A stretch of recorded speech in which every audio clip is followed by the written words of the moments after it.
be on Truth Wanted.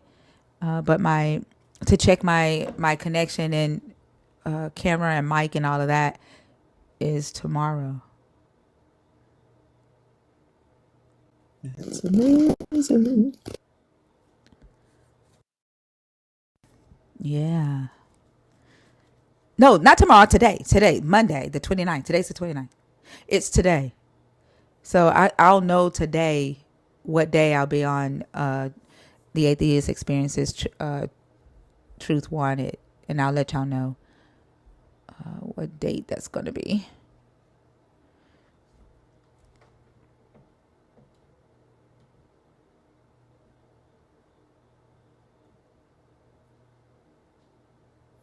Hello, VL. It is on YouTube. Truth Wanted is one of the Atheist Experiences 3 shows that they have, where they take calls with people who believe in a God or like the spiritual world. I've been on there once before, so this will be my second guest appearance. Ray Bay. Yes. Hi, how are you? I'm doing good. How are you? I'm doing good. Yeah, if anybody want to check out the first time I was on Truth Wanted, it's on the Atheist Experiences website. On their YouTube channel. So, and I think the link is also in the Thinker live chat. And then, of course, we'll be streaming it this time too. Right, can I get your age and then let me know if you are a believer in the God of the Bible, if you are deconstructing, or if you are an atheist? Yeah, I'm 28, and I'm not a believer in the Christian Bible. Are you deconstructing or are you an atheist? Yes, I am deconstructing and currently looking into ancestral veneration over Christianity. Okay. And what are your thoughts on the topic? My thoughts on the topic is there really is no solid way to tell whether or not any of the prophets in the Bible were actually hearing the voice of God, if they were just mentally unstable, or if they were just making things up. There are multiple instances, multiple stories throughout the Bible, multiple parts that are contradictory. Prime example, the entire book of Genesis, but more specifically chapters 1 and 2, where if you truly read it, there are 2 different creation stories, not one. Or when there are multiple instances in the Bible where God tells his prophets that he is going to send a spirit, or that there will be some sort of malignant entity that tries to remove them from a righteous path. And even in the Bible, it outlines that the prophets couldn't tell the difference between whether it was truly a malignant spirit or whether it was actually God talking to them. Not to mention that when you really look further, like outside of the Bible, but actually go into theology and look at the resources behind it, look at theologians that have dedicated their lives to studying the Christian Bible and trying to find the origins, not only can many of them not agree on where the actual origins of the Bible came from or the specific stories, but many of them, what they can agree on is that the Bible was rewritten multiple times over a span of centuries,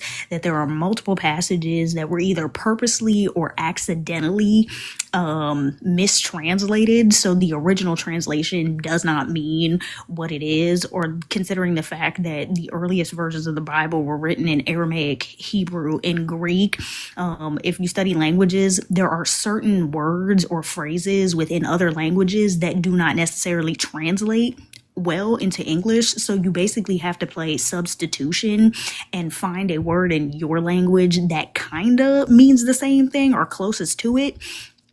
Which is why we see a lot of Christians try to recite passages from the Bible. But if you look what theologians are saying who have studied this, the passages that they think are solid and set in stone don't actually mean what they think that it means because of the mistranslation.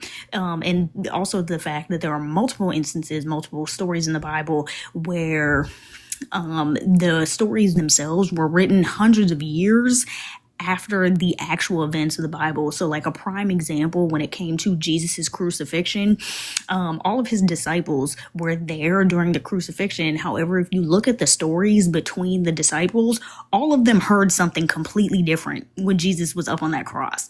How you have a front row seat to this man's crucifixion and everybody heard something different? We're already shaky. But then also considering the fact theologians have found that these stories were written hundreds of years after the event actually happens, it further leads into what the topic is, where nobody actually knows beyond a shadow of a doubt whether or not anybody in the Bible actually had a genuine encounter with the Christian God, or if it was something else, or if they were just mentally unstable. Yeah, I agree.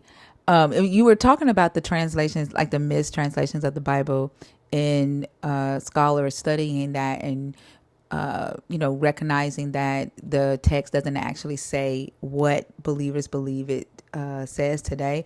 One of the main things that I try to point out is the text in Leviticus 18 and 23, because I think it's important, right? Because there are a lot of people who believe that this text says that man shall not lie with man as with the woman, because it is an abomination. And in Hebrew, it actually does not say that. And scholars today are saying that they actually don't know what the author intended by the scripture, and like what it actually just says is, in male, do not lie down, the lying downs of or on the beds of a woman, impurity is what it actually says here.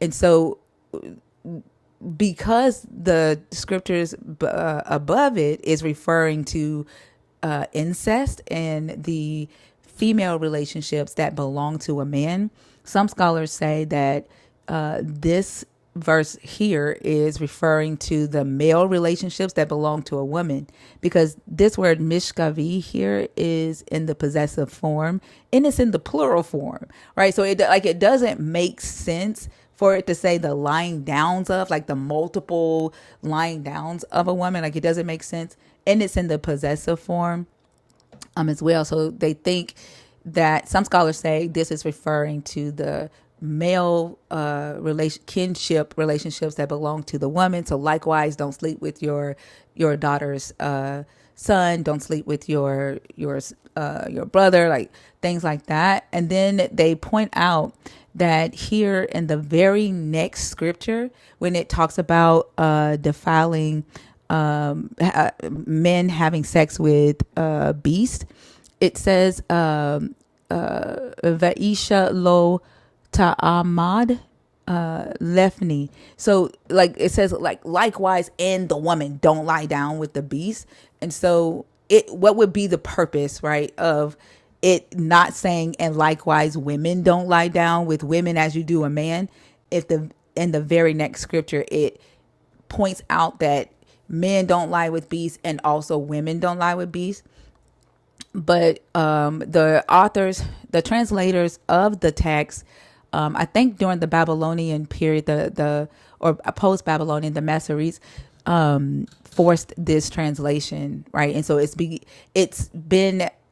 like a believed commandment of the Hebrew God, and it's created a lot of hate in the world, right? Because there are people who believe that the God that they believe in condemned same-sex, like loving same-sex relationships, but there really isn't anything in the text that says that. And so I definitely think that going back to the original language that it was originally written in, if you don't have time to like learn the language, but using a lexicon to double check the things that you're being told.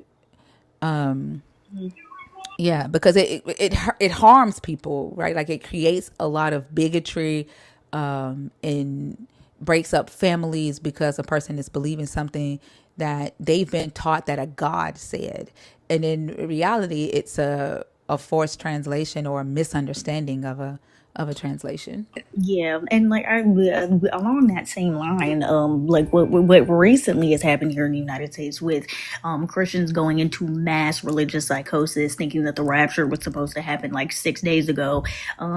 Yet again, even in the Bible, in the book of Revelations, never once states the word rapture, never even mentions it. Even goes on to say that when Armageddon does happen, nobody but God himself is supposed to know when that's supposed to happen or what day, what time. But yet, all the Christians jumped onto a rumor from a person in South Africa, I don't know if they're a pastor or not, that also was experiencing religious psychosis, telling everybody that the rapture was coming on the 24th, just for people to, Christians in particular, to freak out, sell off their homes, their cars, even one woman going as far as to give her children to CPS because she thought she was going to get raptured, but her kids weren't.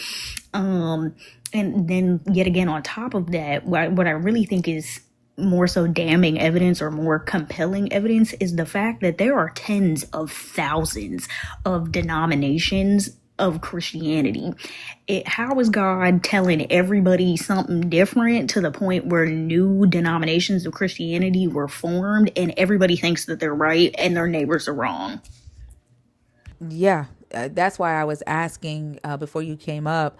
Like he was a prophet, is what he called himself, and there was another guy who considers himself a prophet who fasted for 3 days, right? And they fasted and prayed and believed that Jesus was answering them. And so believers, like there's one in the comments right now, and it's like, that doesn't mean that was the voice of God. If they're fasting and praying to Jesus and they're saying Jesus' name, and the belief is that there's power in the name of Jesus, then why would another entity answer? Right? Like how does that make sense? And why didn't, Jesus protect that person from being answered by another entity? It just doesn't make sense to me. And the answers that they haven't been able to answer that question for me, but the fact that they're telling these people that they were listening to demons is just further feeding into the psychosis. And it's them not wanting to recognize that the fact that so many people believed that Jesus was on his way back should be a sign that there is a problem within the belief system itself, but they won't. They just create more apologetics for it. Yeah, and I think it's very interesting, like when you brought up the prophets, how there were people that came up here that are like, "Oh, I'm a prophet." I want to know what is the criteria for being a prophet, and how come everybody and their mammy is apparently a prophet, just because you heard voices? Because me personally, that sounds like schizophrenia. But even when we look at the prophets in the Bible, it's always described as God coming in some kind of different form, whether it was a burning bush, whether it was a talking animal, whether what have you. And it was never just, oh, I heard a strange voice from absolutely nowhere, just on the wind. So how is it that you're a prophet and you haven't, what form did God come to you in? And if he didn't come to you in a form and you just heard voices, then how do you know? If we're going by Christian logic, how do you know if it was God or whether or not it was a malignant spirit that was trying to trick you into believing that it was God? Yeah, because at some point when you say something that another believer doesn't agree with, they're gonna call you the prophet of the devil anyway. So, like, how do you know? And we were talking about Paul, right? Paul paraphrased and retrofitted, redictated a lot of the Hebrew scriptures, which means that like he literally created new quotes for himself in order to convince Gentiles that they were now welcome into the practice of Judaism as Gentile Christians or Gentile followers of Christ. And if Paul is doing this and he's not even quoting the words of the God correctly, then why do believers believe that Paul was hearing from a God? To me, that should be a indicator that this person isn't authentic, like he isn't legit, that he's fucking lying to them. But they don't care. that he misquotes and retrofits scriptures. Like I literally had a conversation with a guy on Saturday who tried to lie and say that the quote that Paul quoted about Hosea chapter 1 and Hosea chapter 2 about Israel, about the God breaking his covenant with Israel and then restoring it. He tried to lie and say that that was about Gentiles. And regardless that it said, say to the Israelites, say to Judah, he would not admit that the text said Israel and Judah.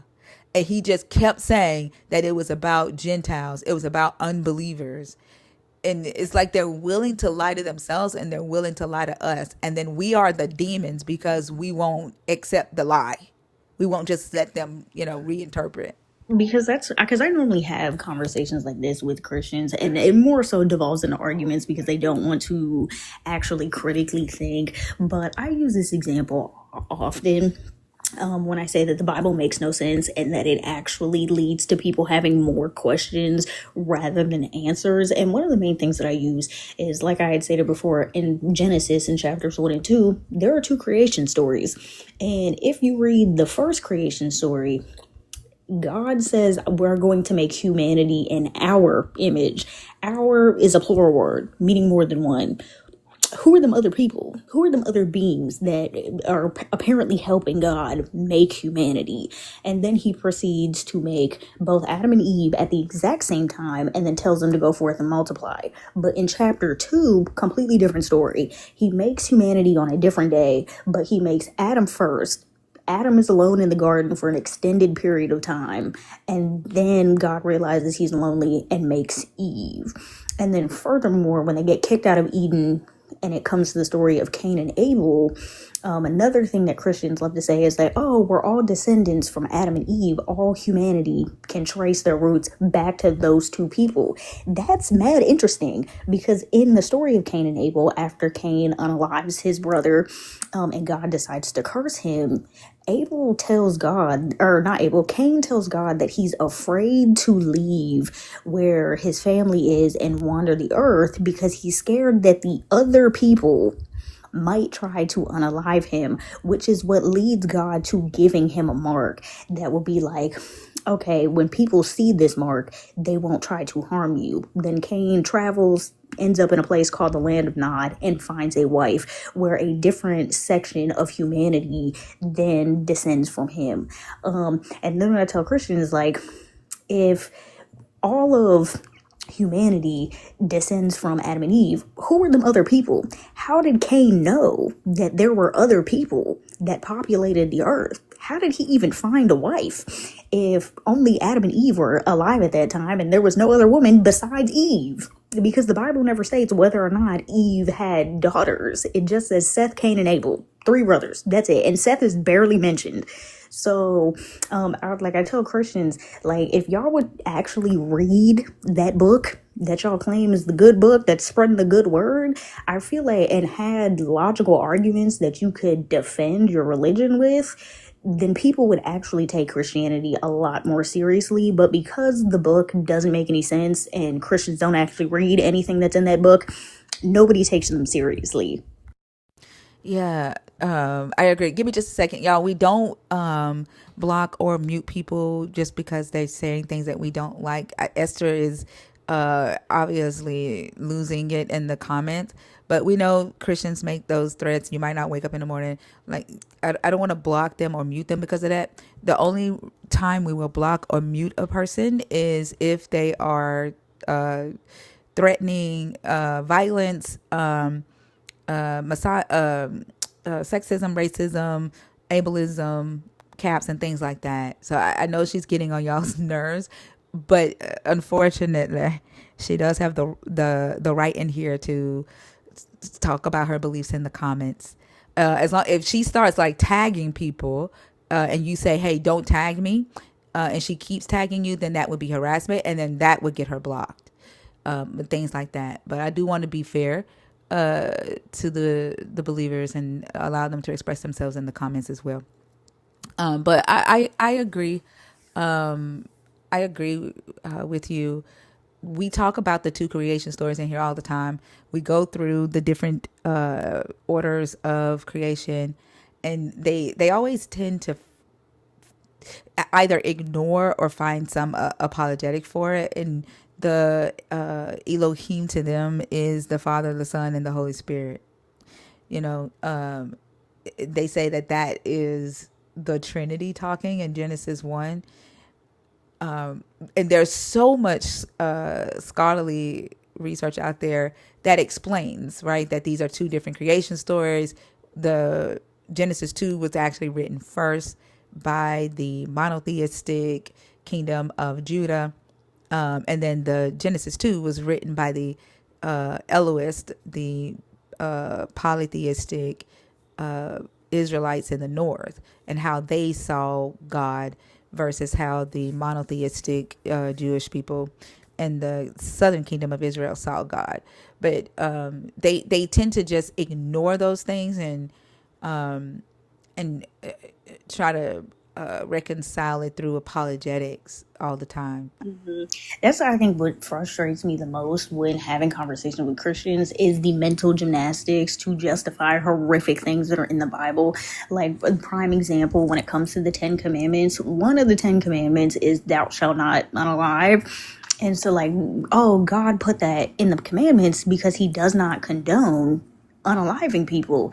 That's crazy, because there are multiple instances in the Bible where God actively condoned that, where God told Israelites on multiple occasions to commit genocides against various different tribes because they were committing idolatry, committing genocide down to the animals. He said, leave absolutely nobody alive, not women, not children, not the other men, not even the cattle.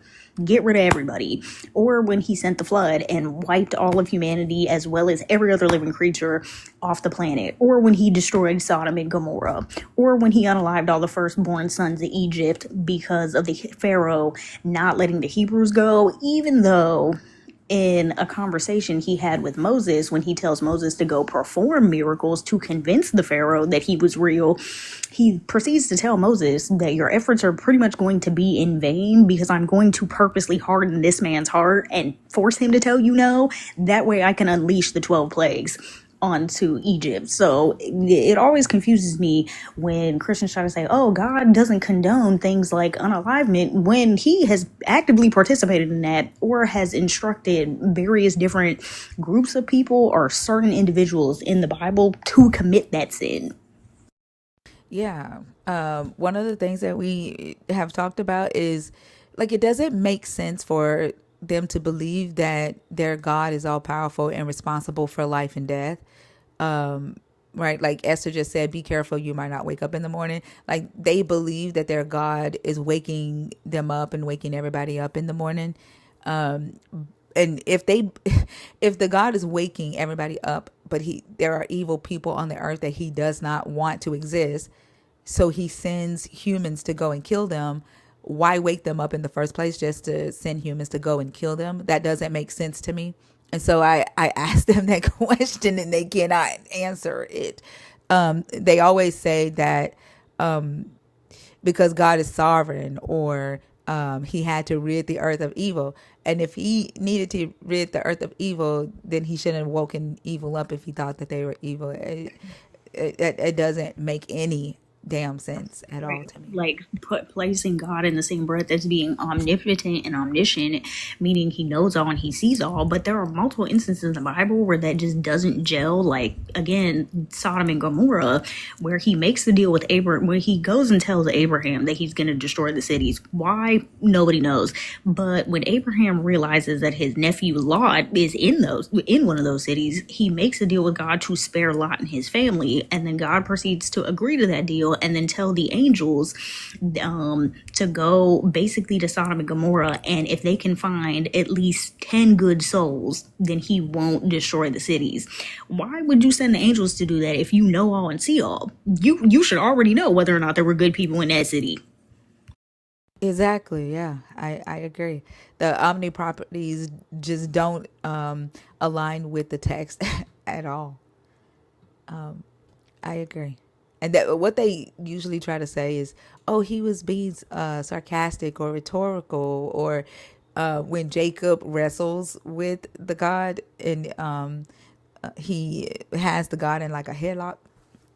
And he tells the God, I'm not going to let you go until you bless me. And the God has to use like supernatural powers to, break his hip or whatever.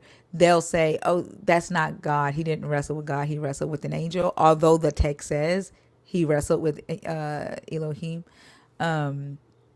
Because they have to go by the Christian omni properties that they've put on the Hebrew God.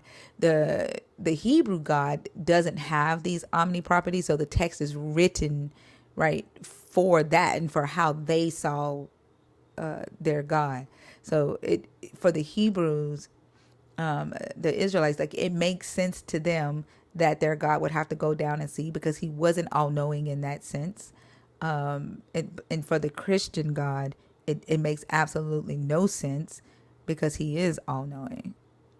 Or like when they try to say that God is never evil or participates in unjust behavior, but there are multiple instances in the Old Testament where he is not compassionate at all and does some borderline heinous things, like when he tells Isaac or tells with Abraham in all seriousness to commit ritualistic human sacrifice by sacrificing his son Isaac, and then right before Abraham is about to do it goes, JK, I was playing with you. I just wanted to see if you would actually do it.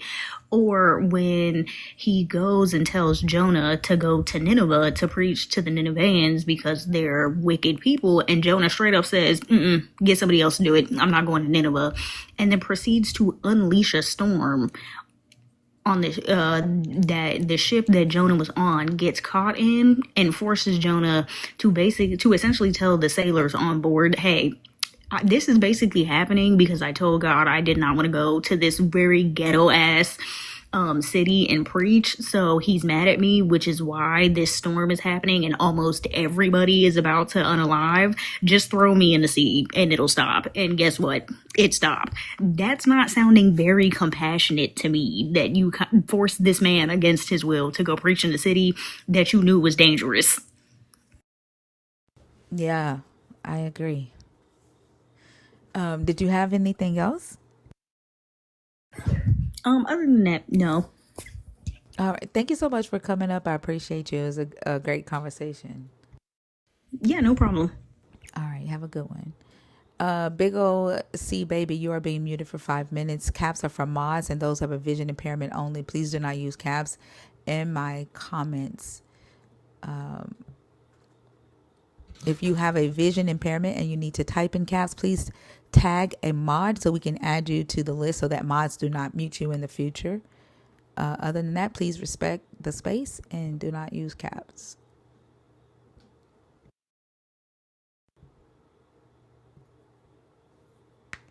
Fresh air.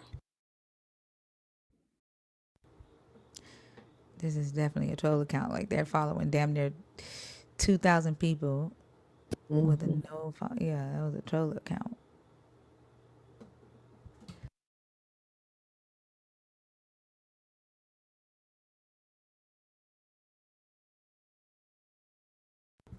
I see has been in and out of the queue all night. Who, Reese? See me? Who? Is that Reese? See me? I don't know. Who's The letter C. I don't see them. You see somebody? Thank you, Jenny. Erois, you're gonna have to get enough followers to be able to join. I don't know. Yeah, there are some countries where you don't need followers, and some countries where you have to have at least, I think, 50 or 15 to join the live. If you have a brand new account, that's okay, Jenny. If you just created that account to join, you need to get some followers. Yeah, I think you need it. How many followers do you have to have? Is it 15 or 50? I don't know. It keep fluctuating. You said it's probably Basil. Ain't no telling. 200? You have to have 200 followers to join now? I've seen people join with 0 followers. I think it depends on the country you're in, which I think is unfair. Like, what would be the purpose of TikTok discriminating like that?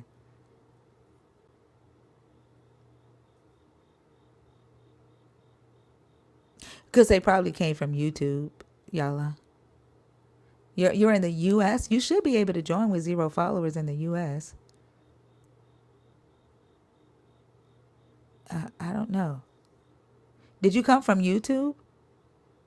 Ear-oist is 0 in the UK.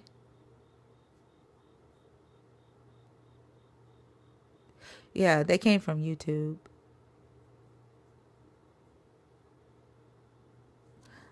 I don't know.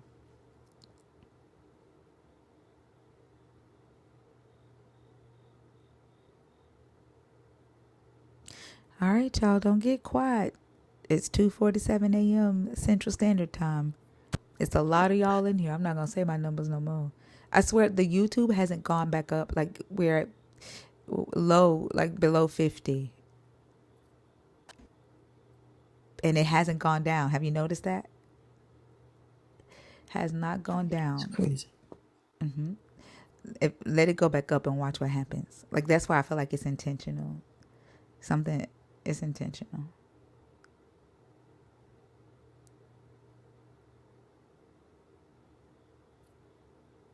Esther probably finally fell asleep.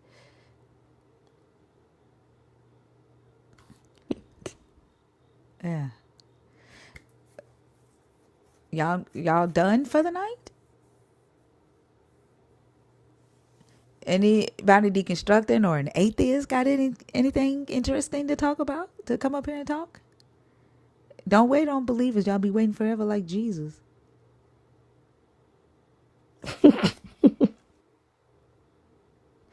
Y'all saw how they stayed in the comments all night just talking from the chat.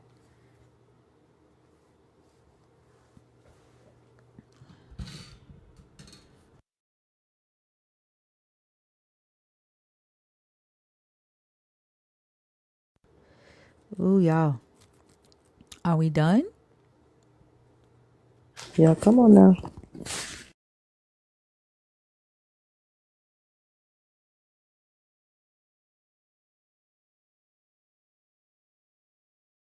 Yeah, I think I've seen them on other lives. I think they like going where they can like use their imagination or gaslight. Like they're also creating their own lives now, which is interesting because prior to this there wasn't like discussion panels for Christians on TikTok, but they're starting to do it now. It's really interesting. I saw one today that said, "Why aren't you Christian?"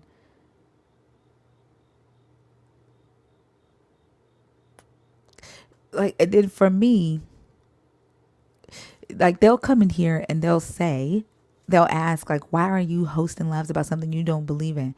But then they'll go and create a live to ask people who don't believe why they don't believe. It's entitlement, right? Like it's, how do you go from saying that you don't think we deserve to host a live to talk about why we don't believe, right? Amongst ourselves. Because as I stated, like when we started doing the lives, it was for us to talk with each other about the things that we had learned and to continue doing research and to talk about our deconstruction journey. And then believers wanted to be a part of the conversation. And originally I didn't allow that, but I opened it up to them.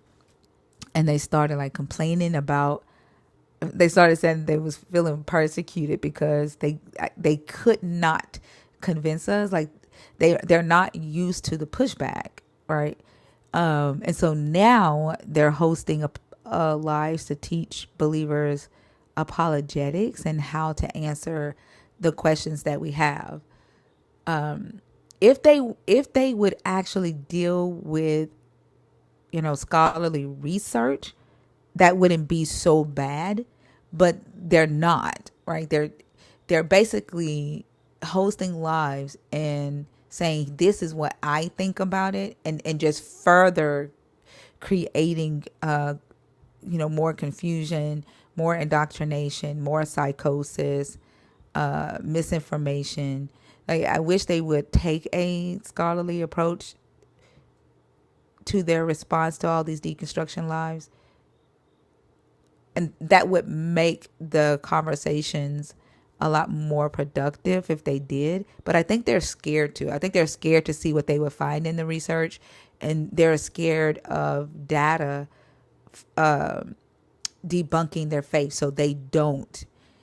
All right, they discredit history, they discredit archaeology, they discredit scholars because, like, what do you say if you accept facts? And that means you would have to adjust your faith system, right? What you once believed, you would have to tell yourself that you've been taught a lie, and so they stay away from that, I think.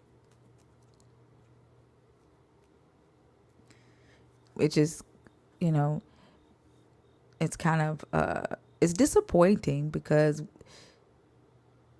there's a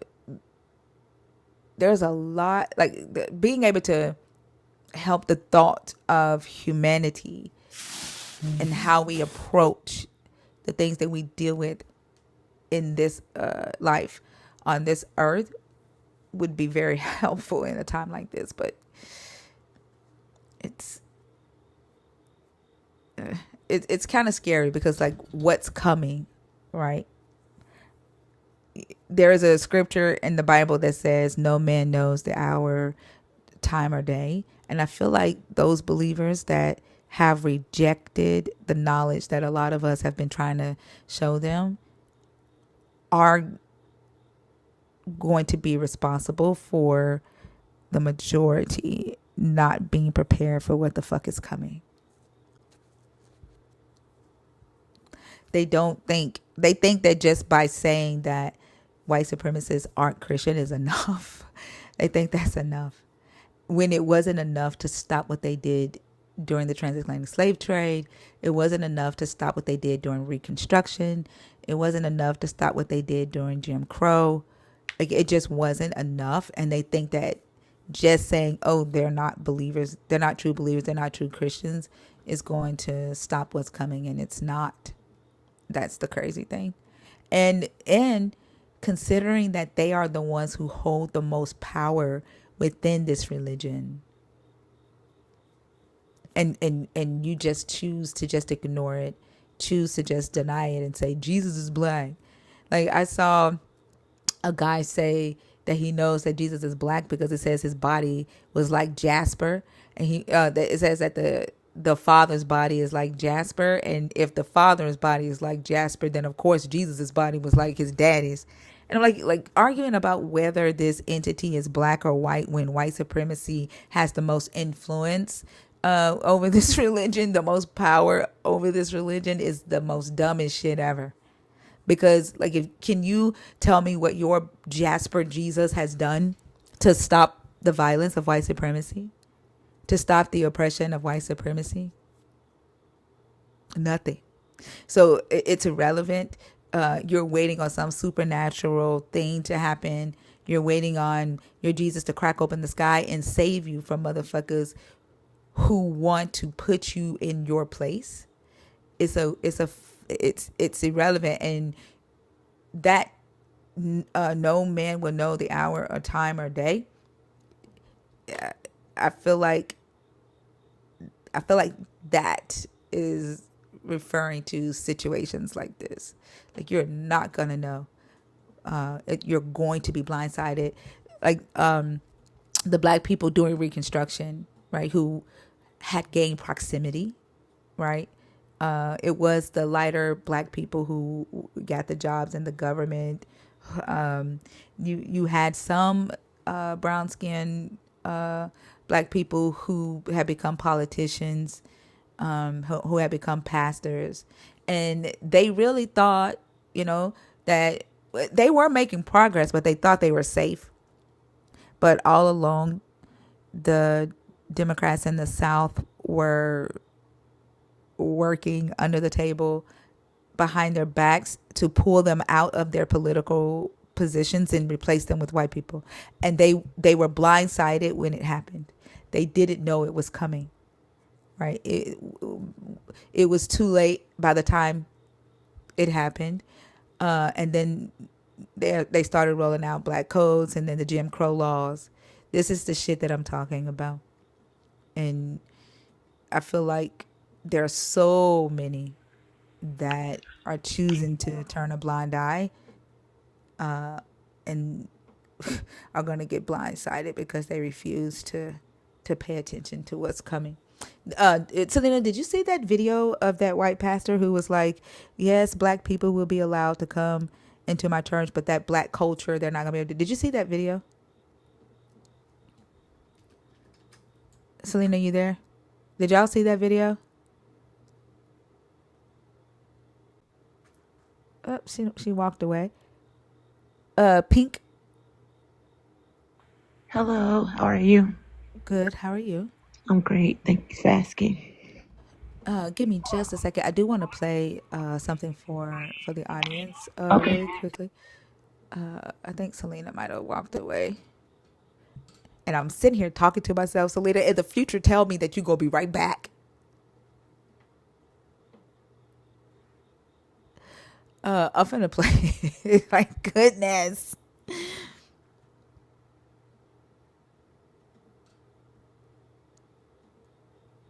I'm not a pastor, but I feel like that would be a preferable scenario. Would they be eligible for membership in our church? Please say yes. Yes, of course they would. They'd be eligible for membership in our church. Oh, thank God. I think the video's over now. But would they be permitted Don't. to participate in, embody, and practice what I would call black culture generally in our church? Oh, damn. The answer is absolutely not. I'm guessing you're going to elaborate. Why? Because the characteristics that mark black culture as a generalization, in the same way Paul's talking about Cretans on Crete, How long do you think he was waiting to call black people Cretans? they are evil, murderous, violent, bestial people. Bro, you have a dead rodent on your face. They steal, they kill, they destroy. They are sinful to the core. Are we listening to this? They have besetting sins that are like fatherlessness, sexual immorality. They molest children at a high rate. We're going to talk about black people molesting children at a high rate. You're a Christian pastor. All of any criminal statistic that you could look at, almost pretty much without exception, they excel at them. This video goes on for a while, but I'm going to stop there. I just need you to see what kind of things are coming up in this country. That guy that you just saw is this guy, Pastor Brian Sauve. He is the pastor of Refuge Church in Ogden, Utah. And he's a compatriot of this man, Doug Wilson, a pastor in Moscow, Idaho. I say pastor, but it's like a cult situation, you know? And you probably recognize Doug Wilson. You remember Doug Wilson, the pastor that Pete Hegseth platformed a few months ago, who was saying that women shouldn't be able to vote? This is what Christian nationalism is. This is what Christian nationalism wants. These are Christian nationalists. These guys are only going to get louder. They used to be relegated to like little corners of the internet, but they are now getting platformed by the Secretary of War.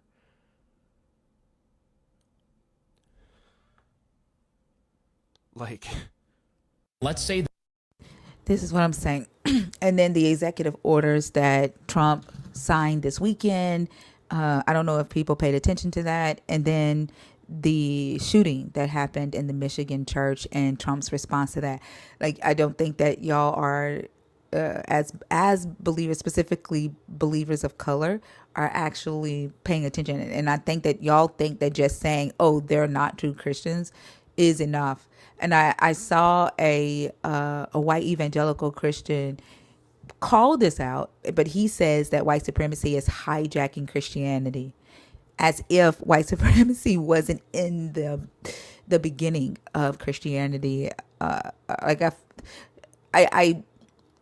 understand his sentiments to say, I don't agree with what you are doing or saying, but not speaking truth to the fact that the early Christians in Rome were European. I don't understand why black people don't understand that Rome is in Europe.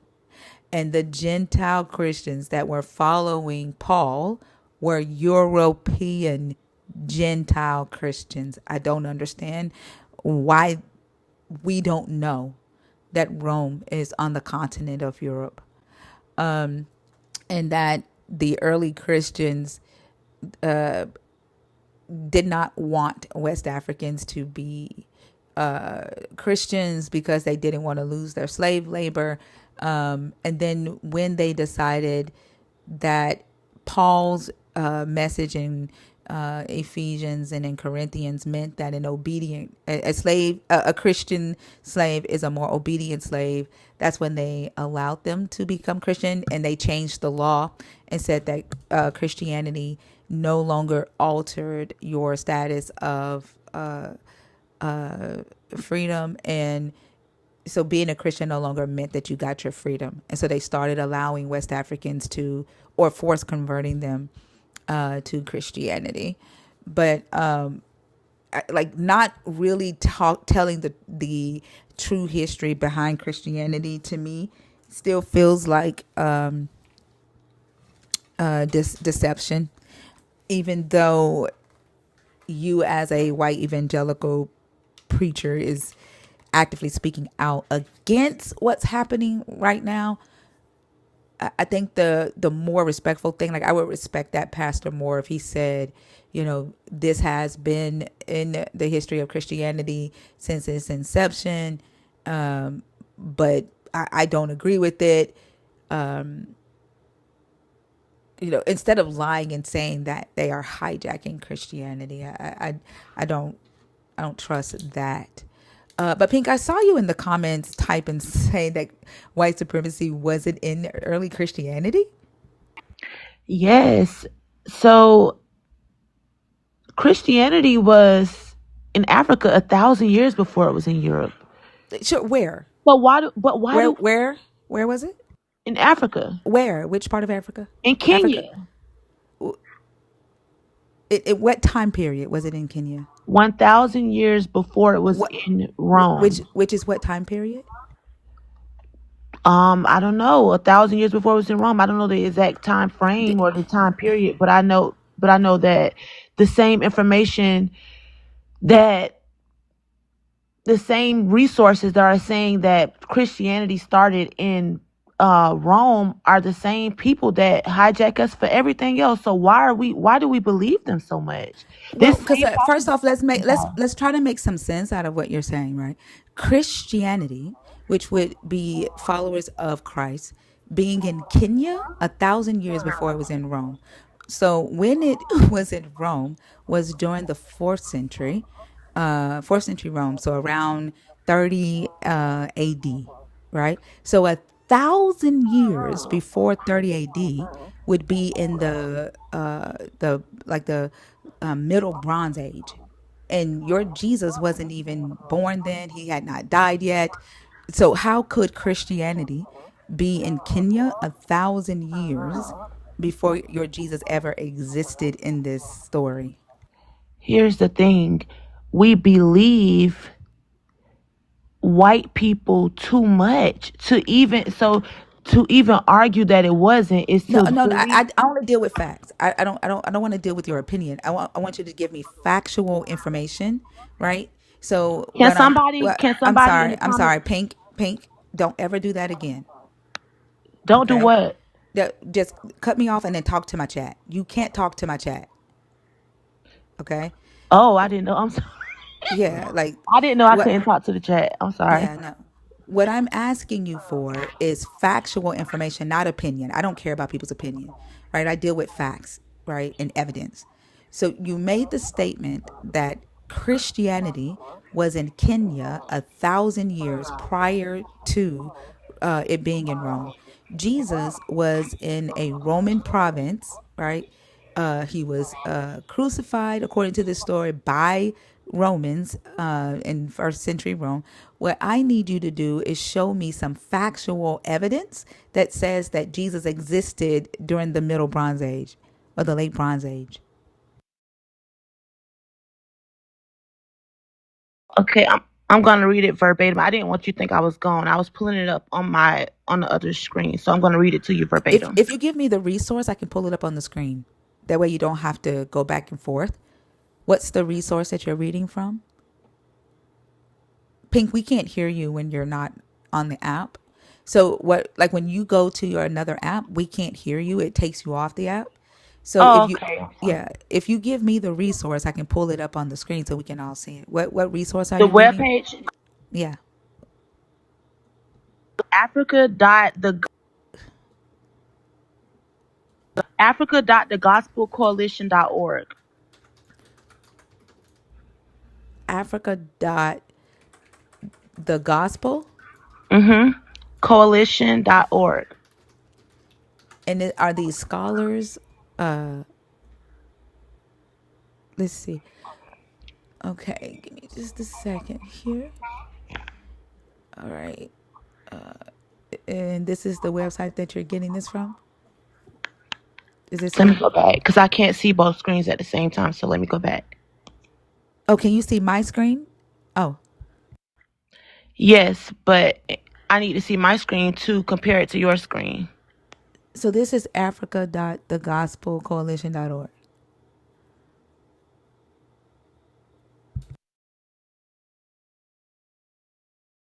Okay, so do you see on there that it says Christianity was present 1,000 years in Africa before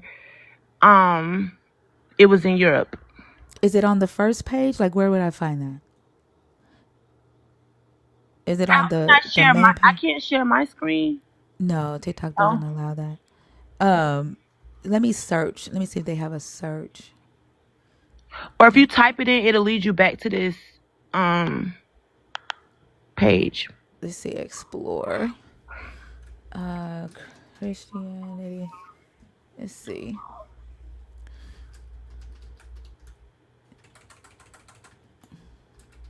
Why is the caps lock on? Damn, they in caps regardless.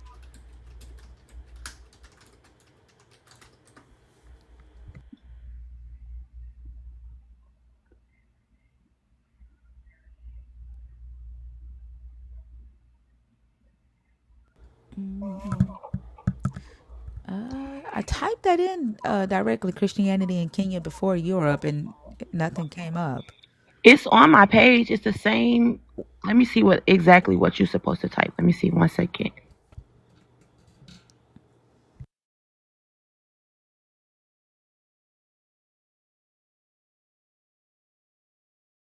The title says African Christianity thrived long before Europe.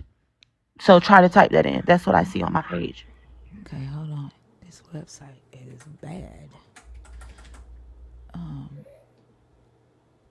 Let's see if it's gonna let me. That's crazy. It's not even gonna let me erase that. Well, damn. Can I not?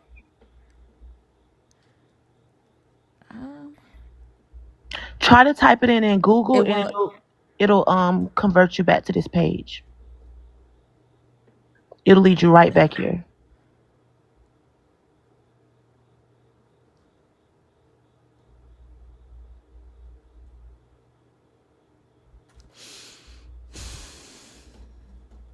Let me see.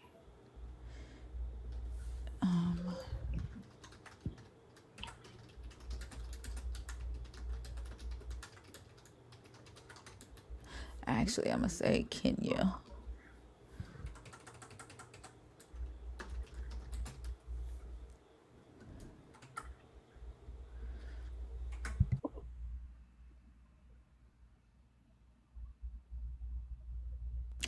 So this dictionary of African Christian biography says Christianity came to East Africa 40 years before colonization.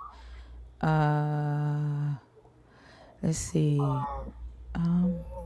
Old There's Africa the thing right there. magazine. There it is right there.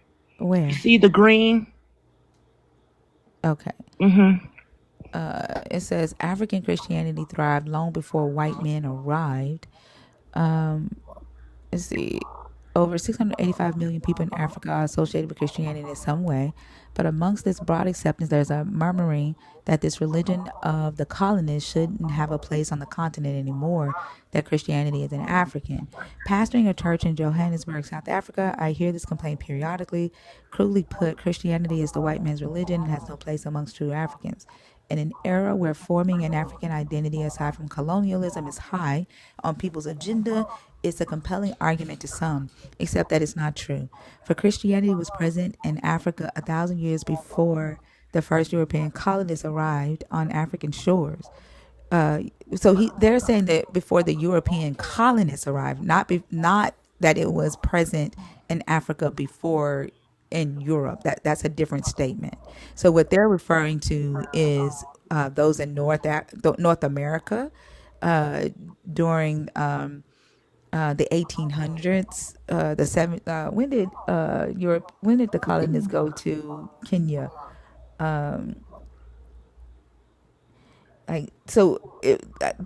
They started going to Africa. I would say around 1492. So they're referring to that, not the Christians in the Bible who were in Rome, which is Europe, right? So that's a different statement. Okay. Yeah. And so what I'm talking about is the fact that Europeans in this Bible were the first followers of Jesus. And when we talk about when Christians talk about the old covenant, new covenant, right? The old covenant was strictly with Israelites, right? That ethnicity. And then according to Christians, the new covenant under Jesus is with Jewish followers of Christ and Gentile followers of Christ, which were Europeans, which were on the continent of Europe. And then it spread out from there. It was taken to the continent of Africa through North Africa, in Egypt, and in Ethiopia. They were converted to Christianity around I can't remember if it's 300 or 500 by Frumentius. So like they it didn't start in Africa. They were converted to this belief system. Okay. Thank you for that. I have a better understanding. I interpreted it as something else, but thank you. I get it now. But as far as the lady said earlier, I think it was Gentile. She said, Hold on, I just want to say thank you so much for that, because we don't get that a lot in here, and I just want to say to the no, I believers, love to learn. I do. I do. I love to learn. I'm not, if you could teach me something, I'm going to learn it. Like, I fucking love yeah. it. Thank you. Oh my Thank gosh, yes, you. thank you. Go ahead. Go ahead.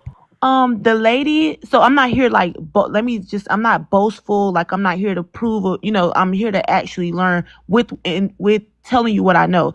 So, or what I believe. So the lady, Miss Gentile, she said that, or was that you? Somebody was speaking when I first came in and said, That was me. about Jesus's race.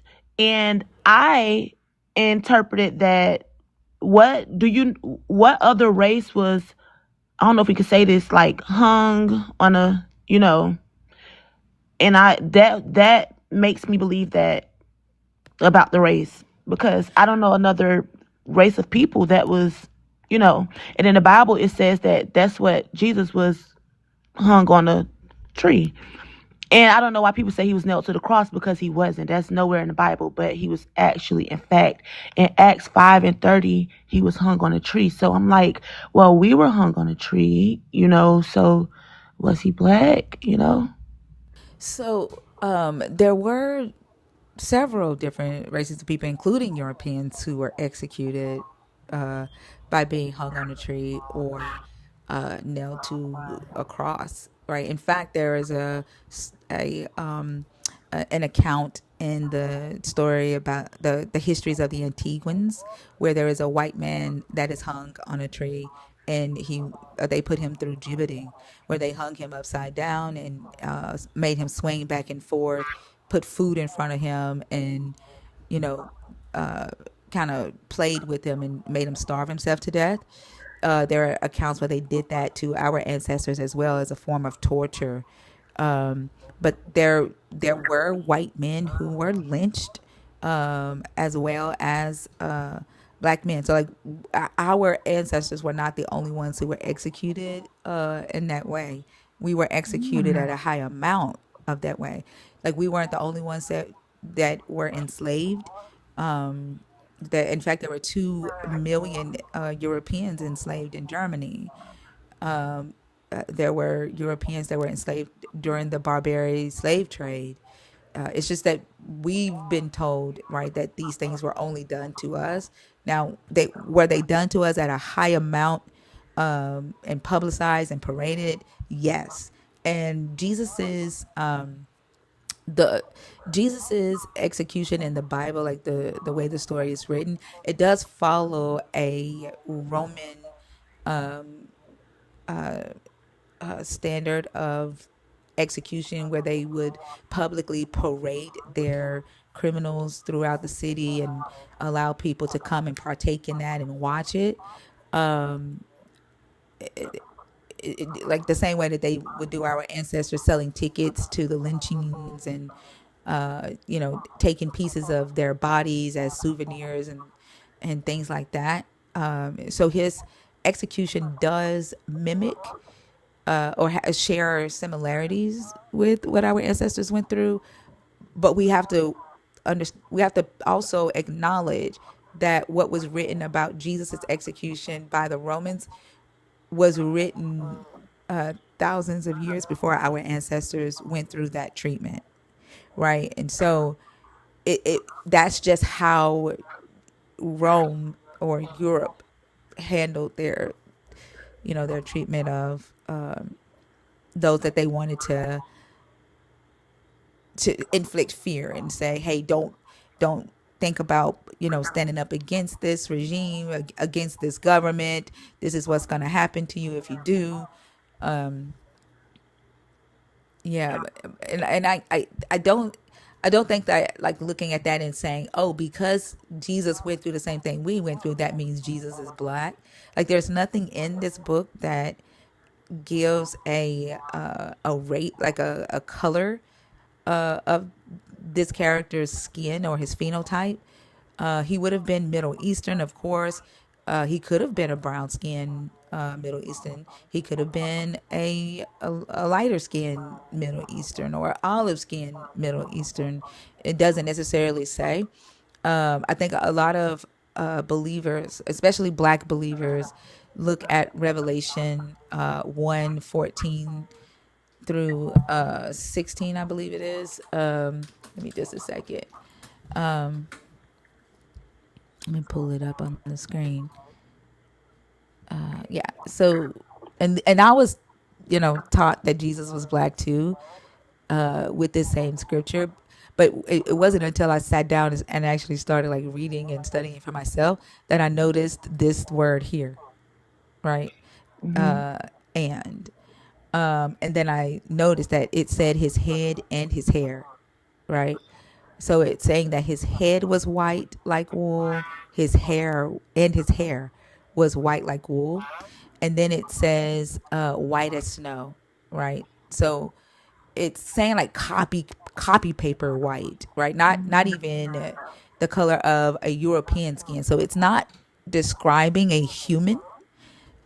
This was a vision that this person, John of Patmos, is having while he's exiled to the island of Patmos for heresy.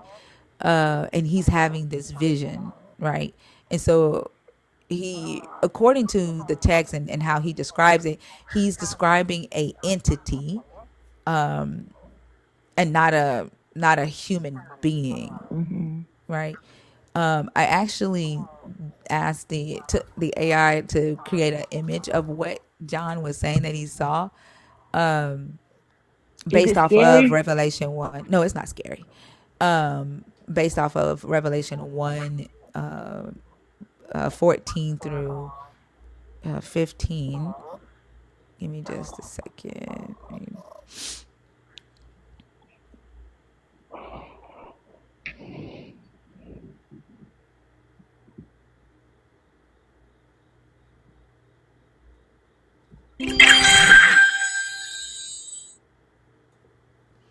So this, Ooh. yeah. So his head was white like wool, white like snow. His hair was white like wool, white like snow, and his feet was like burnished bronze, refined, refined in a furnace. And so burnished bronze is brass, right? And so this is what the writer is trying to convey, like the fire in his eyes. So he's not talking about a human being, right? Because there is no human being who has copy paper white face or copy paper white head, right? And so the reality is nobody knows whether, like, if this, I don't necessarily know if this Jesus actually existed. But it is very plausible that a human being named Yeshua existed. There were a lot of Yeshuas back then, or Yahushuas, as some people like to call it. There were a lot of men who had that name back then in antiquity. So it's very plausible that a human being by that name existed. He claimed to be the prophesied Jewish Messiah. He built a small cult. He, was causing trouble in Rome because you can't create, according to Rome's laws, you couldn't create a religion without approval, and you couldn't like assemble in public with this new religion without approval. So like if he was causing trouble through Rome, then Rome would have crucified him for that. Especially if you claim to be a god, because that was one of their laws. Like you couldn't do that. They saw it as a threat or like a disrespect to the Roman pantheon. So it's really possible, right, that there was a human being named Yehoshua or Yeshua that did exist, that built a small cult, but nobody knows what his skin color was if he Can did I say this exist. to you? You know a lot about scripture. So were you once a believer? Because you're very articulate and it's like you know a lot about scripture, but you just don't believe it. So how did those two things exist? Like you're smart, but you don't believe it. So why, like, is it something that you know that we don't know, or is it something that you're not going for? Like, what is it? Can you share with us, like, what is it that you solidly know or solidly believe that you know all of this scripture, but you don't believe this scripture? Well, it's because I study, right? It's because I research that I don't believe. Like there's no point in me believing something that I've already researched, right, to find the answers for. And the answers that I found point to, mythology, a lot of outright lies, redactions, mistranslations, paraphrasing, oral traditions that we were taught growing up that are not actually in the text, and then understanding the Israelite history, and reading the text from that perspective with that lens on, and getting a better understanding of what the writers were trying to convey. And I don't think that we'll ever, and I think Dan McClellan says this too, like we'll never be able to 100% be able to understand or convey what the writers meant at that time, because our language has changed, and words that we use today that they used back then meant something completely different. So the only thing Hmm. that we can do is, try to, read the text Interpret it, with, yeah. well, without hermeneutics, without the spiritual interpretation, but read the text and take the author's words as they are, right? And use lexicons, because like remember that the text was written in Hebrew, like the Hebrew scriptures was written in Hebrew during the late Bronze Age, the Middle Iron Age, the late Iron Age, and then some was written during the Hellenistic period, like when the Greeks and the Ptolemy dynasty ruled. So we have to take into consideration what they would have been thinking at that time when they were writing, what language they used, right? And so we use lexicons to research the words used in the text. And same thing with the New Testament that was written first century Rome, and it was written in Koine Greek. This character Jesus and his disciples would have been under Roman occupation at that time, and so they would have been, approaching life based off of the culture that they were living under, right? And some of them had been began to intermingle with Greeks and had started adopting Greek spirituality and into weaving that into their Jewish beliefs, as well as Roman spirituality. And this is what Jesus didn't want. This is what Jesus was fighting against, and he was trying to get the Israelites to stay 100% pure Hmm. Israelite, right? So do you Gi- believe? uh, I'm sorry. Give me just a second. If you think that I like to hear myself speak while you're sitting here in my fucking live, then scroll Belteshazzar. Like Let's that see. doesn't make any fucking sense. It doesn't. I saw that. Go ahead, Pink.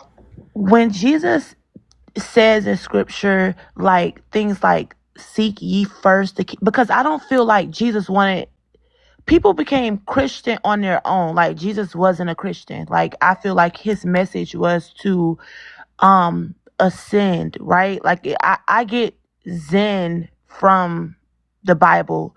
People indoctrinated it to make it um a weapon, right? But I feel like a lot of messages like seek ye first the kingdom of God, or like just like balance, and I just feel like the message from Jesus is basically for us to ascend ourselves, like so that we can make, because he said like you'll be able to make miracles more than what I did. So I figured like, okay, Jesus message was for us to ascend into um like the kingdom of heaven is in us, like the 144,000. I see a lot of people on TikTok say like that's just a certain frequency. So how do we get from that to this? Like why, like I think that is where white people step in at, because if you read the Bible for yourself with no preacher or teacher, like it's no way that you could, not you, but one could take evil or negative the teachings of Jesus, whether he Yeah, existed or didn't exist. The message yeah. behind. I'm Oh, sorry. go ahead. I'm sorry. Go No, ahead. no, no. I was done. Yeah. So I would like to read something to you, and then I want you to tell me what frequency this, like, if this means frequency, or Okay. like, this esoteric interpretation that I see a lot of people try to put on the teachings of Jesus. And then we'll discuss why I think that's happening. Okay. Okay. And I don't where have to be some of rude. that I'm is trying coming to from. learn. Oh, don't pay attention to the chat. Okay. Like, Okay. yeah, they're gonna Yeah. talk. They're gonna say what they say. But you can clear the chat, like if you hold Okay. the Yeah. Let me screen do that. down. Yeah, Okay. yeah. Okay. So let me share my screen right quick. All right. So it says Jesus left that. This is Matthew 15, starting at verse 21. It says Jesus left that place and went away to the district of Tyre and Sidon. Just then, a Canaanite woman from that region came out and started shouting, "Have mercy on me, Lord, Son of David. My daughter is tormented by a demon." But he didn't answer her at all. And his disciples came and urged him, saying, "Send her away, for she keeps shouting after us."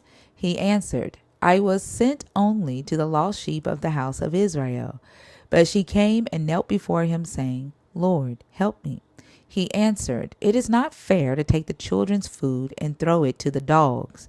She said, Yes, Lord, even the dogs eat the crumbs that fall from their master's table. Then Jesus answered her, Woman, great is your faith. Let it be done for you as you wish. And her daughter was healed from that moment. What esoteric interpretation do you get from this? Literal or figurative? Well, if it's esoteric, it would be figurative. Like Um, a literal understanding would just be basic reading comprehension.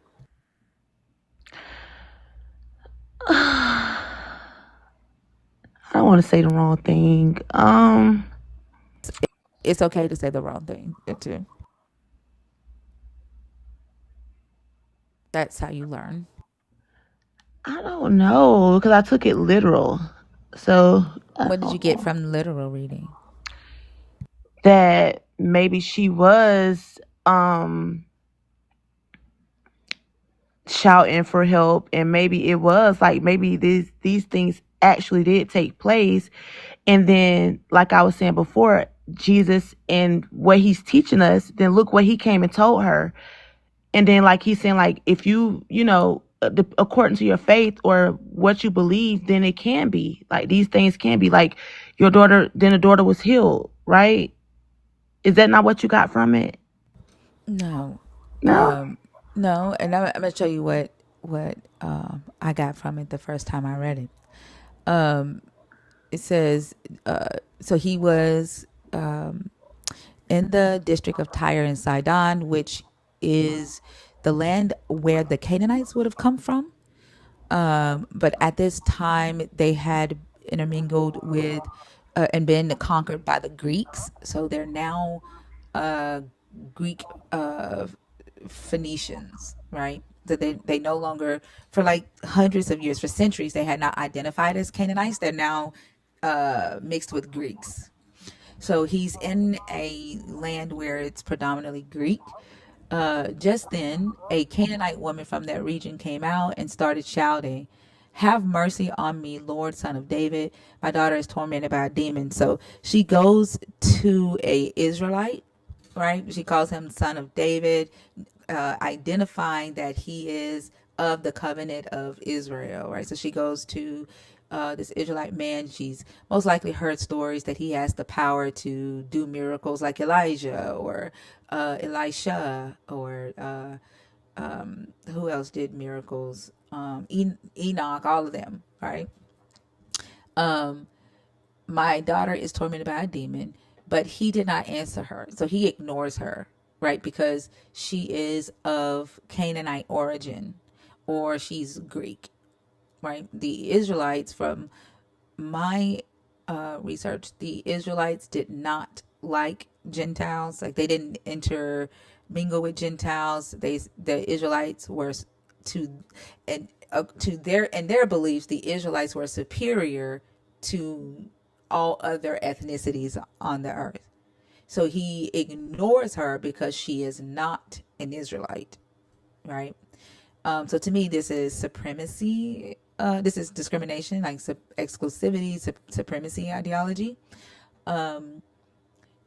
And his disciples came and urged him, saying, Send her away, for she keeps shouting after us. So, like, she's asking this man who she believes or have heard and accept the reports that, the God of Israel is with this man and he'll get the demon out of her daughter, right? And she's asking him, like, hey, have mercy on me, heal my daughter.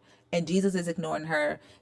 His disciples, who are also Israelites, are like, man, shoo her away because she keep following us, like, right? And he answered, I was sent only to the lost sheep of the house of Israel. So like his response is, I'm not here for her, no way. Like I'm only here for the lost sheep of Israel. I'm only here for the Israelites. But she came and knelt before him saying, Lord, help me. Like she was persistent and she knelt before him, right, to show reverence, right? And his answer to her even doing that is, it's not fair to take the children's food and throw it to the dogs. So he dehumanizes her and he calls her a unclean animal. He compares her to a dog because she is a Gentile. And the children's food, like the children in his statement would be the Israelites, the children of Israel. So he's saying the food that I have, like it's not fair for me to give it to filthy animals. And she said, yes, Lord, even the dogs eat the crumbs that fall from their master's table. So she acknowledges and accepts, right? Yep, I am a Gentile. I am inferior to the Israelites. I don't deserve, the blessings of the Israelites or the inheritance of the Israelites or, the power that you have for the Israelites. I don't deserve it. You're absolutely right. But as a Gentile, she's like, don't dogs eat the crumbs from under their master's table? And because she was able to acknowledge, right, and accept her place in society, that she is this, she is a Gentile and she is inferior to the children of Israel.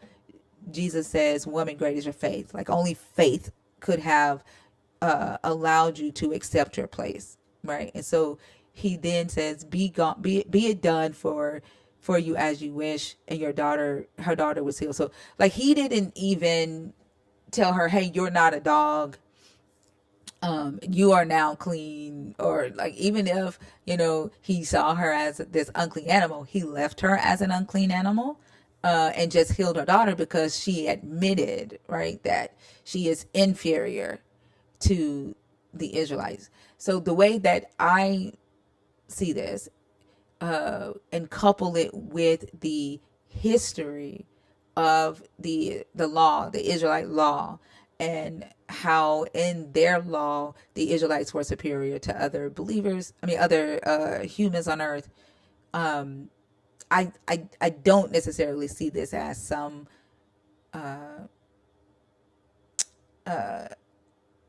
higher consciousness type thing, unless you see being able to acknowledge that you are beneath another set of humans on earth as higher consciousness, and you're accepting your place, you're accepting your crumbs, right? And the being able to join them through this gift of crumbs is a blessing, then that to you would be like higher consciousness. Does that make sense?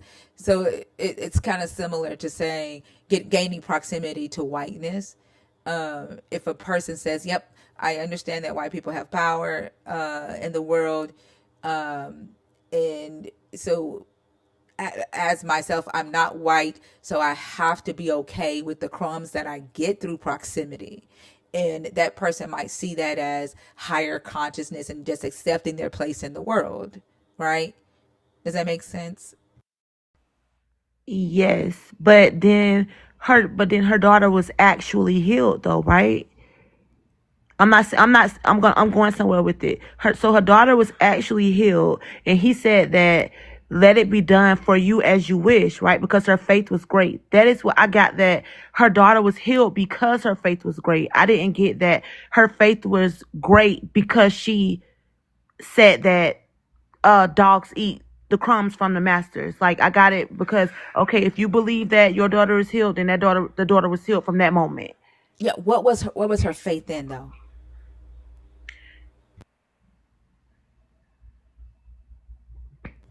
What was the faith Him. that he acknowledged? In Well, him. she had already shown faith up here when she was chasing him. He was ignoring her. She had already shown that. So he knew she believed that he could do it. It wasn't until she said or did a thing that he was like, okay, your faith is great. And what was that thing? There's also another version of this story that is the first version of the story in Mark 7. And it's it's more explicit as to why he did it. But before I show that, I just want to ask you, like, what was the thing that finally made him say your faith is great?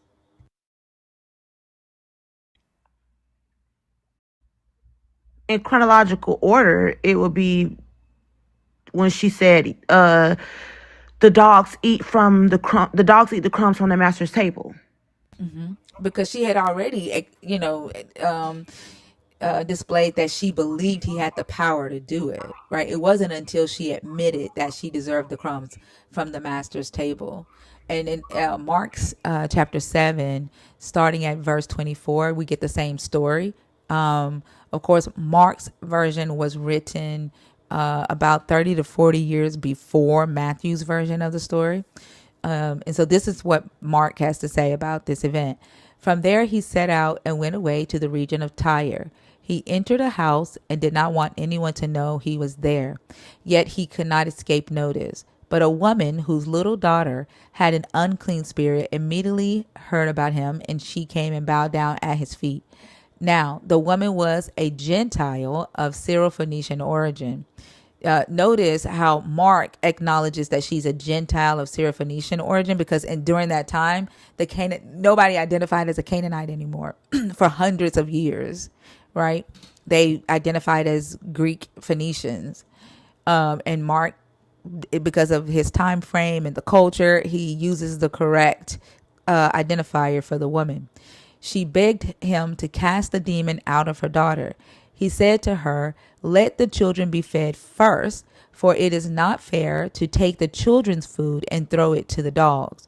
But she answered him, "Sir, even the dogs under the table eat the children. For saying that, you may go." So the original version of this story didn't have anything to do with faith.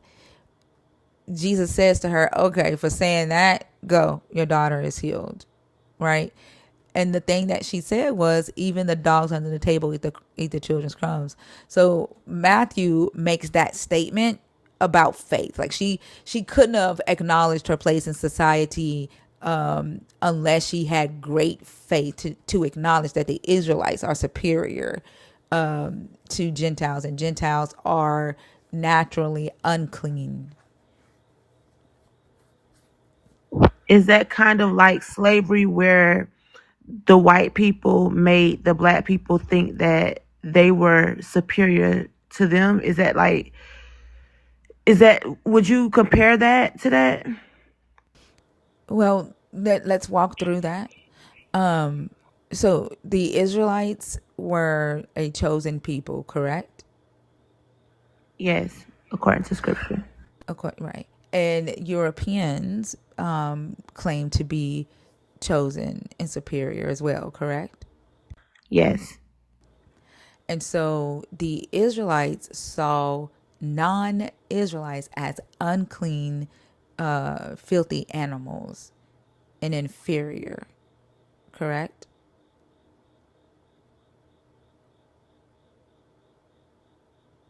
Yes, I'm sorry. Yes. And the Europeans saw non-Europeans as unclean, filthy animals as well, correct? That's correct. Yeah. So it is supremacy ideology and supremacy culture. There are laws in the text where Israelites were commanded not to eat animals that died of natural causes, right? Like they could not eat animals that died of fighting each other in the wilderness, or killed by accident by a chariot, died of rabies or something like that. They could only eat animals that were properly killed through sacrifice and the blood drained, and but the God tells them, you can feed the unclean animals to the Gentiles that live in Israel, or you can sell it to Gentiles who do not live in Israel.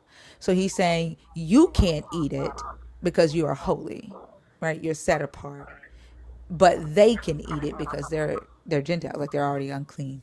So you can sell it and make a profit off of it, or feed it to the Gentiles that live amongst you in your land. Would you see that? Like, if I would have you ever compare heard that of, too like, to slavery.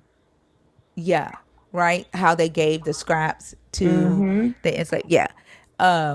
There is also a law that says the Israelites could not charge interest on another Israelite if they gave them a loan, right?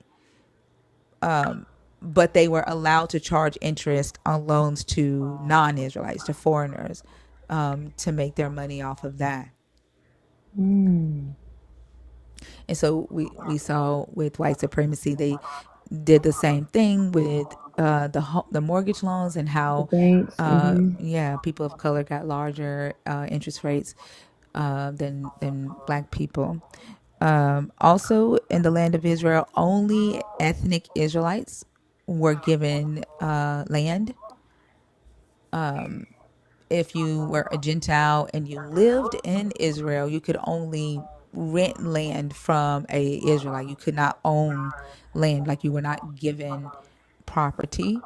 And we saw that same thing, right? In North America with white supremacy, only white men 21 years and up were given land through the Homestead Act. So what if when the Bible says the first shall be last and the last shall be first, what if that is why white people are ahead now, because they were treated like, well, I don't know. I can't say if those were white people or not, but what if that's that? That just came to me.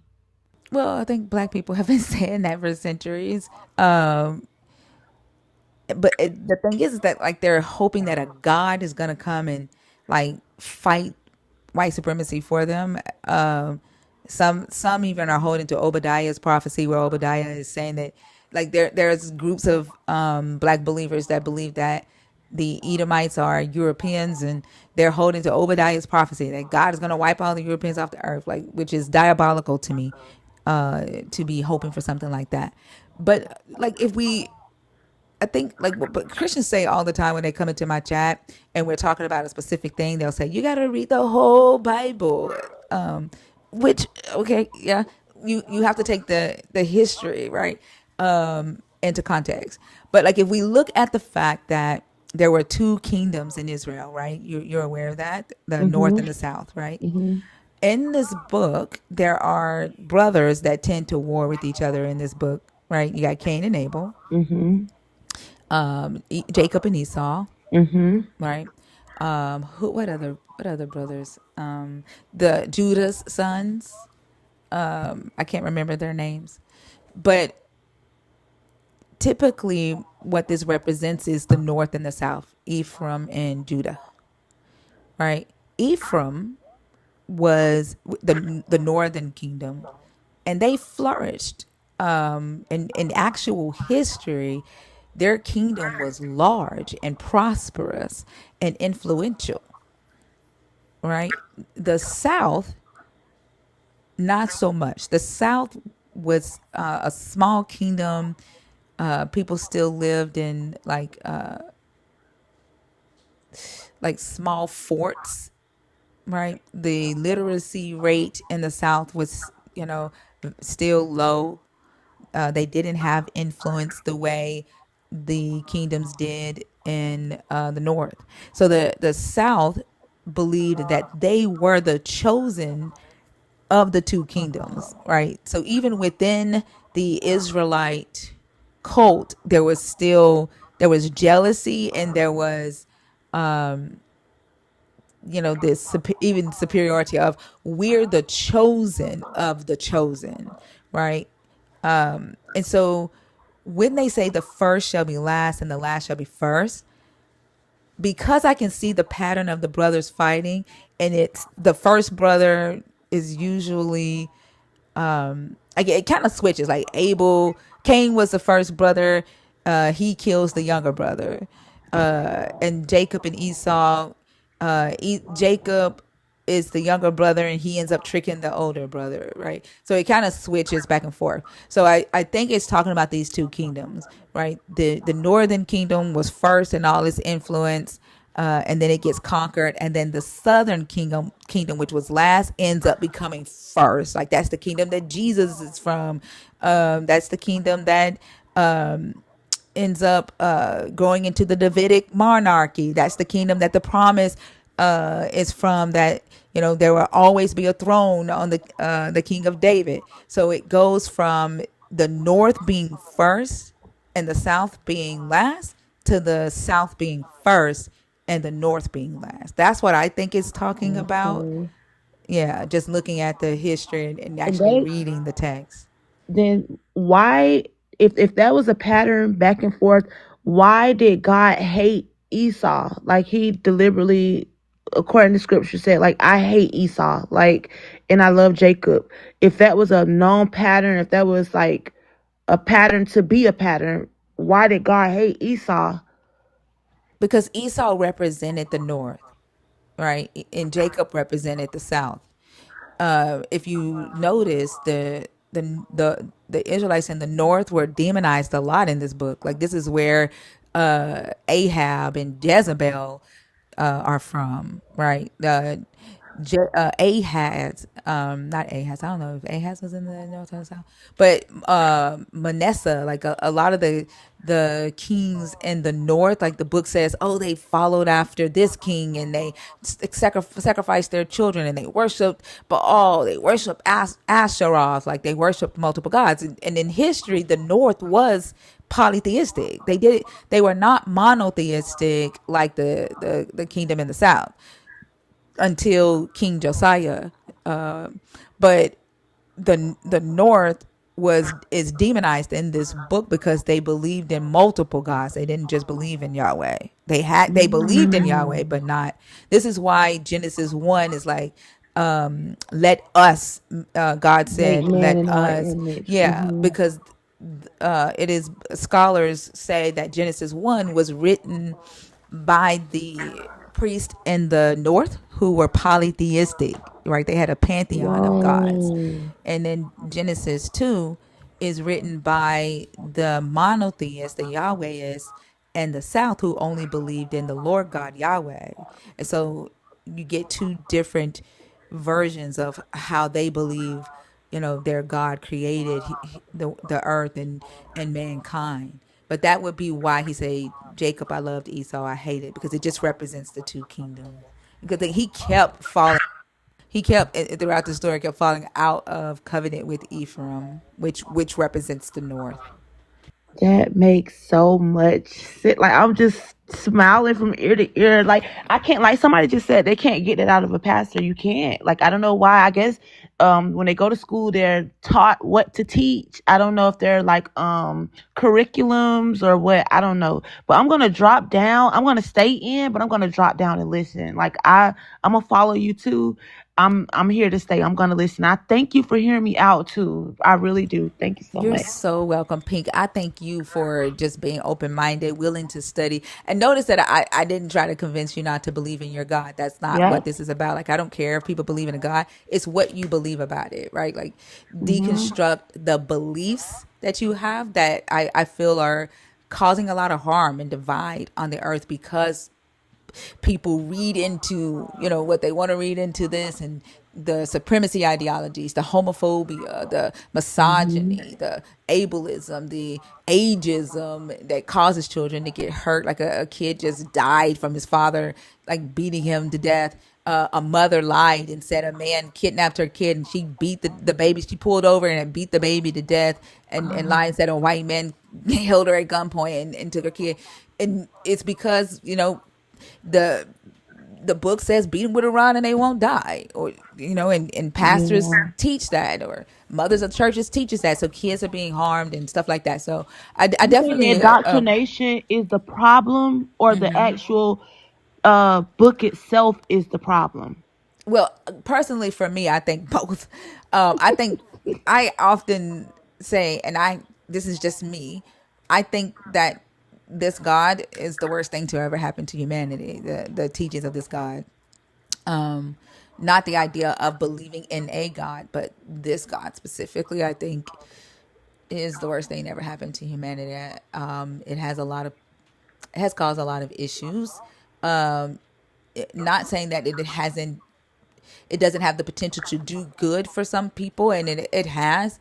But I think that in my opinion, I think that it has done far more worse for humanity, especially the book, than good.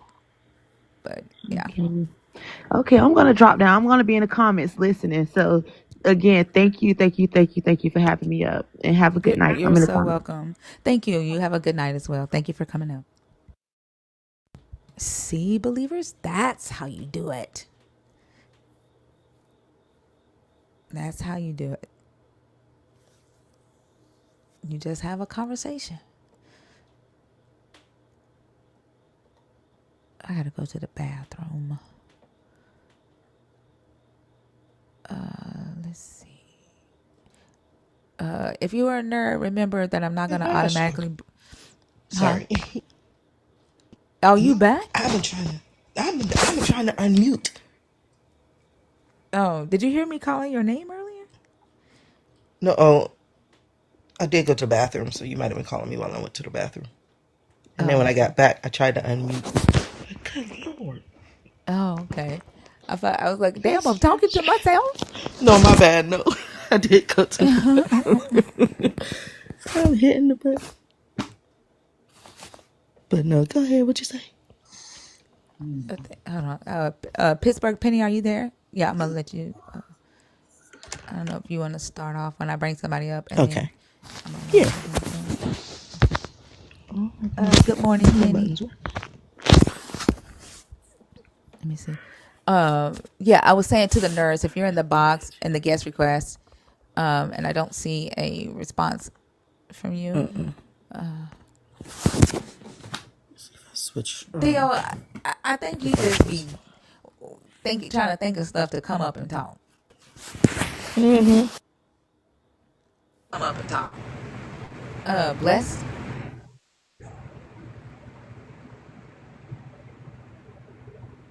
Blessed, are you there?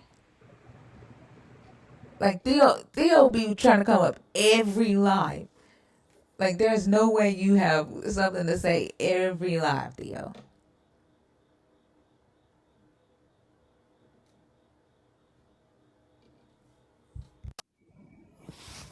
There you go again.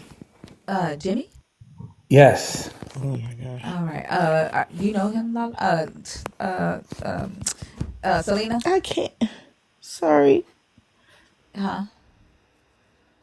You said you can't what? Selena, are you there? If she's not there, I'm here. Yeah, I'm not leaving my stage to you. I don't know who you are. Can I get your age? Are you a believer? Are you deconstructing? Are you an atheist? Yes, I'm a believer. I'm 39, and I just want to compliment you. I like your voice. I think you're very articulate, and I think you have a radio voice for this kind of stuff. Thank you. I appreciate that. Cool. Did you come up to talk about the topic? Yes. Okay, and I'm sorry, I didn't catch it. You said you're 39, and are you a believer, deconstructing, or an atheist? Yes, I'm a believer. I consider myself a Christian perennialist. Okay. Selena, a triangulist? Perennialist. Perennial? Oh. What? Perennialist? That's what you said? Yes.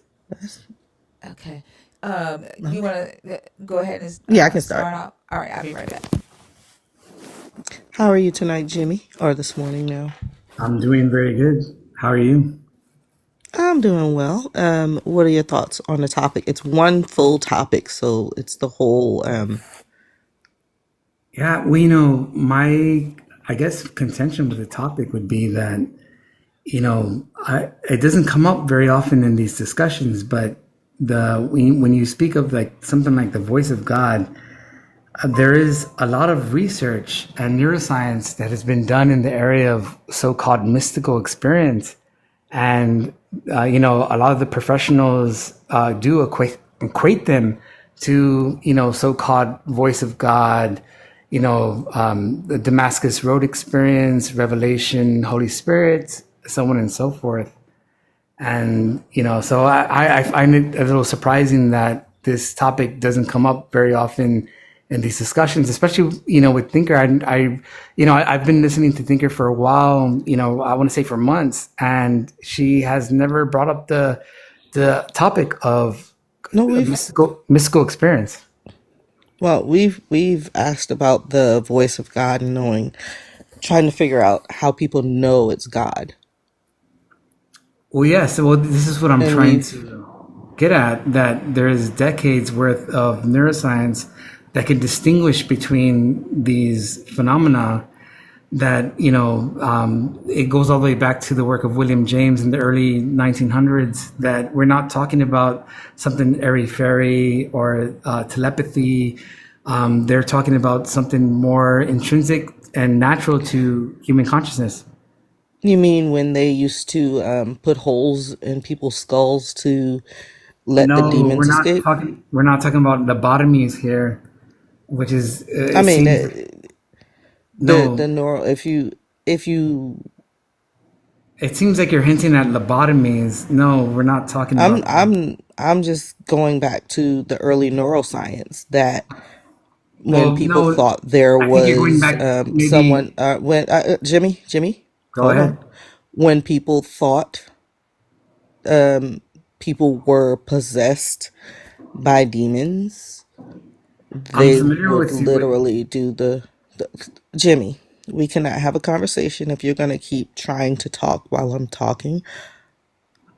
I apologize. I'm not trying to overtalk you, but that's definitely You not. are doing it, Jimmy. You are doing it though. Okay, I'm sorry. Go ahead. Apologizing and still Go ahead. apologizing and still doing the infraction just makes your apology null and void.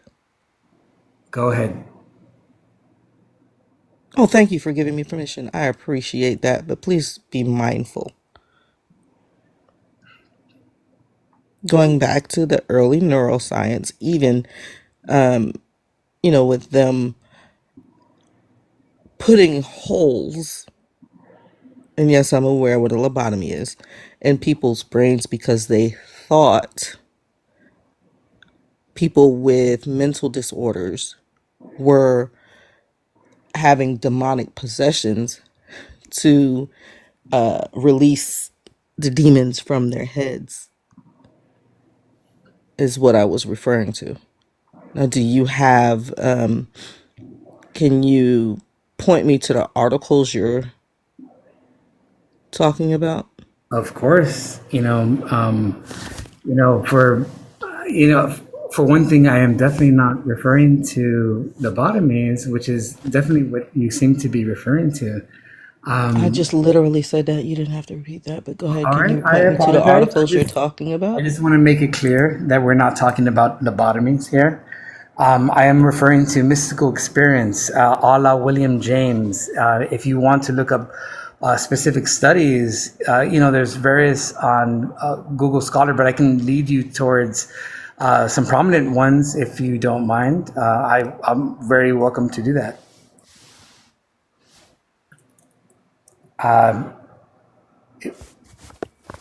There's studies that have been done with Carmelite nuns and contemplation.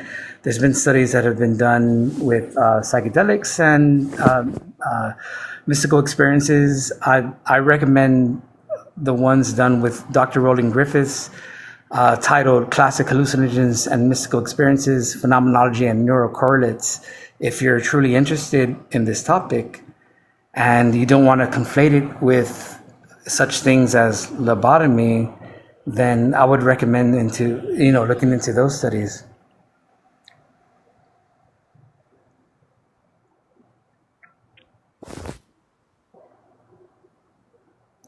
And I see, some comments in the chat. Don't read my comments. Don't read my comments. Don't read the comments. All right. Fair Those do enough. not belong to you right now. We're up here.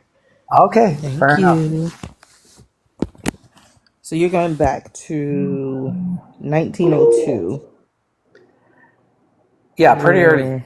So for 1902. The experience is difficult, if not impossible, to articulate or report in words. The experience yields profound insights into a truth that transcends normal rational understanding.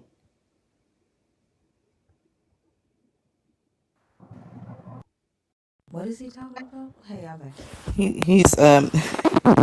He's going back to the air quotes neuroscience of Mystical William experience. James, where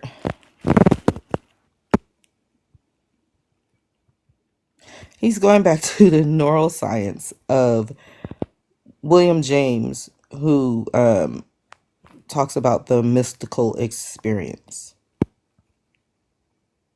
Yeah, what does this have to do He with God? believed because he's saying he's trying to say that neuroscience pretty much it points to the voice of God. That's what I gleaned from what he was saying. But he can come off mute and So, let you know like, what he's saying. so neuroscience doesn't tell me how you know that you are hearing the voice of God at all. Like, are you a neuroscientist? Do you have have you gone and got tests and you have some document that you can show me that says that the voice of God has been tracked in your mind and your conversations, and you have some evidence to show me? Yes, I think I do. I don't think that's necessarily necessary in that this phenomenon is a No, it is for universal. me because I'm asking, how do you know that you are hearing the voice of God or that someone else is when they say God said? And Yes. neuroscience isn't going to answer that question for me. No, I disagree in that there's been decades worth of science in this No, no, area no, that no, can. no, no. I'm not asking you, is there a voice of God? Right? I'm not asking you to prove, is there a God? My question is, how do you, Jimmy, know that a voice of God is talking to you? How do you know when this voice of God is talking through someone else? How do you know it is the voice of the God?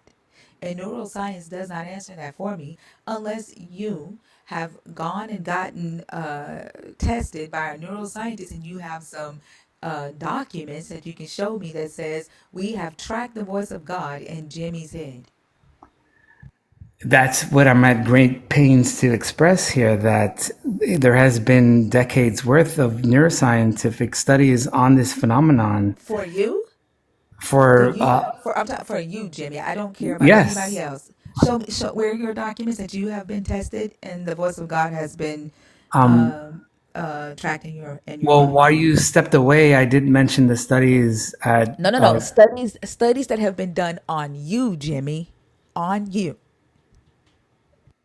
I don't think they necessarily have to be done on me. They're peer But Jimmy, I reviewed. am asking about you. That's what you don't understand. I Yeah, don't want you to yeah. talk. No, no, no. I don't want you to talk to me about what somebody else did for somebody else. Okay, How do you, Jimmy, sure. know that the voice of God is talking to you? And how do you know when the voice of your God is actually speaking through someone else?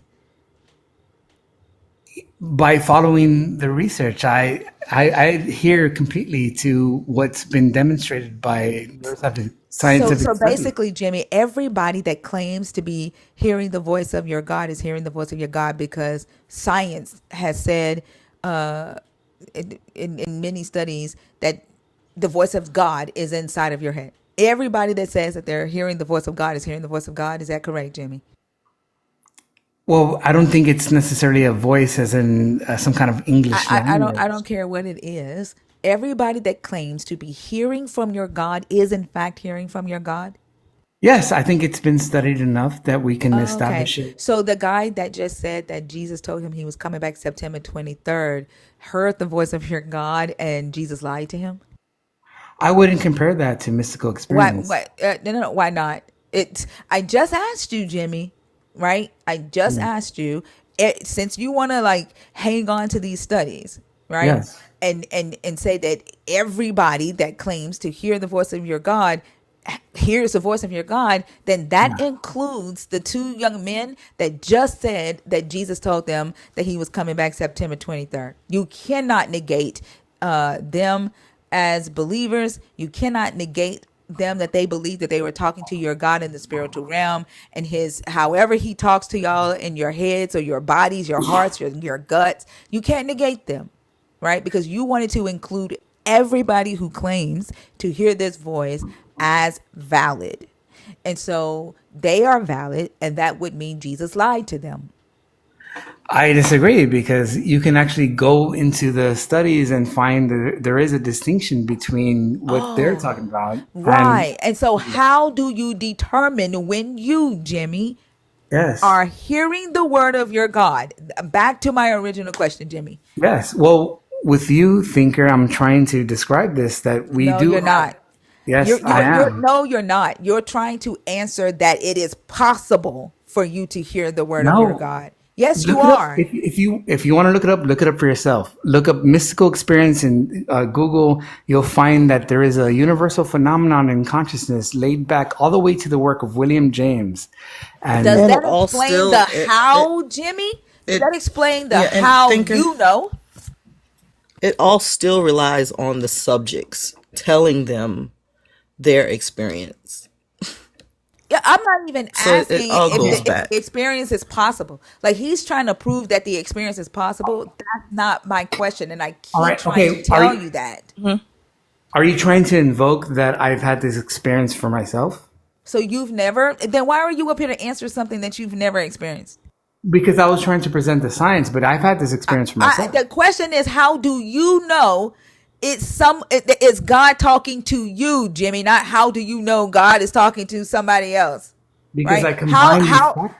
So but you've never experienced it. So how are you going to talk about something you've never No, experienced? no, that's incorrect. I combined these factors. I've experienced this for myself, Oh, so you have and experienced it. Okay, just yes, a minute ago you said I was assuming that. So you have experienced this God talking to you, Jimmy? yes. All right. How did you know it was the voice of the God, the right God? How did you know that? Well, what do you mean by the white God? I said right, Right. Oh, right, right. Okay, pardon me. Well, the way I assess it is through perennial philosophy, which is the way that professionals assess it, and so it's not really a matter of which or right. They do see this phenomenon as occurring as it's not unique to any individual. It's a universal phenomenon in consciousness, and so therefore it's a universal metaphysical truth underlying all religion. I'm going to ask you this one more time. And if for some reason you are incapable of answering the question, I'm going to drop you. Okay? This is my last time asking you a how question. All right? You claim that you heard the voice of the Abrahamic God. All right? My question to you is, how do you know that you heard the voice of the Abrahamic God that is spoken about in this Bible and not some other God? That's the question.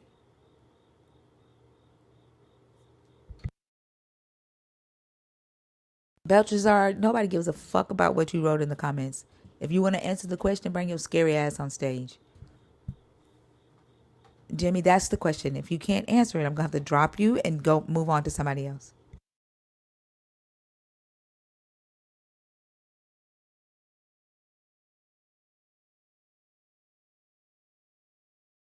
You're on mute, Jimmy. Yes, okay, I apologize. No, what I'm saying is that that's a loaded question. You don't realize Okay, the. all right. So you can't answer the question. So I'm No, going to that's not drop what I you. said. That's You what I said it's said. a. Then answer the question. I don't care if you think it's a loaded question. Can you please answer the question for me? Yes, it's not a matter of which. You're not considering something like the perennial philosophy, which Okay, then you underlies. are not talking about what we're talking about in here. Okay, Yeah, we're talking you're about the talking about God a of straw hey, man. we're talking about the God of Christianity. If you believe in multiple gods, you are not my target audience. Okay, if you that's just that on that. All right, so I'm gonna drop you, and I hope you have a good rest of the day.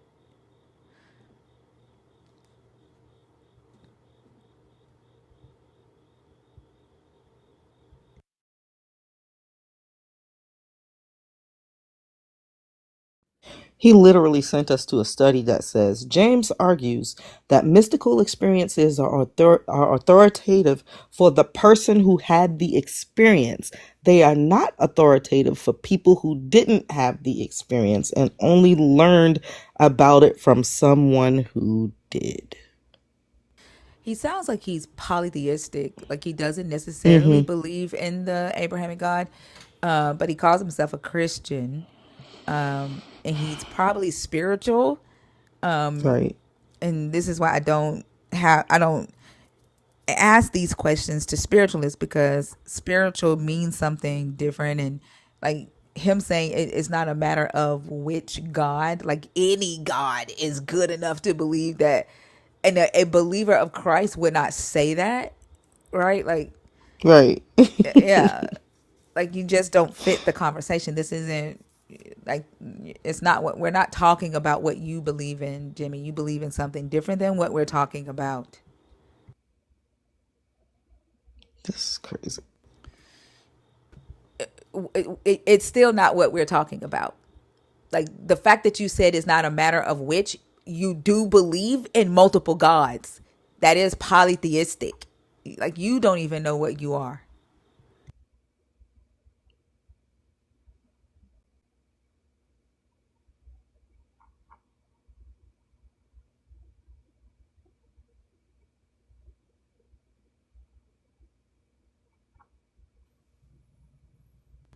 Shy? Shy, are you there? Okay, Shy, sleep. Oh,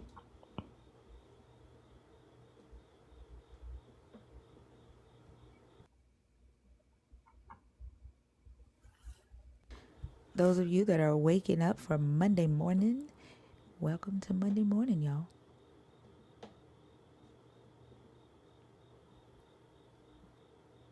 Toaster Pirate. Hello, Hi, how are you? I'm good. How are you? I'm good. Are you a believer, deconstructing, or an atheist? I'm an atheist. Okay, and how old are you? 36. Okay, and what are your thoughts on the topic? So the voice of God, how do you know if it's talking to you or somebody else? How do you know if a God actually spoke to the writers of the biblical scriptures? So I actually have bipolar disorder, and I don't have like auditory hallucinations and other hallucinations regularly, but I do have them when I'm really symptomatic. And one of the things they teach you to do is, if you're getting any kind of stimulation or you're hearing anything that seems kind of strange, you reality test. So it always strikes me as interesting when a believer comes up and believes that God is talking to them, but they never actually test it, because that's what they tell us to do. So even if they were to see a therapist or a counselor, or be referred because somebody else was concerned, the first thing that therapist would do is tell them to check it with somebody else. Like, do you hear it right now? Are you seeing anything right now? It's just like with science, you get other people to kind of repeat the experiment. And that's kind of what I look for when I look through the scriptures, is I look for like consistent reactions from God and consistent interactions with the prophets.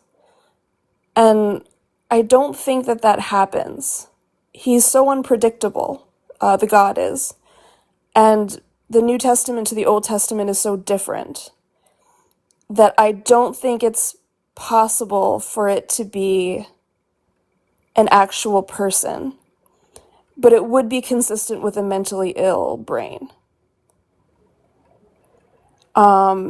And so, because your symptoms will fluctuate drastically depending on how symptomatic you are. So, I thought I would throw that out there as in case you had any questions for someone who might be going through something similar to what people in the Bible have gone through. No, I don't have any questions. We've actually have talked about the various symptoms that the prophets in the Bibles display. Like, the text was written by different people over time, so it's not one consistent author and one consistent voice. I think one of the things, like in the text, the the writers try to write in evidence, right? The miracles that Moses did was supposed to provide evidence that Moses was actually talking to a God. The environments changing of a person is supposed to be evidence of people talking to a God in the text. For example, Paul's eyes being blinded, the people that were there that supposedly saw it, like they wrote in the evidence. But today, believers don't have any expectation or requirement for evidence for their claims that they're talking to a God.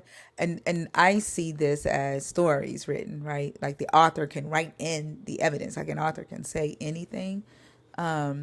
But yeah, we've discussed the possibility of the biblical characters experiencing psychosis, borderline schizophrenia, auditory hallucinations, visual hallucinations, delusions of grandeur, things like that.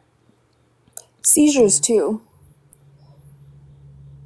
The aura from seizures can sometimes manifest as religious experiences. But I'll drop down. Thank you so much for having me up. You're welcome. Thank you for coming up. Have a Bye. good one.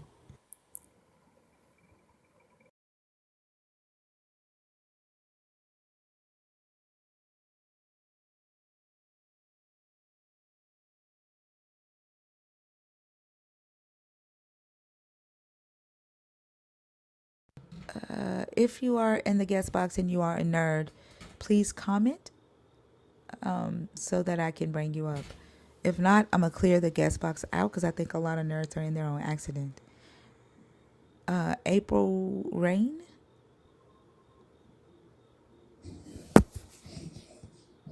Hello, April Rain.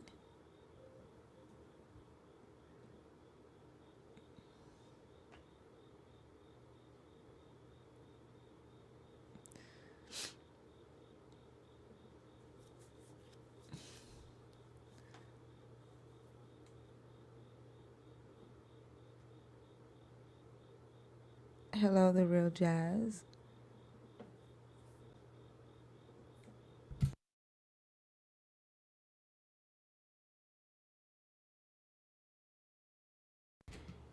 Do not send your prayers in here. Nobody, we don't want them shits. Keep them to yourself. Keep them to yourself. Stop trying to force your shit on other people. Like that's gonna get you muted, right? Like your prayers are not gonna be able to stop this mute.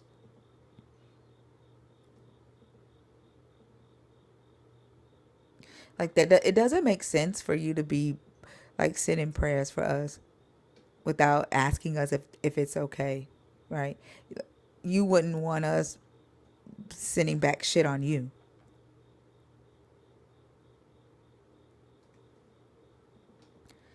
It doesn't take much for you to respect people's boundaries.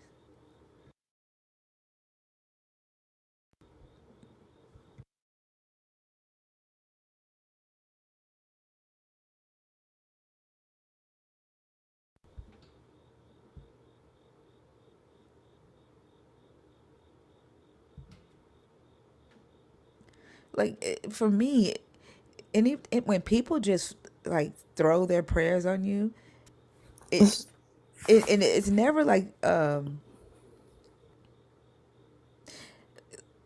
you ain't praying that you know something good happens. You're not praying that a person bill gets paid or something. Like you are literally choosing upon like taking it upon yourself to say, I don't like the way this person thinks. I don't like the way this person lives. So let me pray that this person's life changes so that I'm comfortable.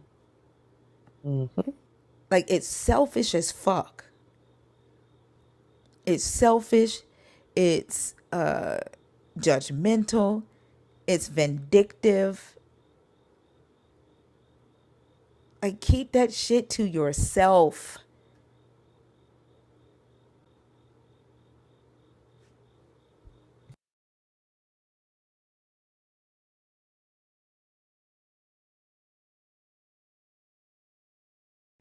And using their God as an insult to people or to to take a dig at people is just wild. And then calling that shit love.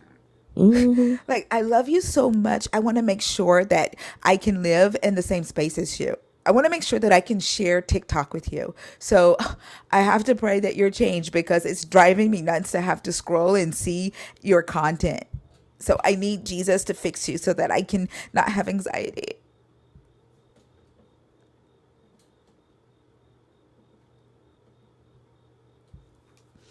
Like, that's literally what y'all are saying. And they'd be like, I want you to go to heaven. I don't want you to go to hell. I want you to be there with me. Like, I. Hmm. That's all I hear. I want, I. Like, you don't care what the other person wants at all. I actually went and got me some coffee when I went to go use the bathroom.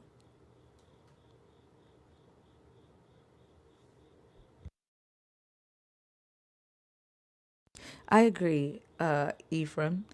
It is kind of quite sad. So, Ted, I know you are in there on accident. Ketchia, I guess you are in there on accident. Lady T, are you in the box on purpose or on accident? I don't think you are a nerd. I'm not sure. Theo, I'm going to give you 5 minutes, okay, Theo? 5 minutes, okay? And then the next time you can come up, Theo, it won't be until maybe Thursday or something, okay? Because you can't be requesting it every day, okay? Because I think we've had this talk with you, and you don't seem to be listening to us, okay? 5 minutes, friend.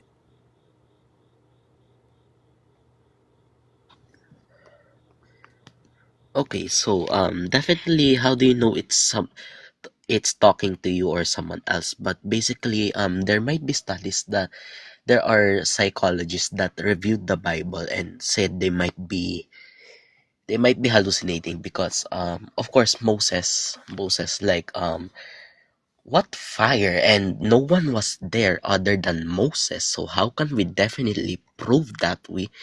We do not, and it only states in the Bible that Moses talked to God through a fire, and then of course someone actually fought God, but only one person told about it with no eyewitnesses, and they said that Jesus resurrected, and there were like 500 eyewitnesses, but they can't even name those eyewitnesses. And we might even think that the 12 disciples never even met God, but it was only written by people, and to those that say the rapture happened is gonna happen on 23 September 23rd, we don't actually know if that's real, if that God is actually saying that to them, because unless of course we can read minds, or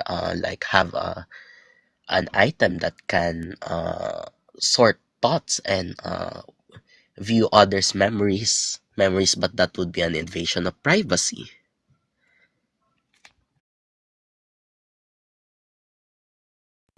You covered a lot in that, Theo. And so the last part, when you're saying that we can review thoughts, but that would be a violation of privacy, are you saying like people just randomly can read minds, or are you referring to them going and like getting like tests done that shows that there's another voice inside of their head? Like, what are you referring to?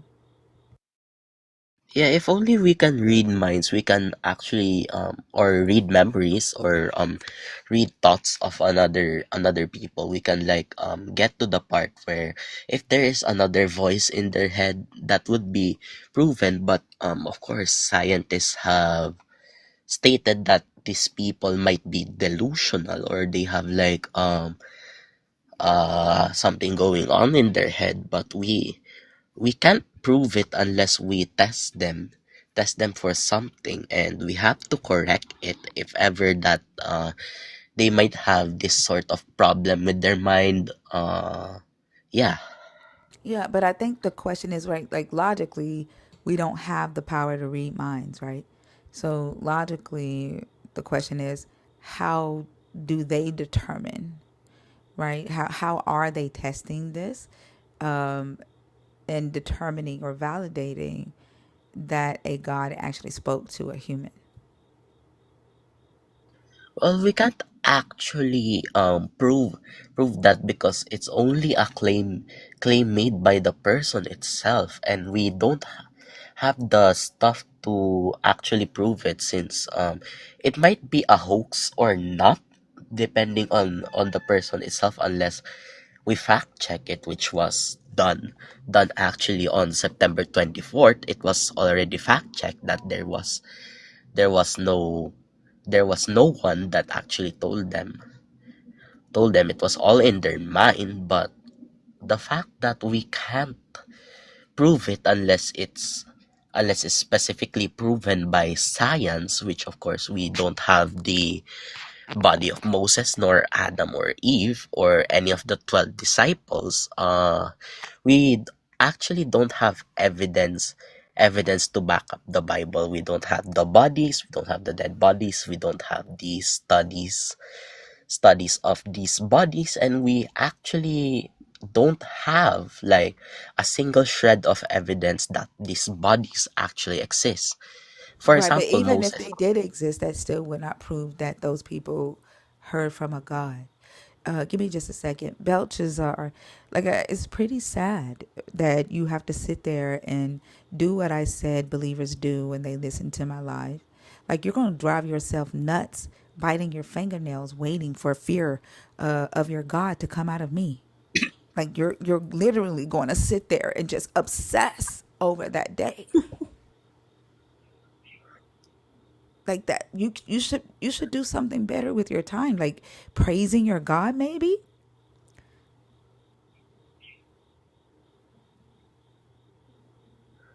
Jesus Christ would not all burn you. Like, do you actually think that I'm afraid of going to hell? Like, I don't want to be anywhere you are in eternal life. Like, if there is eternal life, Belshazzar, send me to the opposite place. Like, what if I don't like you here on earth? What makes you think that I would be looking forward to spending eternal life with your ass? Like, you're saying it as if it is some punishment for me not to go where you will be. That's not a punishment, Belshazzar. And burning and death doesn't fucking scare me, Belshazzar. It doesn't scare me. The fact that it scares you, like, that's something that works on you. That's why you believe in this God. It doesn't scare me. And then the fact that you literally believe that you will remember my ass on the day that you meet your Jesus means that I mean more to you than your Jesus. Because why the fuck would you be thinking about me the day that you finally meet your Savior? The day that you finally get a new BBL? The day that you finally get to go into eternal life? The day that you get a mansion in the sky? You going to be thinking about Thinker's ass? Oh Like, yeah,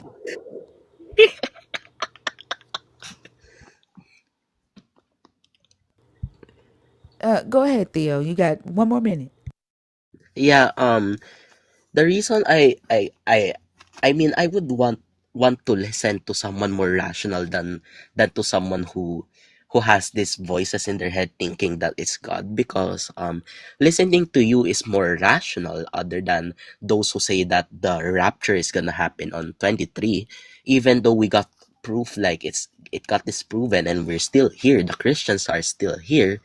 Why would I believe in something only one person has seen? For example, Moses. Why would I believe in Moses, or the one who fought with God, or even the 12 disciples? Why would I believe that they have met Jesus or met God, when the only proof that we have is the Bible, and the Bible makes a lot of contradictions, and a lot of people, basically psychologists, have said that they might have experienced a delusion, or they might have something in their head.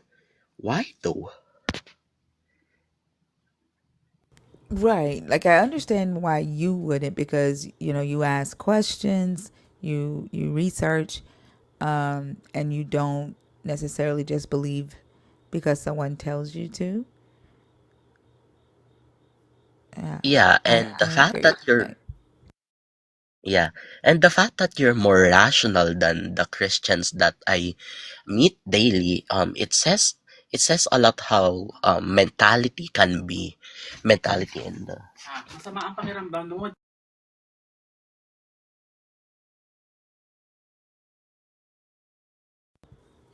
Theo gonna get in trouble. I told him to stop trying to come up here every day.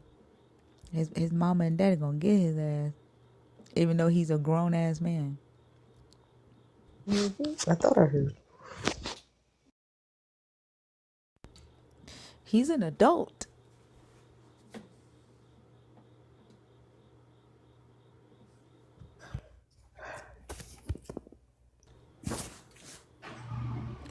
Auntie Roz, oh, you're a nerd. Did you come up on purpose or on accident? Auntie Roz? All right, y'all. The guest box is empty. I don't think Lady T is in there on purpose either. I've called her name and she didn't respond. If you are a believer in the God of the Bible, if you are a deconstruct atheist and you are 21 and up, the guest box is open.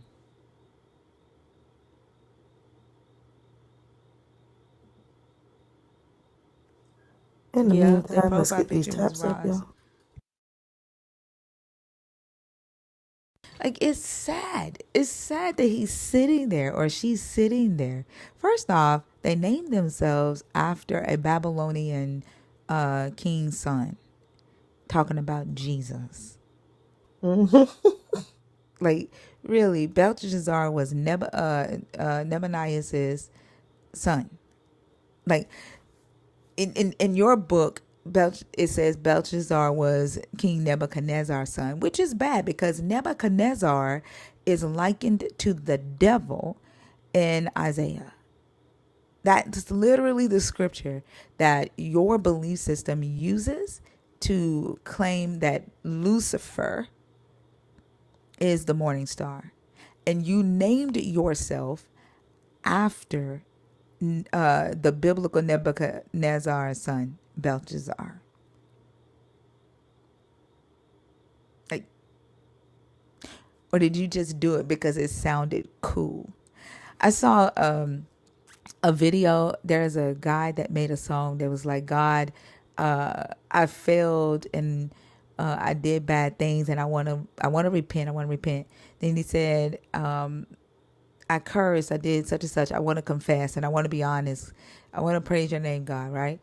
And so the guy was talking about how Christians were in the comments bopping to that song. And he was like, I'm going to show y'all how not all worship music is worship music. So he shares a video of the guy who wrote the song saying that, he said, I never told y'all this was Christian music. He said, y'all don't have the monopoly on worship music, on spiritual music. And he said, I'm Jewish. I love Jesus, but I also believe in Buddha. He said, I think there's truth in many different religions. And so the guy, the Christian, goes back and he says, y'all, he says, This is why the Bible says worship them in truth. You must worship in truth. First off, he's quoted the fucking scripture wrong, because it says they that worship him must worship him in spirit and Spirit truth. and in But truth. this guy who's judging people for liking this song that just says, God, I want to be honest. God, I want to confess. He's like, this is why the Bible says you must worship him in truth. And he said, y'all bopping y'all head to that song, bopping your head all the way to hell. And I'm like, your God's gonna send people to hell for playing and listening to a song that says, God, I want to repent. God, I want to confess that I've not always been right. I want to be honest. Because the God, right, the word God was intended for not just your God, like that. And these people don't know that. They just hear God. Like, it ain't, whose fault is it that your God's name is God? Like, Right. whose fault is that you don't know your God's name, that you don't have songs with your God's name in it, that you are literally calling your God a chair? You Title. might as well be saying, chair, hear my prayer.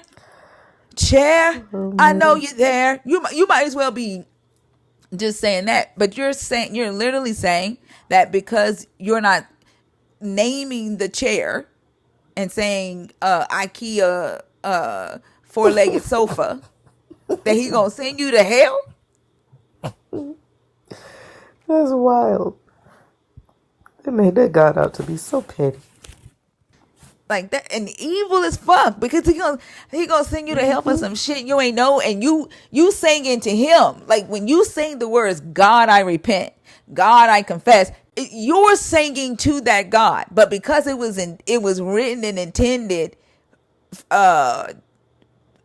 for that person to sing it to the gods he believe in, now you going to hell. Like, the shit don't make sense. And y'all wonder why people don't believe your bullshit. And then those type of videos be going viral like a motherfucker. Y'all agree with bullshit.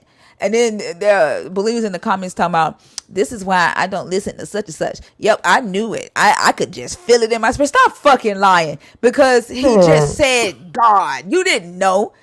That's why he had to make a video and tell y'all, this ain't a Christian song.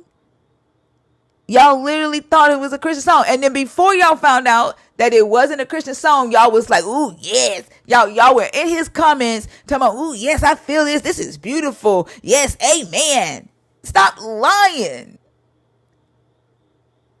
And then y'all want to gaslight people and pretend like we didn't see that shit.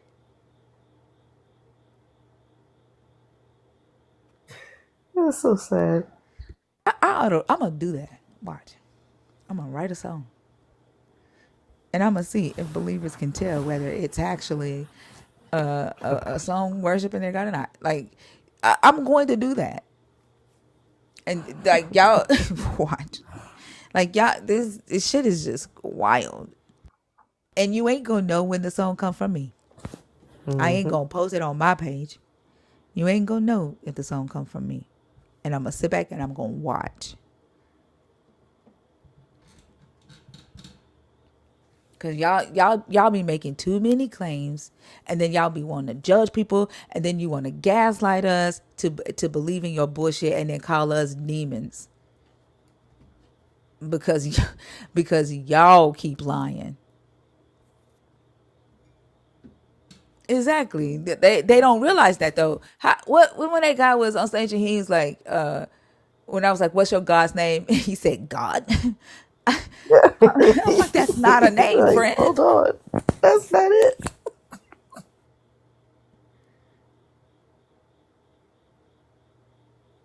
Oh, shut up, J Quad. Right.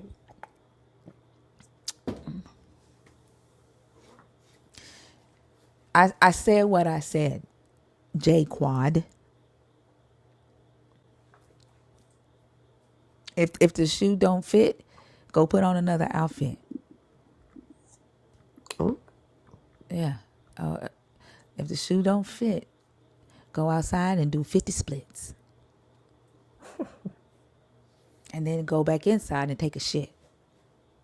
And then take a shower and pray for the Holy Ghost power to bring your ass on stage and come in here and talk about the God of this age, because I want to fucking know why the hell y'all keep putting on these shows, getting on my fucking nerves. And then we got to do the swerve because y'all motherfuckers be pivoting like a bitch. Pointing fingers, acting like a snitch, talking about he ain't no Christian. He ain't on a mission. This one over here ditching, talking about deconstructing. No, let me stop.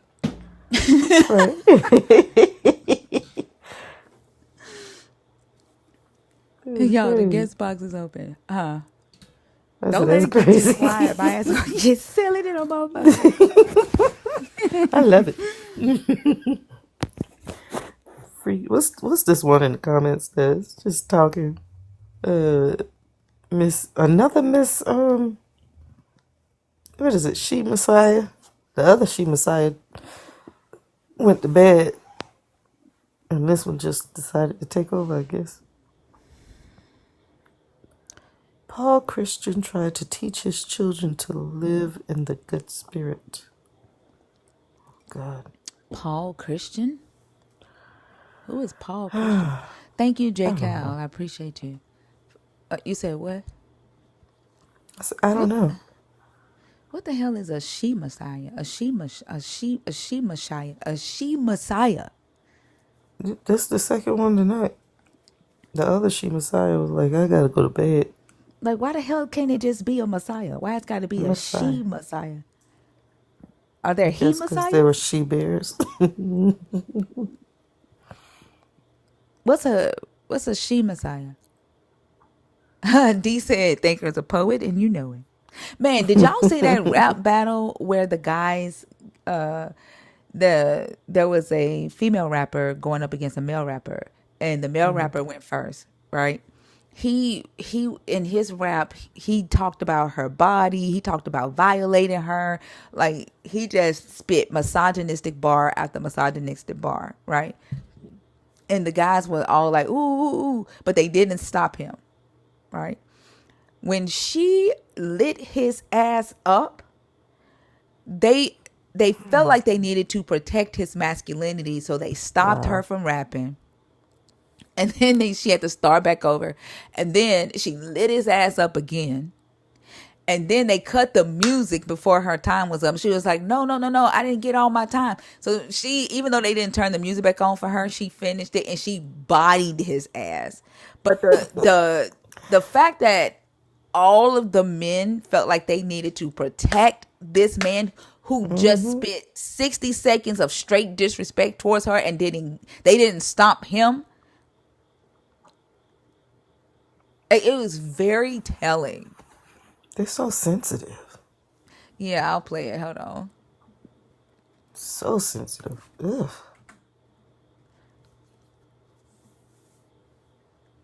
Y'all, let's tap the screen and get these likes all the way up, please.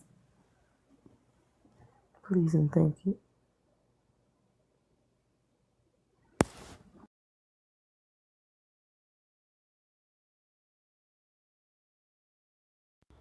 Hopefully I reposted it. I can't remember. But let me see. The misogyny might have gotten on my nerves so much that I just commented and scrolled. So yep, I did not repost it. Should be in your watch history. I don't know how to do watch history from the desktop though. Oh, yeah. Maybe I liked it. Let's see. When stuff like that get on my nerves, I do not even like it. I don't usually I don't support it. But I did comment on it. And somebody liked my comment, so I might be able to find it that way. But hold on. Okay.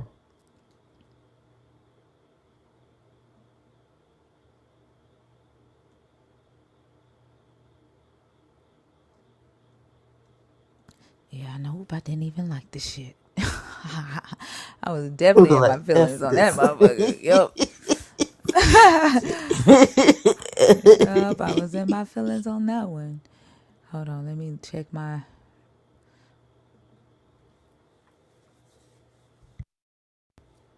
She Messiah, please spell there correctly. Good Lord, Thair is not the word you're looking for. It's Their.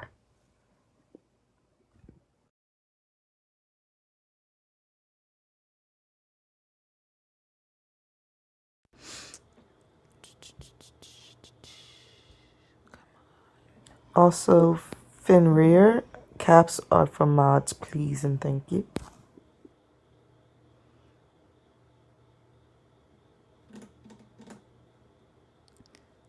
And then like TikTok desktop doesn't let you see all of your notifications. It only goes down so far, which is crazy. Like, damn.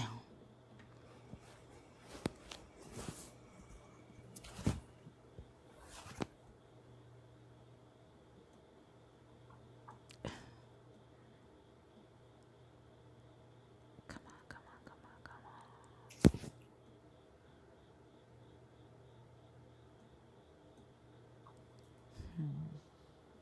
I can't find it, and I can't see all of my notifications. It only lets me go down so far.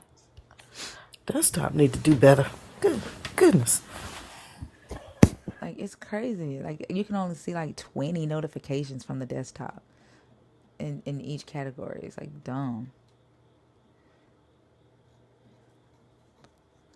I don't even know how to see watched. Open another bottle of.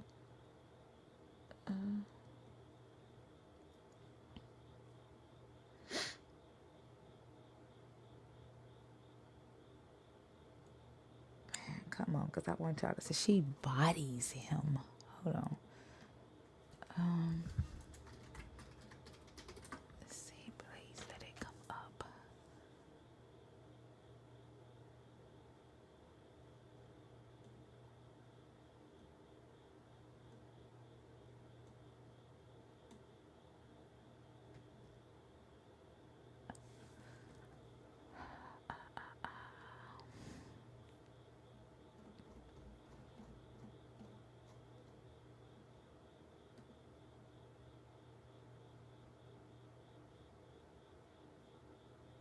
I see her in other rap battles, but the one that I'm talking about is not coming up when I type rap battle. Damn, this is what I get for not. Can I see the videos I commented on? Can I search that on here? I don't know if I've never seen that.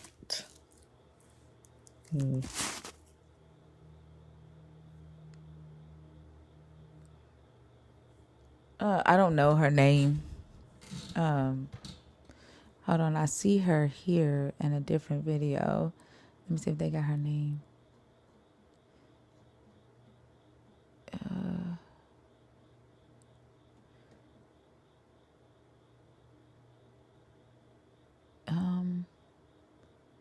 Renea, I think is her name. Renaya. Let's see if I can find her through that. Renea. There we go. Okay, I just found it. Okay. Thank you. Okay, let's see. You're about to run out a lot. I'm really trying to think. Hold on. Gonna let the bitch go first. You're about to run out a lot. I'm really trying to figure out why the hell does the crowd try and gas you up? Maybe it's because of your flows, your bars. Nah, that ain't enough. Elephant in the room is called the CEOs wanna fuck. And fuck it, I wanna fuck too. Better brace yourself. Buck tooth, send her high if she trip. Get me, that's a minute. It's supposed to be a minute 30. I'm showing you simple. Get me. Easy. Easy. That's 1 mercy. minute. That's what you call mercy. As in 60 seconds. I gave you 60 seconds. Gonna be fun. Hold on. This one doesn't show his whole rap. This one is a. Damn. I don't know why this person broke that one up. I think here it is right here. Oh, this one's gonna make you go to YouTube.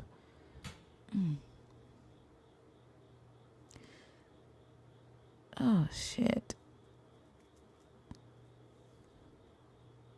I'm gonna type in who is Orion because that's what her rap was. Let's see.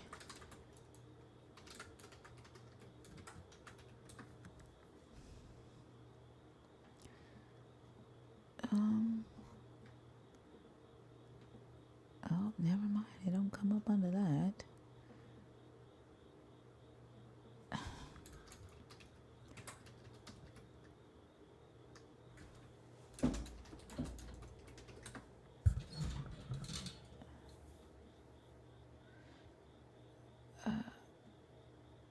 I guess we're gonna have to listen to that one because I think I found it. Look up Carrie's Clips. Look up what? Carrie's Clips. Kerrys Clips. It's who won this round? Renea or who is Orion?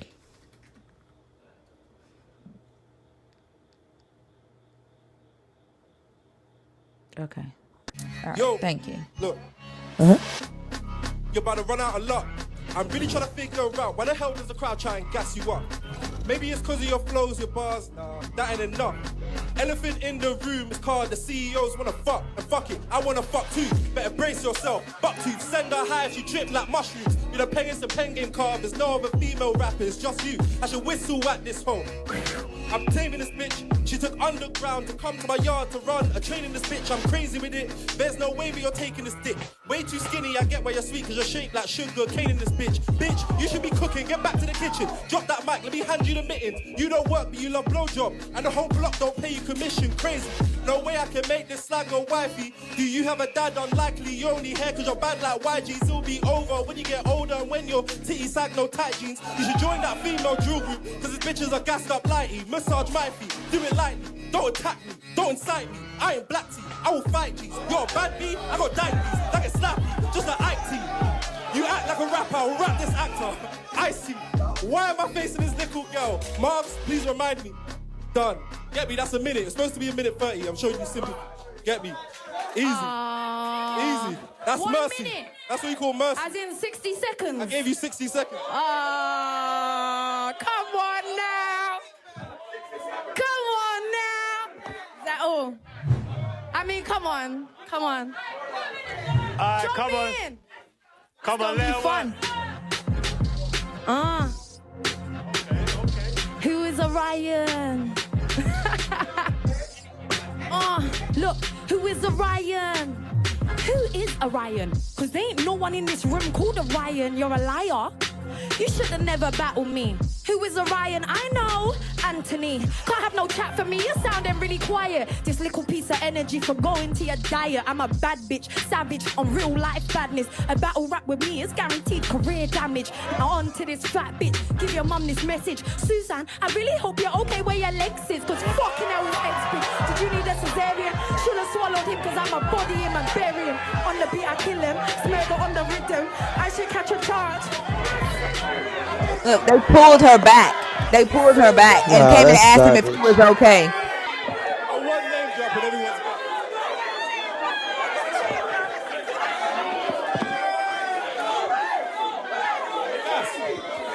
Look, they checking on him right now. Let's go.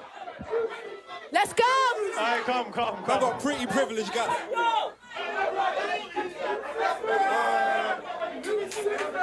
Then they tried to we ain't belittle her, there talking yet. about pretty We privilege. ain't there yet. Let's go.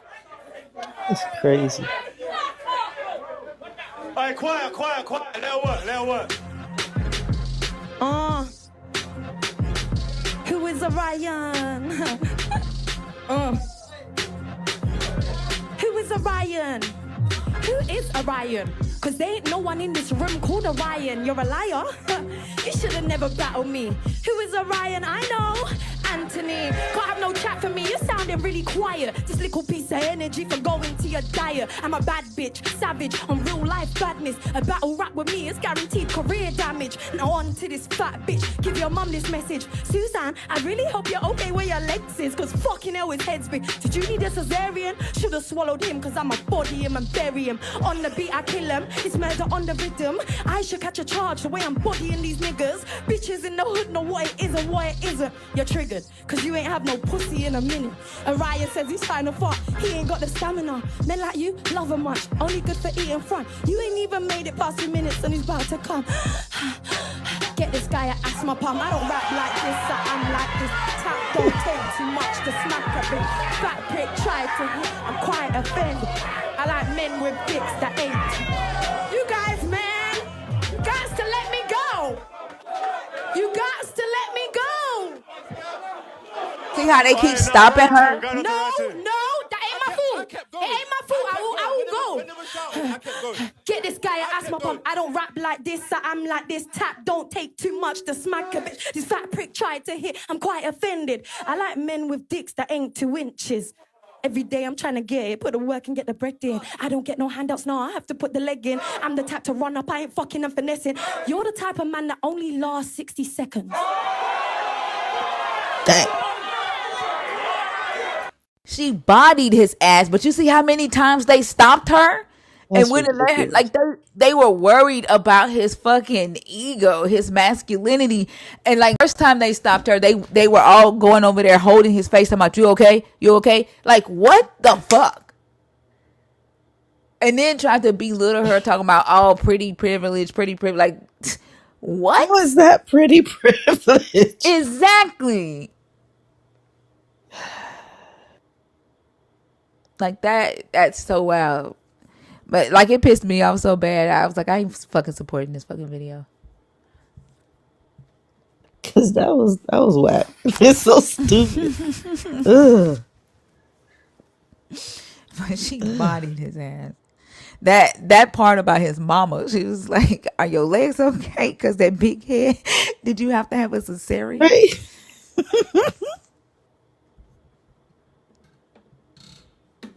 All right, y'all. The guest box is open. It is 5 a.m. Central. We made it through the wee hours of the night. If you are a believer in the God of the Bible, if you're deconstructing or an atheist, 21 and up, we took a break to listen to that song because nobody was coming up. So if you are there, I did see a tag. Somebody said that they had something to add to the conversation, but you're not in the guest box. I don't know who it was.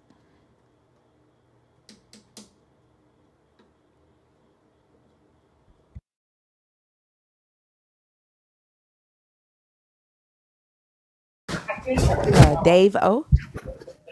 Oh goodness, Dave O.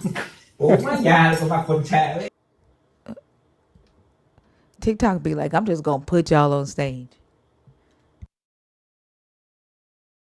It's just rude. They be violating people like Christians with their prayers. Mm-hmm.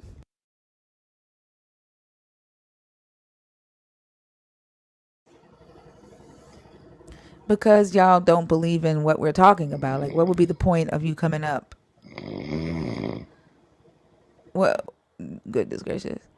What would be the point of you coming up, Fenrir? No problem, Davo. Like, you're agnostic. Like, unless you're an agnostic atheist, like, what's the point of you coming up? Just to talk?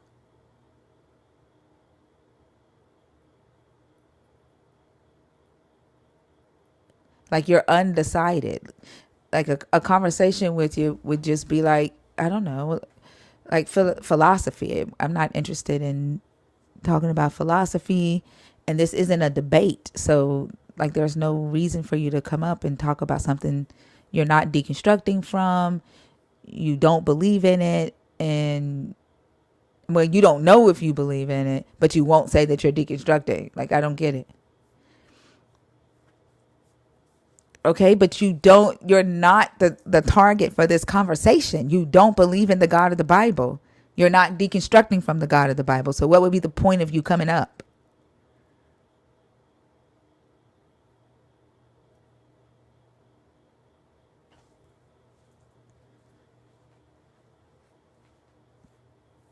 No, you asked why don't these types of panels want agnostics to come up? I'm asking for what? Like, what would be the point?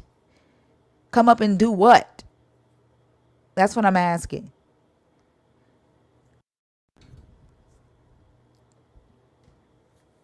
Like, what would you add to the conversation? I'm trying to understand.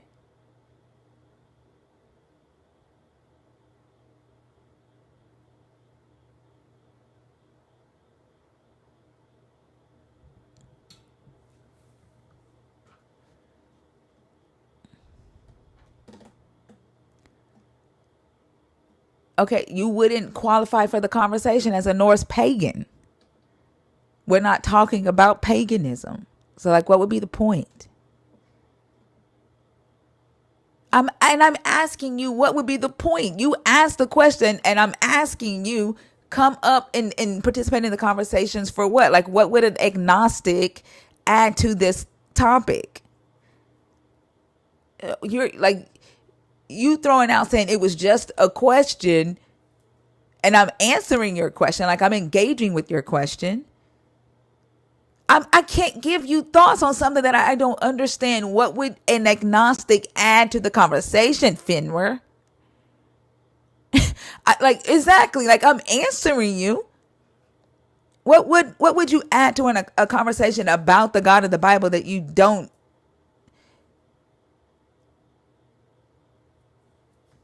believe in, but you won't say you don't believe in it because you won't say you don't believe in a God. Like, you won't identify as atheist.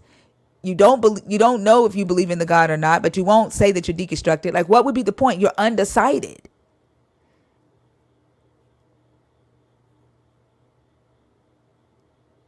Apologetic. How are you? Then you can get knowledge from the chat. There is no knowledge that you can give. You're undecided. I'm not interested in just talking to you. Like, this isn't a spiritual room. Like, I'm not trying to be a spiritual guru. This isn't that type of live. The live is focused on a specific topic. That's what you're not understanding. This isn't that type of live. Apologetic spiritual duct tape. Are you there? What? Okay, we're gonna move on.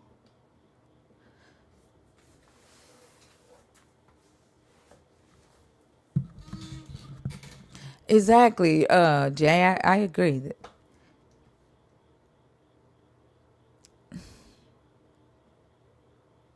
I see Tiff. She If you're must. trying to request, you have to leave out and join through my main account. It triggered me to answer you back. You got triggered because I asked you for what? You couldn't even explain why you should participate in the conversation. You asked the question. I said, what value, what would you bring to a conversation when this is not your belief system? And you couldn't answer it.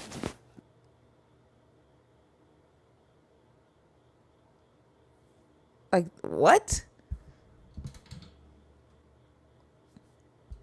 The way y'all be victimizing yourselves. Like, that's crazy. You might as well identify as a believer the way you just acted.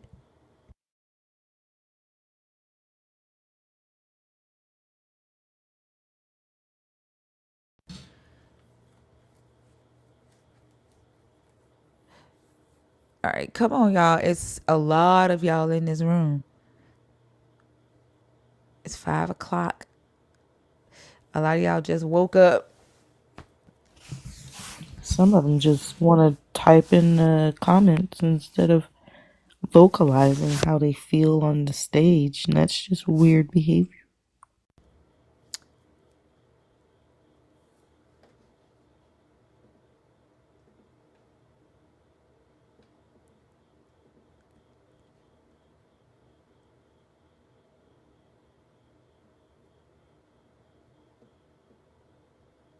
Hey, Afro Max. The real jazz. How are you? Hello. How are you? Let's see if you guys can help. Did you come up on purpose or on accident? No, I came up on purpose. For the Okay. last few days, I'm sorry. How old are you? I'm 35. Okay. Are you a I'm believer? sorry, I'm sick. Are you a believer? I would mostly say that I'm deconstructing. I would say I'm kind of like, I've listened to, like going to church and like hearing other people talk about it and stuff like that. So I would kind of say more so that I'm like a deconstructor. Okay. And what are your thoughts on the topic? I just think that some people just need something to believe in, like even if they think that they can hear something saying something to them. Now we all know that that's like a bit of like, I don't know how you want to put it, like a bit of weirdness. Yeah, but the topic is asking like, how do you know, right? Like that you're talking to a God, or how right? Do you That's know what I was that gonna. a God That's what I was gonna say. No, that's what I was gonna say. I feel like I feel like they feel like you got. Please allow me to get my sentences out. I'm sorry. Thank you.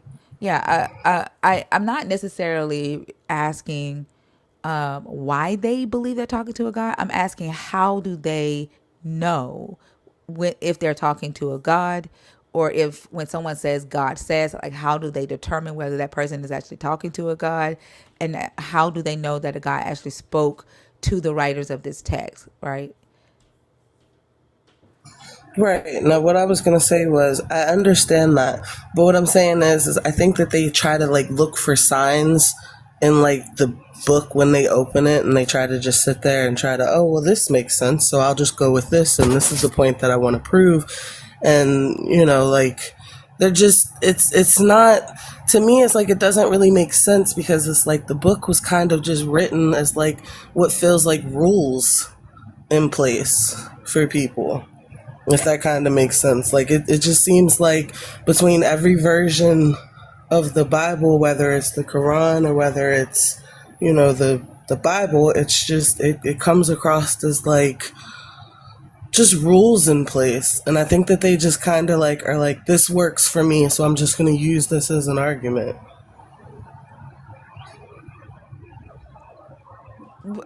Well, because it's the law, it does have like structures of rules, because it is considered the law of the land of Israel. And I think a lot of people approach this as the law being something spiritual, but it's a literal legal code. Yeah. And I mean, I guess the question that I kind of had was, at one point, wasn't it said that the Bible was like plagiarized or something?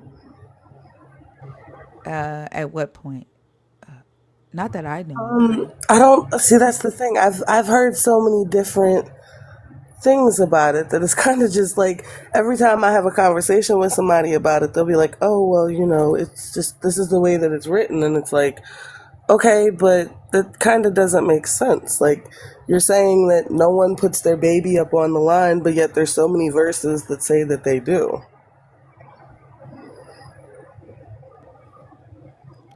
I'm sorry. What do the babies on the line have to do with plagiarism? I'm trying to follow you. No. I'm all over the place on trying to figure out exactly where it is. But like, I'm sorry. I'm nervous first off, but second, I've just heard so many different things about the Bible and where it comes from and how it's written and. How do you research? I mean, the things that you are told, like, do you go and research them, or do you just accept what people say? No. I never fully accept what anybody says. I'm always questioning things. I'll never. Do you go and research it? Yeah, like I listen to people like you or another TikToker. I don't know if I'm allowed to say names, but I mean, I mostly do research, but I'm never going to fully believe one thing that a person says, because it's not, that's not the way that I guess that this is supposed to go. Like, you're never supposed to just take someone's interpretation of something, because I feel like in many ways the Bible can be interpreted by how you see it, by how that person sees it, by how that person sees it, how that, it just it's interpreted so many different ways. And the problem is that everybody thinks that they can interpret what exactly it's saying, but nobody can exactly put a specific thing on it. Have you tried just reading it yourself, right, without this interpretive lens, and then conducting research and tried validating the claims in the book yourself by doing scholarly research, looking at archaeological reports, Well, checking now I just started the I'm whole. sorry, let me finish, I'm please. sorry. Checking the other nations that are mentioned in this book. Like, there are other characters, other kingdoms talked about in this book that would also have their own chronicles and their own tablets or scrolls that records their history, that records their kings, their gods and things like that, and checking that against the biblical claim. Have you tried doing that? Now, I will admit that I am kind of new in the starting of the deconstructing. Like, I've been listening for maybe a week or two now, but I would kind of say I'm at the beginning of the journey. Okay, so that would be one way that I would say how to basically assess what people say. I don't ever want anyone in here to take my word for anything, which is why I show resources for the things that I say, or pull up scriptures. As I stated, my private community that I have on Discord, I share the research that I do, any research that I find, any scholarly articles that I find, I share with the community on our private Discord, so that people can go on their own time, read it, research it for themselves, so they know for themselves, right? And not actually taking my word for anything. Because I'm still, I'm deconstructing, right? And so a lot of the conversations that we have in here are helping me understand better and more fully, why the belief system is structured the way it is, why people believe what they believe, where they got it from, where I got it from, and whether I need to deconstruct a specific belief that I've picked up, or helping me deconstruct certain things. So I don't want anybody to take my word for anything that I say in here. Yeah. Like I said, I'm just towards the beginning, and I've been watching a lot of your stuff on TikTok, and I definitely do agree that there are some points that people just, they believe that people speak to them through text, which again, we all know that's kind of like a psychiatrist, but it definitely, it's definitely something when you think that someone's talking to you through a text, because then that means the interpretation of whatever you're looking at is what's important. I guess that's what they make themselves believe, but that's pretty much all I have to say. I'm so nervous being up here, but I do appreciate you guys for having stuff like this. You're very welcome. And also, don't be nervous coming up here. As long as you're respectful, it'll be, a pretty cool, safe conversation. This is the place to ask questions, to learn. Saying the wrong thing isn't bad. It's when somebody tries to convince me that a word doesn't exist, or that a word isn't somewhere. Like, the gaslighting is when I start cussing motherfuckers out. But not knowing something isn't a bad thing, right? There are things that Yeah, I no, don't I know. understand. Yeah, so don't ever feel nervous coming up and talking to us. Well, I definitely appreciate you guys for having me up here. I hope you guys have a great morning. Thank you. Same to you. All right, bye-bye. All right. Hey, El Oso Re. Good morning. Good morning. Good morning. And I say good morning. So you back to your old self? Well, let me just tell you like this. I had a dream last night that was just so powerful. I'm back to me. Wait, you had a dream that was powerful, and then you said, "Now what?" Now I'm back to me. Now you. Praise God. What did the dream do that made you I beat a turn back? nigga up twice. So, Oh god. so you were no longer feeling the feminine energy and like.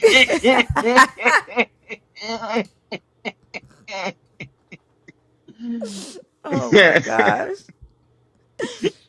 Yeah, people were worried about you. Nah, yesterday I hung out with some fam, and then I was on Real Live, I was on Wayne Live, I was around. I People was just about didn't to see me. say. Yeah, I saw you on Ria's live. I turned it on, then I fell asleep. How long did she stay live? I made her go for 2 hours, and then at that point I was like, okay, I can release you. You did good. You You did held good. her hostage. Yeah, she was like, well, I'm just trying to get on the He for the literally did. algorithm and stuff. I'm like, well, 30 minutes ain't gonna cut it. Yeah, yeah. Ria got to get back into the saddle. Mm-hmm. Yeah, you got to nurse that algorithm. But it looks like it worked. Like somebody said to post a video before you go live, 30 minutes Yeah. before, and that does work. The crazy thing is, it brought a lot of people in the room who don't necessarily agree with me, but they would rather stay in the comments though. Yeah. I had to cuss Ken ass out. Mm. He, like, I, when I tell a motherfucker you are dumb as fuck, Oof. It takes a while to get there. man. And I was trying to have like a real civil conversation with him, but that dude is dumb. And I literally said, I told him that talking to him was like talking to dry paint, and not the paint from Lowe's, but Walmart paint. Mm. That's how fucking dry his conversation was. Yeah. Oh, yeah, okay. Yeah, I know who you're talking about. Yeah, that makes sense actually. Ken is not the brightest bulb in the drawer. Did you see that one of my favorite people on TikTok is in the comments? Mm-mm. You sure? Yeah, who is that? Who is one of your favorite people on TikTok? I thought I was one of your favorite people on TikTok. You are my favorite person, but there's somebody that's right underneath you, and they Underneath have a me. green background, and it's just pretty much a headshot in their profile picture. Green background. Hmm. She PC been knows what I'm talking talking all about. day. She been talking all day. Well, for the last couple of Oh, hours. that's one of your favorite people? Like, who is that? Absolutely. Has she been on stage? No, who is that? Oh. She is the Messiah. Well, I did ask, like, what's a Shema shot? A Shema. What the fuck is a she Hmm. Messiah? I did ask that question. Hmm. I swear this fucking overbite of mine will fuck a word up. I swear it will fuck a word up. But I did ask that question. But Absolutely. like, why? So why is she one of your favorite people on TikTok? Um, I wish she would come up here and explain it, but basically she's been telling these Christians that they don't follow the actual Messiah. They follow Paul Christian because Christian was Paul's last name. Yep, she's been Shut saying up, that all morning. Oso. I'm But dead that's She's what been ass. she saying that meant all when she morning. said Paul Christian earlier. Is Yes. Yes, Christian is his last Yes. name? yes. Yes. She typed that out. She typed that out earlier. She was like, "Christian is his actual last name." Hmm. What? And that's why they're called Christians. Yeah, And where did that's she why they're get this called from? Christians. Considering nobody ever met this Paul character, and considering the name Paul was given to him by those that was choosing the scriptures, where did she get that was his last name from? I Her forget why head. she says that, but for sure it's real.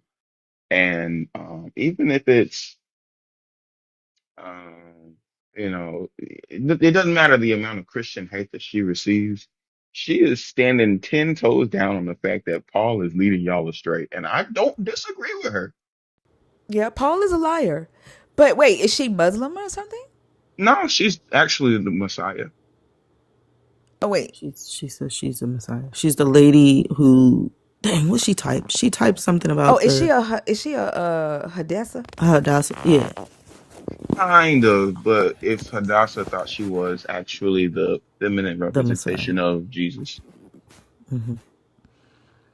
Why do they always make themselves something like that? Like I don't know.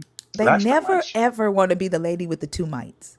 I mean, we did meet the Robin, right? The what was it? A Robin, a bluebird, or what was it that came in the Or the Robin? raven that fed The Raven. that yeah. fed the people. Yeah. Yeah, Yeah, we we did did meet meet the him. Raven, but like, why don't they ever be like, "Oh, I'm the widow with two mites reincarnated," or "I'm the one that got healed with from epilepsy reincarnated"? Like, why do they always put themselves in the highest position possible? Most people are just called Main character to be syndrome. the top dog. A lot of people are called to be the top dog, and Yeah, that's how you know it's real. yeah, and I agree with Selena. Main character syndrome.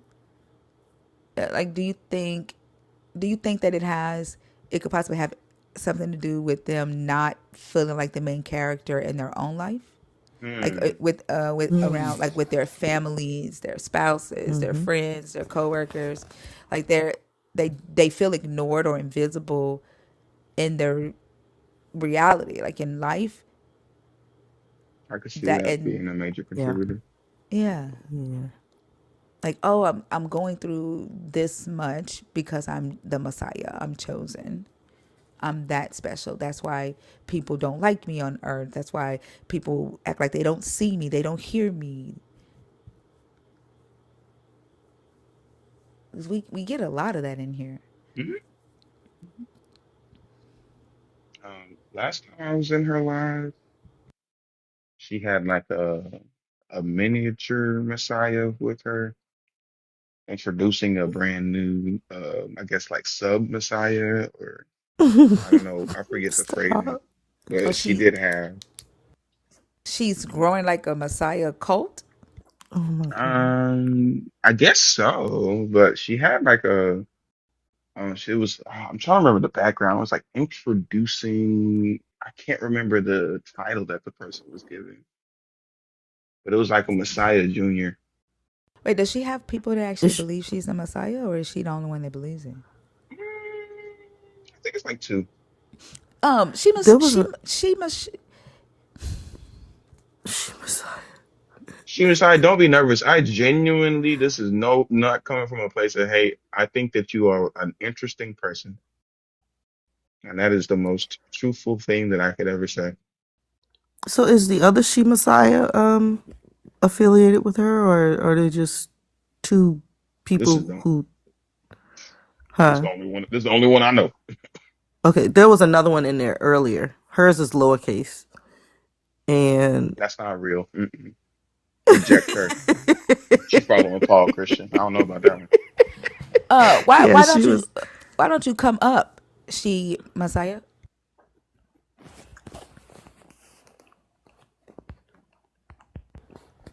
You requested? Okay. Come on in the room. I see her. Okay. Hi, how are you? Hello, How are you doing? I'm good. So you you are the Messiah? Yeah, on I guess like on TikTok, everybody call me that on TikTok. Oh, so The you don't She necessarily Messiah. believe that you are the Messiah. That's just a name that you got on TikTok. Yeah, people call me She Messiah, but I do have a name, but that's not what I want to talk about though. Well, I wanted to know if you believe that you are the Messiah. Like, do you believe that or no? Does also have you pegged wrong? You say have I did what now?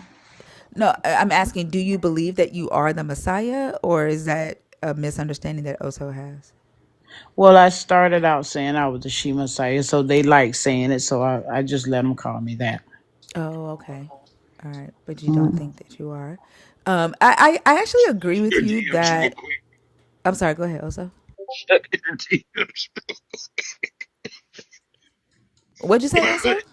Check your DMs real quick. I can't hear you. What are you saying? Nigga, What? Check your DMs. My DMs? Hold on. Real quick. Why are you coughing? Why are you doing that? It's Firstborn called being child. subtle. You know damn well my that neurodivergence was ain't not finna like. so. Ain't no fucking way you thought that was finna go over with me. Like I'm too fucking neurodivergent for that shit. She Messiah, firstborn of an invisible eternal God. Firstborn. So do Yeah, you? so I usually don't like to talk about that because I don't want it to be disrespected because we all have our beliefs or I whatever. respect that. I And will so respect that. it's what I know, and so I just like to leave it at that because I don't. Okay. Yeah. Okay. So Yeah, we I was talking respect that. about. And I do want to say that you're very beautiful. This is Thank you. you in the picture. Well, it's an AI generated. I like the filters and stuff, so I do a lot of filters. Oh, okay. Yeah, Um, because all right. I'm a very I don't know. You said you're a very what? I look odd. Oh, I disagree, well, but Yeah, I look odd. I don't think the filter would change you that much. Like, you look very beautiful Mm. Yeah, in the thank photo. you, thank you. But yeah, Um, so I was talking about Paul Christian inside the thing. So I was trying to find that scripture for you because, as you know, we deal with a lot of religions on TikTok. So um, I read in the scripture because this is in the book of from the book of Acts down to the book of Jude. Those would be his letters after the book of Acts, but the scholars are the ones who are saying that Luke is the one who wrote the book of Acts. So I don't say that Luke wrote that. So I don't know who wrote it because I like to just keep Luke in the Gospels. But according to I think it was I was trying to find it, but it's in it. You probably have to give me a little time. But I do want to find that scripture. Well, there was this guy, I think philosophers, I think that's his name. Well, Paul Christian was preaching to him about his conversion and everything. And the man said, well, I almost became a Christian, and Christian was his last name. And that's the reason why every time you ask somebody, you say, well, what's your religion? They say, I'm Christian. So what they're doing is they are letting you know that their father is Paul Christian. Why? Because they follow Paul Christian letters, Paul Christian doctrines, Paul Christian teachings. And that's why I say that they're Paul Christians, or sometimes I just say PC. Sometimes I say PC. I don't follow Paul Christian doctrine because Paul Christian was a bamboozler. He claimed that he saw a light. Well, we don't come in lights, they come in clouds. So when he say he saw a light, we know in the book of Acts, someone wrote against him and said that the Satan can appear to you as an angel of light. So Paul saw the light of Satan, and when he saw the light, it was Satan who would become his teacher to convert to follow his doctrine, your and phone's now going in being and a out. society. Okay, sorry. And then can you hear me now? Yes. hmm Okay. Yeah, and then and then I'll be finished with this. So Paul Christian taught his children to begin to go up against a prophecy that was to be fulfilled, such as someone coming in the world to begin to talk to the people about a better life or a new life that's coming. So everyone so that's the reason why they behave the way they do. They're not loving people. They're wicked, evil. They're witchcraft workers. They like to throw witchcraft on you. They like to read the Bible on you. Everything that they could do outside of being kind and gentle to other people, that's not what Paul Christian taught them. So in their book, Paul Christian taught them to behave the way they behave, to think the way they think, and to feel the way they feel. So I'm gonna just say 99.9% of Paul Christian children do not walk in that in that empathy walk, and also can you hear me? Hmm. Yes. Oh, they don't walk in understanding. They don't walk in a loving. They always tell you, I want to pray for you, because what they're doing is they're vexed. They come to vex you, and they'll say that to you just to vex you. And then, because they do me the same way, but I've dealt with a lot of them just being on this app, and I've learned who they are. When they say they're Christian, that lets you know, hey, I'm Paul. I'm a child of Paul Christian. I follow his doctrine. I'm here to now war against you, because that's what they're here to do. And Okay. and the reason why I didn't want to come up here, because I don't want them come chasing me, and I wanted them to stay over here with you all. And I like to be in my peace, and that's why I didn't want to come up here. I don't want them chasing me at all. Like Okay. I So, said, I y'all stay have. on her platform. Stay right here. Y'all good right there. Well, they definitely were talking to you in the comments, so they could follow you from the comments Yeah, because you were in the yeah. I chat. just want to I'm find you sorry. that Hold on, scripture. hold on. No, I'm saying you were in the chat talking, right? And they were Yeah. adding you in the chat, so you could definitely be followed from the chat. But so I have a couple of questions for you. How do you reconcile that Acts was turned, like the book of Luke was turned into Acts, right? And not the other way around, right? And Marcion, like you're familiar with who Marcion is, right? No. No. Okay. So Marcion was a bishop who had the Paul letters first in history. Like nobody, the first person to ever have the Pauline letters was this guy Marcion. And the way Marcion's book of Luke was broken down was he starts at Luke chapter 3 actually, through Luke 24, and Luke focuses on cutting out Jesus's Jewish identity from Mark and Matthew. So he doesn't try to like focus on Jesus being Jewish, right? He focuses on the inclusivity of Gentiles. But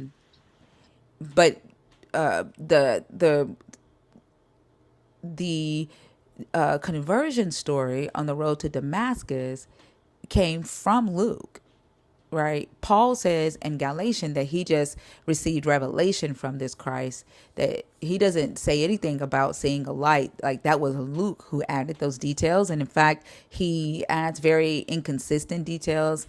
Acts 9, Acts 22, and Acts 26, he gives three different accounts of Paul's conversion on the road to Damascus. Whether Paul says he didn't go to Jerusalem immediately after he got the revelation, that he stayed in Damascus for 3 years. And Luke says that Paul went sooner than that, and that Paul went to the disciples and immediately started preaching. So it's actually Luke that gives a different account of Paul's conversion in his ministry. And through the Acts, we see a different Paul than we see in the Marcion letters.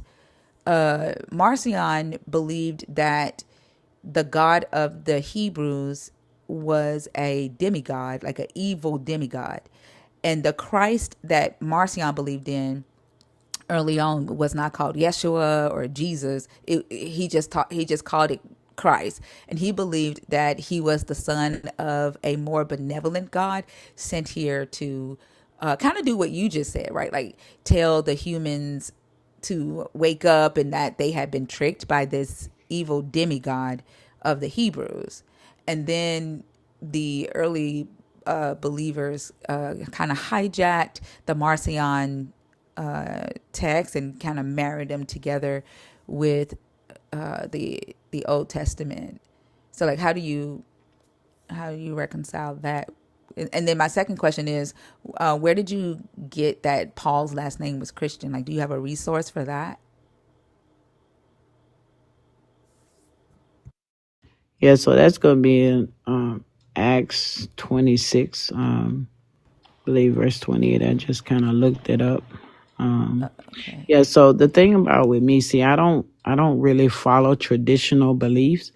And also, if there's a writing, I have to make sure that it's either a scholarly journal, and I also have to make sure that the writing is up to date. And I usually don't use like websites and everything to find my information. And most of my knowledge is like within me. And then when I sometimes open my mouth, it just comes out of my mouth. And according to the book of Acts, this is why I said earlier, I do understand that it was the scholars, or I think what you just said, that they concluded that Luke is the one who wrote the book of Acts. But have now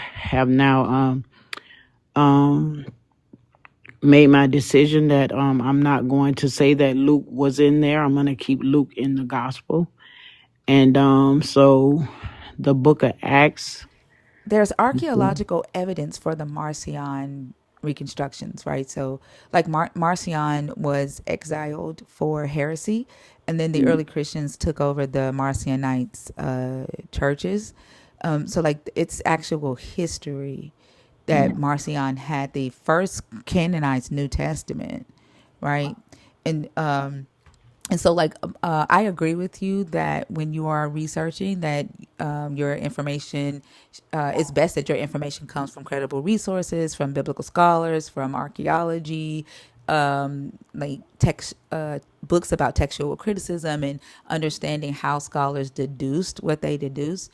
But saying like most of the information comes from within you, like it sounds like that there is some potential that you would be rejecting knowledge if you don't necessarily agree with it, and without you having done the proper research to validate it, because it doesn't already align with what you've decided, as you stated, is the truth, right?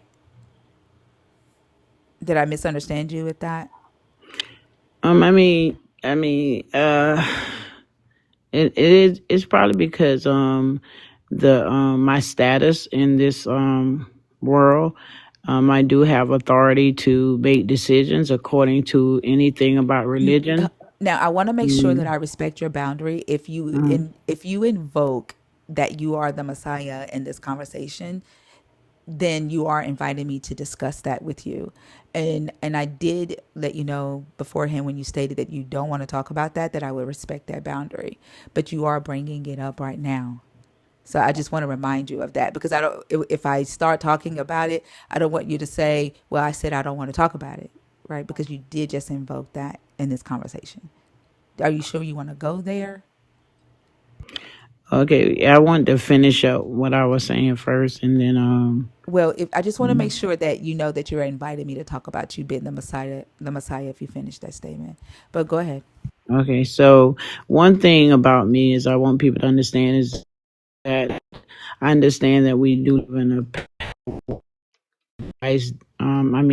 basically everything inside this country alone is being run by guys. I don't go by traditional beliefs. Everything that was taught and written by a world. So when I say something, and I don't mean no disrespect, is what I say. So I can override anything that has been written, anything according to religion. Not with me, you And can. Not with me, you can't. You can only do that. I'm not. That you can Yeah, only do that for yourself, yeah, right? Like, you're the I'm only not. person I'm that can not. Yeah, reject no. knowledge. You can only reject knowledge for yourself. You have no authority to do that for anybody else. Yeah. I'm not talking about. I'm not talking about you or anything or anybody else on this platform. But I'm just saying that, according to the book of Acts, I have disqualified that as being Luke, and we only keep it Luke in the gospel. So whoever wrote it wrote against the Apostle Paul and said that about that angel of light being disguised as Satan, and Paul did say he saw a light. Well, that's something that you like. Right? Paul didn't say that. Luke said it, right? And that's you again. As I asked earlier, like just because Mhm. you decide a thing is a thing, Mhm. doesn't necessarily mean that it's true for everybody else. And Okay. you're what I hear you saying is that you're creating your own version of the story so that it aligns with what you believe for yourself. And you're right, you are the only authority who can validate for you, or tell you what you are willing to accept as truth. It doesn't mean that it's actually true though. Like, because I Yeah. know, right, that these stories in Luke existed in the Marcion text, right? I know that in Galatians was actually written before Luke, before Acts, and in Galatians is one of the earlier letters of Paul that was in rotation, and he doesn't say that in Galatians. So, like I don't Okay. accept that as truth. Okay. What's the name of the guy that you said wrote this No, he that didn't write it. document? He didn't write it. Marcion was a bishop, a follower of Christ, in first century Rome, and he was the first to canonize the New Testament. And he was the first in history to ever have the Pauline letters. And actually Marcion never met this Paul character. Nobody in history that we know of, right, has ever laid eyes on this Paul, on the writer of these Pauline letters. And in fact, we don't even know if his name was actually Paul. It was a name that was attributed to him. So like I don't I guess maybe do some research if you're open to it on the Marcionites, because Marcion believed the same thing that you're saying, right? That this Christ was the son of a different God who was more benevolent, and that Christ was coming to warn the people and tell the people that they were being tricked and duped and used by an evil deity, which Marcion believed to be the God of Israel. Okay. And when did you say this? The Marciana had wrote this. Was the who was this guy? So Marcion didn't write the Paul letters. He was just the first in history to have them. Nobody actually knows who wrote the Pauline letters, but he lived during the same time as the the apostles would have lived during, when I would say fourth century Rome. Okay. And what did he translate it in? What do you mean? What did he translate it Like in? we understand. Like I speak English, so these Bibles was translated in different languages. What language did he translate? Because the New Testament was written in, I believe, Latin. No. Marcion's text would have been in Greek. He lived Oh during yeah, the in time where Greek. they spoke Greek. Yeah, like Okay. yeah. So Okay, his so text would have been in Greek. okay, so it's in Greek. Okay, so about time it got to us. This is where William Tinsdale translated this New Testament in English. Right, but by that time, the scriptures, the New Testament, the Marcion New Testament had already been taken from Marcion and imposed into, the Orthodox doctrine, right? Hmm. Yeah. Okay, so where did it say? Not saying where did it say, but so in this writing of this document that you have, does it state that Luke was the author of the Book of Acts? Yes, like there are a lot of scholars that state that, and as you can see, like Okay. there's several. Like you can go to gnosis.org and look at the libraries of the Marcion reconstructions and the history of Marcion and how they break down the book of Luke and how it, let me see, the Marcion Bible. Let's see if this one will give us a better breakdown. Let me see which ones go to Acts. Hold on. I think. Hold on. This is not.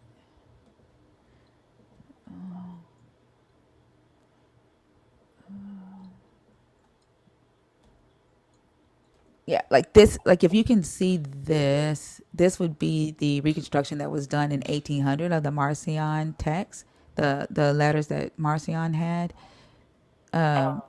originally written in Greek, and then like it'll explain through all the footnotes, how they translated it, which parts were moved over to Acts from Luke. And this is Marcionite-scripture.info. And it's the M. Galater. Let's see if I can. So, and I think I had stated it earlier. That it was the scholars who concluded that it was Luke, because I think you stated that the scholars had put it together. Well, you're talking about a different set of scholars. So what I'm talking about is an earlier time before the text was even married to the Hebrew scriptures, to the Orthodox doctrine. The Marcion New Testament existed prior to that, right? So we're talking like 85 to like 160 CE, something like that. And so if just look into Marcion, because you kind of align with what Marcion would have taught. Does that make sense?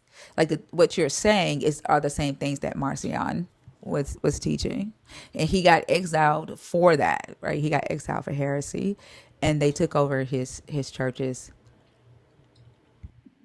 So I don't know what heresy he was teaching.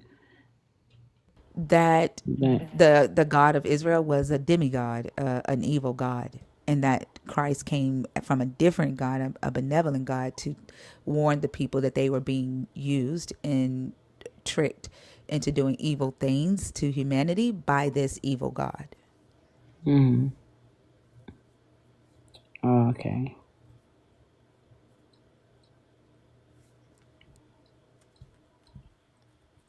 Okay, so yeah, I could check it out.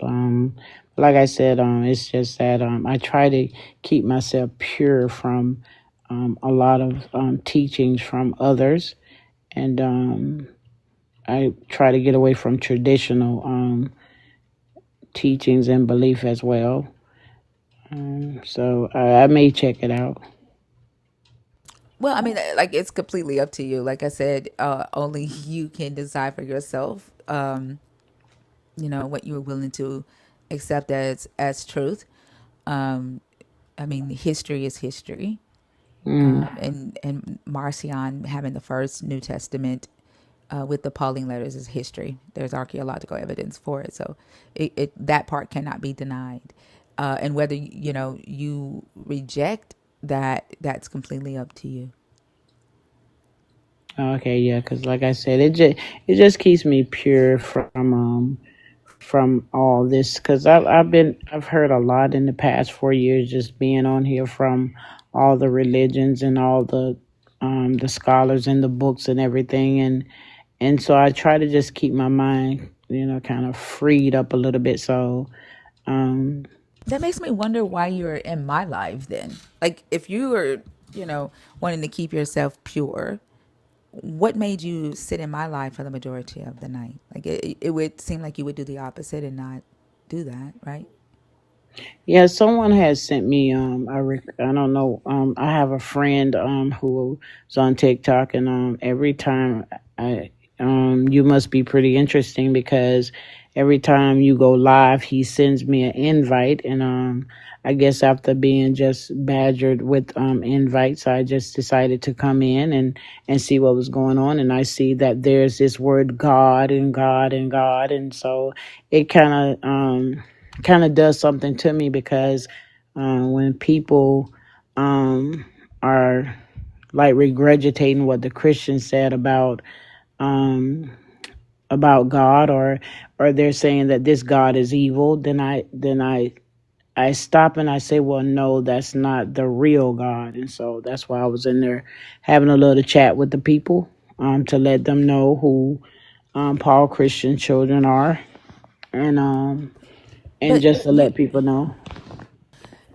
this is why I say that, like the early letters of Paul wasn't and doesn't mention the God of Israel, right? You start to get that when you're dealing with the Greek and Romans and Acts, but the God, when we are talking about the God being evil, we are talking about the God of Israel and Jesus, who connects himself to that God, right? And you're saying that's not the real God. Well, yeah, because people, that's like, you know how people steal your identity. Yeah, Identity that's not a what joke, happened. gang. Yeah. Yeah, that's basically what happened. So they did all those evil things and just stamped the God name on it. And now I live in a world with people who think God did all those bad things. Well, I mean, these people, right, did exist in ancient Israel. There are some things that they did, but a lot of this is mythology, right? Like even the stories that were written about the Babylonian gods, mythology. The stories written about the Egyptian gods, mythology. The Greek gods, mythology. But there is like historical events in the text. One like the conquering of Tyre, the conquering of Egypt, the conquering of Jerusalem by Nebuchadnezzar, and then later the Greeks, the Israelites in the south being under Roman occupation. Like these events did happen, but there are mythologies written around these events. And like when you say that the God never did these things, these are people who did things in history, right? And just saying that, oh, I did it because a God told me to, right? This is what God said. Kind of like, you know, you're saying that you are the daughter of the true God, and that you have information inside of you. It's the same claim that people were making back then, right? The same claim that people make today. This is why I ask, like, how do you know, right, that you are hearing the voice of a God? Because multiple humans throughout history claim to hear the voice of a God, claim to be the Son of God. Even this Christ, this Jesus, right, is claiming to be the one and only true Son of God, similar to you today claiming that. There's multiple people on TikTok who claim to be the Messiah. Yeah, I don't come with a claim, and I try to help people understand that when they use the word claim, a claim is when you read something and then you claim it's yours. Like you read it and say, well, No, this it's man not. was unalived, and it's like you finding something and you claim that what you found, right? No, no, no, no. When you said only I have the authority to do such and such, right? You were making the claim that you have the authority to when you say something, that's what it is. Like you have the authority to change scripture. And I said, well, no, you don't have that authority over me. You only have that authority for yourself, right? That's a claim that you made. You didn't read that, right? You didn't find that. That's how you feel. That's what you believe. So that's a claim. Okay, so I don't claim to be who I am. I know who I am. I didn't read a book and say, hey, oh, I like this right here. This is me. No, I didn't do that. Because before I even began to read this book, I was minding my own business as a young lady, minding my own business. And then I have a testimony with that. So the world has read a book, and they now claim to have salvation. They claim to know this God. They claiming these things because they read something and they found it. I did not do that. So I stand outside of that clamation, as to what you're trying to state that I am and I'm not. You are making a claim for something to be true, right? And like for me to accept your claim as truth or fact, I would do what I need to do to validate or invalidate it. That's how claims work. Like for you, you make the claim and it's automatically true, right? Because you just trust yourself, right? And you have made yourself the authority over that. Cool. But for me, it's not true, right? For me, like that's, for one, I know where and according to my research, where this idea of this deity came from. I know the history behind the people who state that they are the chosen, who claim they are the chosen of this deity. And so, like, for me, your claim would be denied for me as truth. But again, like, it doesn't, you're not asking me to believe you, but or you might be asking people to accept your claim as true. I don't know. But the fact that you're stating it in the live, right, is you making it a claim as a true statement. Like, that this is true. I know it to be true. And that is a claim for everybody else in this room.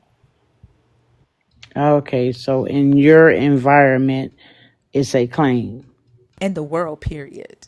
Like, it's Okay. only true to you, right? Until someone else decides to make it true for themselves too. Until someone, when you say those words to another person, it is a claim to that person, to anybody else, until they choose to accept it as truth for themselves. Okay, again, in your environment, right? In the world, that's how claims Okay, work. so in the world. So you speak for everyone in the world. That's how claims work. And so if you want to take a poll and ask people in here if you are the Messiah, the one and only the first born daughter of the God of Israel, we can take a poll and ask. Yeah, that's not what I said. That's not why I came up here to Well, prove my you just made identity. another claim, and I would like to validate or invalidate that claim that you just made about me. Yeah, I didn't come to prove my It identity. doesn't matter. You just made. No, I'm not asking to prove your identity. I'm asking about the claim. Like, you just made a claim about me, right? And as I'm stating, it's not just in my world or in my environment. This is how claims work in the world. And so, to either prove or disprove that claim, we can take a poll in the chat and ask the chat if you are their Messiah, or if you are the Messiah of the God of Israel, if they believe that, right? Because you're saying that it's not a claim, it just automatically is true, right? And as I stated, it is automatically just true for you, right? I don't have any ability or any right to tell you what you believe about yourself is not true, right? I don't have the authority to do that. But whether it Mhm. is actual fact, right, is a different story. That's what I'm saying. Okay. Okay. So you're going to bullify me and tell me that I'm to receive a claim from you and not stand on my own 2 feet and say no, I do not come with a claim. Did you, I'm going to tell you that you are coming with a claim, because that is facts, because that is the Okay. very definition of making a claim, and you're not going to change that, right? Whatever Okay. you tell yourself, okay. Like, I don't have anything to do, as I stated before. Like, if you choose to reject knowledge, you have every right to do that, but you aren't going to make me do that. You don't have to accept what I'm saying. Okay. Yeah. So it's yeah. I don't really know what else to say, because like you're literally telling me that it's like you have my hands tied and say, "Hey, this is gonna be a claim. This is gonna be a claim." No, I didn't. And But I like, don't I want did that. not. I don't want Like, that to be. as I stated, she Messiah, for you, it's not a claim. For me, it is, because that's the definition of a Okay. claim. And if you want to, we can test it with other people in the chat, right? Like, we there's no need for you to to continue rejecting what I'm saying or just accept what I'm saying, we can validate it or invalidate it, right? With the people in the chat. That like what that's the very definition of making a claim. But again, if you want to redefine that for yourself, that you have every right to do that. Like tell yourself whatever the hell you want to tell yourself, but that doesn't mean that I have to accept it as truth. That doesn't mean I have to reject what I know to be true, backed by a grammatical data, right? I I'm not bullying you. I think you don't like the fact that I'm not accepting that you are trying to convince me that you're not making a claim because you believe it to be true. And for me to do that, then I would have to, by proxy, agree that I accept that it is true that you are the Messiah, and I don't. Yeah, I didn't ask you to believe in it. I didn't ask you to believe that I'm the Messiah. I don't come with a belief. You're And asking me to not acknowledge that you are making the claim of being a Messiah. And by me not saying that it is a claim, then I would be saying that it's true because you said it's true, and I don't. Okay, so just like how you don't want people to like, I want to say this too. Also, the invisible God or the God you all speak of does not talk at all. So when these people say God spoke to them, they're talking to themselves in their own mind. God does not talk at all. But I want to look up one word because Well, you say you want to do a that's poll what on me, you right? say. Huh? No, I didn't say I want to. I said we can if you want to validate or invalidate what I stated a claim was. But again, like the invisible God doesn't talk at all. That's your belief. That's your claim. Somebody else will get up here and say something different. Like you stated that you don't deal with research or scholars or whatever, and everything that you say you get from yourself, right, from your own knowledge, right? Like you don't have Yep. anything to back up what you're saying. Like I so have every scripture to there back up I'm everything I sorry, say. no, you literally said that you don't use scholarly research, that you don't use websites, Yeah, I right? just And use the without Bible. this whole entire without this throughout this whole entire book, this God is talking, right? Throughout this whole entire book, Oh, it, okay. like there's nothing in this book that says that he doesn't speak to the people. Oh, okay. Yeah, the book don't. I mean, okay. Right, like you're getting the knowledge from within yourself. And as I stated, like you have every right to do that for yourself, right? But that doesn't mean that I have to accept that as truth. That's your truth. And another believer will come on stage and say something different, right? That's their belief. And that when they present their belief to me, I'm going to say, well, how do you know that? Well, can you show me the scripture that says that? What scholarly research shows that? What historical context shows that? Like, right, can you back up what you're saying? But you're telling me that you are the backup. You're telling me you Mhm. are the evidence, right? Yep. Yeah, and that's not sufficient for me.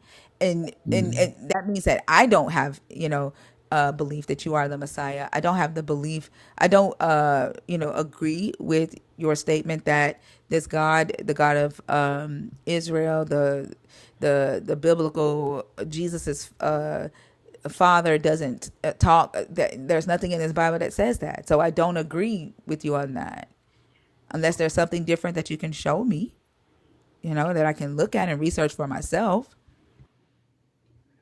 I mean, I'm just here to fulfill prophecies, and I just come up here to tell you about the PCs, Paul Christian Children, and that was it. Like I said, I'm not here to prove or give evidence of my identity because this is your platform, and when I'm on my platform, I talk about who I am.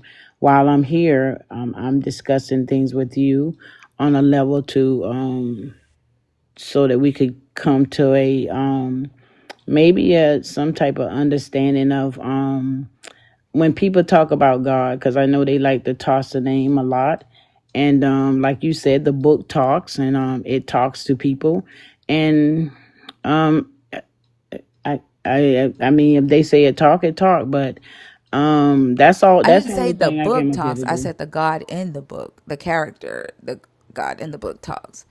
Not. I didn't say the book talks. Y'all, please do not use caps in my comments. Caps are for mods and for people who have a vision impairment. You will be muted if you type in all caps. Yeah, I didn't say the book talks. I said the people, the God in the book talks according to the authors, right? Okay. Uh, okay. So, yeah, and I don't, and I go through that a lot on TikTok as well about people trying to, argue about my identity. So it's like when I'm outside of my environment, I really just don't like to prove my identity. I'm not here to tell for people to believe in me, because the way the world has written this religious story, there's no way that this world will ever believe who I am anyway. So it'll be pointless for me to try to prove anything to anybody or to show them anything, because like I say, I don't want what I know to be disrespected. But Well, I tried to respect that, right? Like when you said you didn't want to talk about it, I told you that I respect that boundary. I'm pretty big on boundaries. And then when you got ready to open it up, I wanted to warn you and let you know, hey, you're about to open up that discussion that you previously set a boundary for. And you ignored it and did it anyway. So you've invited me to discuss that with you when you invoked that topic into this conversation after originally setting a boundary. But I do want to know, right? Like, what would be the purpose of you as the Messiah being here if you don't have to convince people or let people know that you are here? Like, what is your purpose here as the Messiah? yeah, I'm just here to fulfill prophecy. That's all. Which is what? Which prophecy is it? And where did you get this prophecy? Well, you probably could ask the PCs, because they know about the prophecy. Like I said, I'm No, just I'm moving asking into you. there. Huh? I'm asking you. Like, what prophecy are you here to Yeah. fulfill, and So the where did prophecy you I'm get here to it? fulfill is Daniel chapter 7. Let's see, it probably start about. Let me check to make sure I'm giving you the right one. So this is in Daniel. This is in the KJV. I usually like to read the Wycliffe Bible or the Geneva Bible 1599. It's more accurate. But I'll go to the KJV, and this is Daniel. Hold on. This is Daniel chapter 7. Or we could go to Daniel chapter 2. Yeah, give me a second. Let me pull up the Geneva Bible. Just Yeah, the Geneva Bible is definitely more accurate than any other Bible that they sent here in this Americas. does a 1560 work, or does it have to be 1599? Well, Which if one? you have a 1560. Yeah. Oh, okay, because the one that I have at the Bible Gateway, it says 1599. So yeah, let's see what that book says. I like that. Any I earlier versions that they have, okay. So let's go. But I'm gonna go to the KJV. But I'm glad you got that. Okay, so let's start with Daniel 7, because I want to know what the Geneva Bible. And you say that's what year? 16. I mean 15. This is What now? 1560. 1560. So can in the Yeah, and then 15. give me just a second. Also, or Jeff, or Selena, can one of y'all follow along for me in the KJV with her as I read the Geneva, and let me know if there's a difference in what we read? Would it be possible for one of y'all to do that for me? I got Thank you. We're at Daniel 7. Yeah, and Shema Shaya, do you want to start at?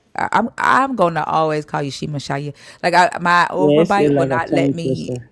Yeah, and plus I have this You can just overbite. call It's me not gonna. she. Okay, thank you. Where do you want me to start? Do you want me to start at verse 1, or is there a specific place? Oh, okay, so are you in Daniel chapter 7 or 2? Chapter 7. Okay, so I'm in chapter 7. In this, I'm on the Bible. I'm on the Blue Letter Bible. So, hold on, that put me in the wrong verse. Hold on. So Daniel chapter 7. This is the last prophecy that is to come to pass, and this is one of the reasons why the PCs are saying that So it'll be at about let's see, at about verse um mm, at about verse 22, Daniel 7 and verse 22, and then it says, until the Ancient of Days come, the judgment was given to the saints of the Most High, and the time come that the saints possess the kingdom. Wait, I thought you wanted Thus, me to read it from the Geneva Bible, okay, and yeah, you were gonna read it. follow along. Okay, read it. Okay, sorry. It says until, of course, like the Geneva Bible, there were no U's. The U's were actually V's, or Okay. there were some U's, but the U's were actually V's, and the V's were actually U's. But it says, until the Ancient of Days came, the judgment was given to the saints of the Most High, and the time approached that the saints possessed the kingdom. Then he said, the fourth beast shall be the fourth kingdom in the earth, which shall be unlike to all the kingdoms, and shall devour the whole earth, and shall tread it down and break it into pieces. And the 10 horns out of the kingdom are 10 kings that shall rise, and other shall rise after them, and he shall be unlike to the first, and he shall subdue 3 kings, and shall speak words against the Most High, and shall consume the saints of the Most High, and think that he may change times and laws, and they shall be given into his hand until a time and a times in the dividing of time. But the judgment shall sit, and they shall take away his dominion to consume and destroy it unto the end. And the kingdom and dominion and the greatness of the kingdom under the whole heaven shall be give to the holy people of the Most High, whose kingdom is an everlasting kingdom, and all powers shall serve and obey him. Even this is the end of the matter. I, Daniel, had many cogitations which troubled me, and my countenance changed in me, but I kept the matter in mine heart. Okay, So yeah. what are you fulfilling? So fulfilling the last prophecy of what the Christians would say Jesus Christ is coming to rule in that final rulership. During the fourth beast is what you're talking about. Like are you the fourth beast? Are you like, are we in the period of the fourth beast? Like, can you be specific about it? When you go to Daniel chapter 2, start at verse 44, it'll tell you what kingdom we're in, because we're like right now we're in the fourth. Right now, this is the fourth kingdom, and then there's a new kingdom that's coming, and this is the one that the PCs think that Jesus Christ is coming to rule. He's going to be the final authority. This way they talk about that one world government, and that's one of the things that they're saying, because every scripture that I'm showing you within the PCs, this is what they're telling you. This is what this person Jesus Christ is going to rule. And also the Daniel chapter 2, 44 and 45 also tells you about it. And then Isaiah Okay. 9. Before you go to Isaiah, let's read 42 through 49. Yeah. Jeff, go ahead. Are you in Daniel chapter 2, 44 and 45? Yeah, I'm gonna read from 42 on down to 49, but give me just a second. Daniel, were you getting ready? Jeff, were you getting ready to say something? Yeah, just a Yes. quick clarifying question. I just wanted to make sure that, are you saying that you joining this TikTok live is relevant to fulfilling the prophecies that we're reading? I mean, they're souls, aren't they? I'm not sure what that means. I mean, they're people. Am I talking to real people? Oh, okay. Yeah, I understand what you mean. Okay. Okay, so Daniel 42. And as the toes of the feet were part of iron, the part of clay, so shall the kingdom be partly strong and partly broken. And whereas thou sawest iron mixed with clay and earth, they shall mingle themselves with the seed of men, but they shall not. I think that's join, since there were no J's, that's ion. So I guess that's join one with another as iron. cannot be mixed with clay. It's interesting that the I was the J and the Y was the I. Yeah. Yeah. In the days of these kings shall the God of heaven set up a kingdom which shall never be destroyed. And this kingdom shall not be given to another people, but it shall break and destroy all these kingdoms, and it shall stand forever. Whereas thou sawest that the stone was cut of the mountain without hands, and that it brake in pieces the iron, the brass, the clay, the silver, and the gold. So the great God hath showed the king what shall come to pass hereafter, and the dream is true, and the interpretation thereof is sure. Then the king Nebuchadnezzar fell upon his face and bowed himself unto Daniel, and commanded that they should offer meat offerings and sweet odors unto him. Also the king answered unto Daniel and said, I know of a truth that your God is a God of gods and the Lord of kings and the revealer of secrets, seeing that thou couldst open this secret. So the king made Daniel a great man and gave him many and great gifts. He made him governor over the whole province of Babel and chief of the rulers, and above all the wise men of Babel. Then Daniel made request to the king, and he set Shadrach, Meshach, and Abednego over the charge of the province of Babel, but Daniel sat in the gate of the king. Yeah. Now, So what is this? This is supposed to tell me. Yeah, so that's that final round for that final kingdom. Right now we know that we live in a patriotic this is a patriotic kingdom, and this is what the Christians believe, that Jesus Christ is coming to rule in that final kingdom. And this is this is where I'm at right here. I'm here to fulfill a prophecy. I'm just here. Like I say, I really didn't know what was going on from the beginning, but now I know. And like I try to tell people, don't hate the messenger. I'm just here to fulfill a prophecy. That's all. Did you mean That's it. patriarchal? Yeah. I don't know how to say it. It's patriot. What? Yeah, no, I figured. Yeah. I figured that's what you. I figured Yeah. that's what you Because meant. right Yeah, now patriarchal society. Yeah. Yeah, we see the rulership. I mean, they didn't want a lady president. I mean, guys running the church, and this is what the prophecy says, that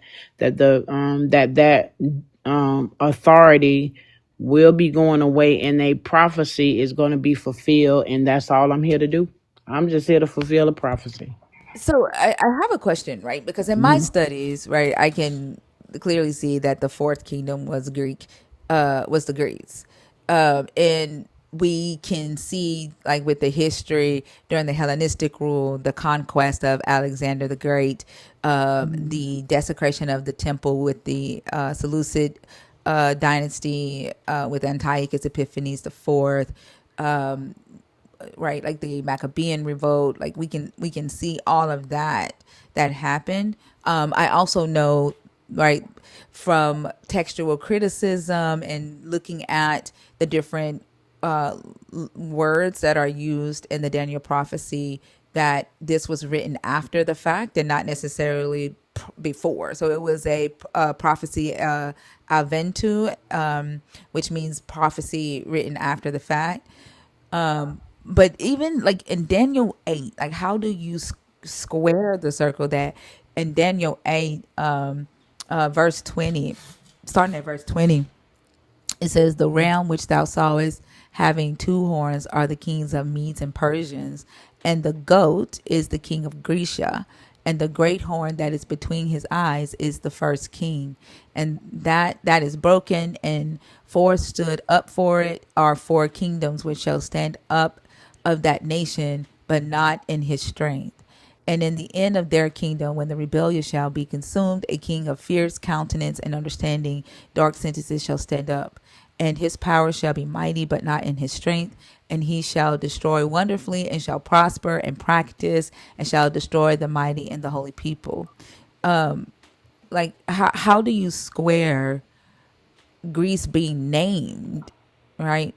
Even like in Daniel 10, like how do you square Greece being named the fourth kingdom here? Even like I think the angel interprets the dream for Daniel. And in fact, this is kind of the first time that we see dreams necessarily being interpreted in this way. And the angel naming the fourth kingdom Greece. How do you square that? So, according to, I'm not sure, but it says that if you go a little further up, I probably should have took it a little further up, but it was a dream that was given to Nebuchadnezzar, and nobody understood the dream. So Daniel said that I know someone who knows all secrets, who can give me the translation. So he went to the invisible God, and the invisible God revealed it to him in a dream, and that's how he was able to tell Nebuchadnezzar what his dream meant, because Nebuchadnezzar was also an atheist. People don't know that either, and the Christians won't admit it. But King Nebuchadnezzar, the invisible God, gave an atheist the prophecy of a end time prophecy, and it was Daniel who translated what the dream meant. And So his you name is read in Daniel chapter 8, Nebuchadnezzar. yeah, but And Nebuchadnezzar, like if you study the Nebuchadnezzar's chronicle, right? Nebuchadnezzar wasn't exiled to an island. It was actually Nebuchadnezzar who he voluntarily exiled himself to an island. And Belshazzar was Nebuchadnezzar's son, not Nebuchadnezzar's son. And there's nothing in the Babylonian Chronicles that show Nebuchadnezzar or Nebuchadnezzar ever declaring or bowing down to the God of Israel. yeah, I know he was like an atheist, and Well, so they believed in Marduk. They believed in the god Sin. In fact, Nebuchadnezzar sent Belshazzar away because while Nebuchadnezzar was on his sabbatical, he put his son Belshazzar in charge, right? And we can see this like through cuneiform tablets of order forms where Belshazzar had placed an order for like toiletries and like war gear, and it was shipped to him. Like his dad sent him away because when Nebuchadnezzar came back, the priest of Marduk told Nebuchadnezzar that Belshazzar had ended the feast of the year, like the New Year feast and the rituals and stuff while he was gone. And so they believed in the Babylonian gods. So like, why are you saying they were atheists? well, yeah, because like I said, I don't really, I'm just here to fulfill a prophecy, and the only thing I read is just, I read like, I'm just only interested in the prophecies, how people live their life and the things that they've done. I'm not interested in that. The only thing I'm interested in is the prophecy to come. Yeah, The but you one. do realize that you made a claim that Nebuchadnezzar was atheist, and that's a part of what you're claiming to fulfill, Yeah, he didn't right? believe. He didn't believe in the invisible God. That's not an atheist. Nebuchadnezzar did believe in the Babylonian gods, right? So atheist is a lack of belief in any god, not just Okay. the God you believe in. So Yeah, they must they have changed it. who changed what? I mean, the definition of it. Like a lot of things have changed, and even with you saying claim, a lot of these definitions are changing. I guess throughout the years, because seems like to me it was much simpler then, but now it's like they're trying to make it so complex. And when you have a puppet as your god, that's not really a God, but I'm talking about a real invisible God, because their God was not invisible. So when it says that you're atheist, you don't believe in God, that's what people mean. I don't. And then now, since I've been on TikTok, people are now saying, "Oh, that means any God." Well, So I want to know, the when word did they change atheist came it? from the Greek word atheos, right? The a in front of theist means without, right, or not, and then theos means God, right? And so it's the Greek word atheos, it translated to English atheist, which means without God or no God. Like that's always been the definition for that word. Do you want to hear something ironic? Yeah, can you take over so I can go to the bathroom? Yeah, Thank yeah, you. no problem. Um, well, the term evolved to mean like a lack of all gods, right? Just before your translation of the Bible was written. She Messiah. Okay, you said it meant all gods. Well, the term was used like colloquially by people. Like, for example, in the Greek world, Christians were referred to as atheists because they didn't believe in the Greek gods, like in that society. But it evolved to mean a lack of belief in all gods, just like in a general, like supreme being around the time that your favorite translation of the Bible was written. So, like in the 1500s, 16 and 1700s. Isn't Yeah, that I interesting? don't have a favorite though. Or your most accurate, the one that you think is the most accurate, the Geneva 1599. So in the 1500s is when they started using that.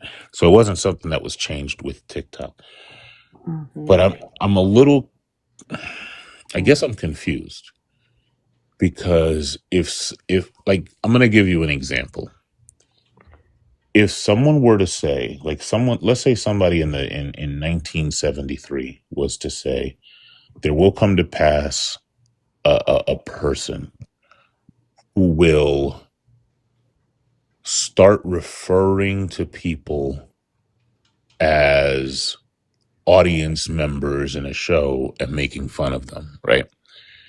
And I didn't know about this, but I came up on TikTok and started calling people like I do, Bob and Rosets, which is a term I use. That would be me doing a thing that fulfills the prophecy, right?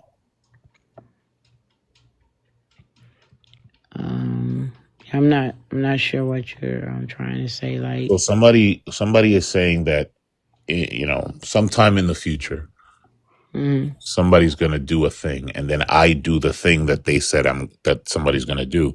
That would be me fulfilling that prophecy, right? So now you're saying that we're reading the Daniel, these two passages in Daniel. I want to know how it is that you coming to this TikTok live fulfills what we read. yeah. So that's not part of the well. I wanted to see what what the Geneva, because when she read the Geneva Bible, when she was reading it, it sounded just like the KJV. And right here in the Geneva Bible, in Isaiah 9 and 6 would have been more relevant. But the thing about this right here is not just TikTok. People think that I only broadcast on TikTok, but I broadcast on all my social media pages just to let people know about the fulfillment of a prophecy, and that's it.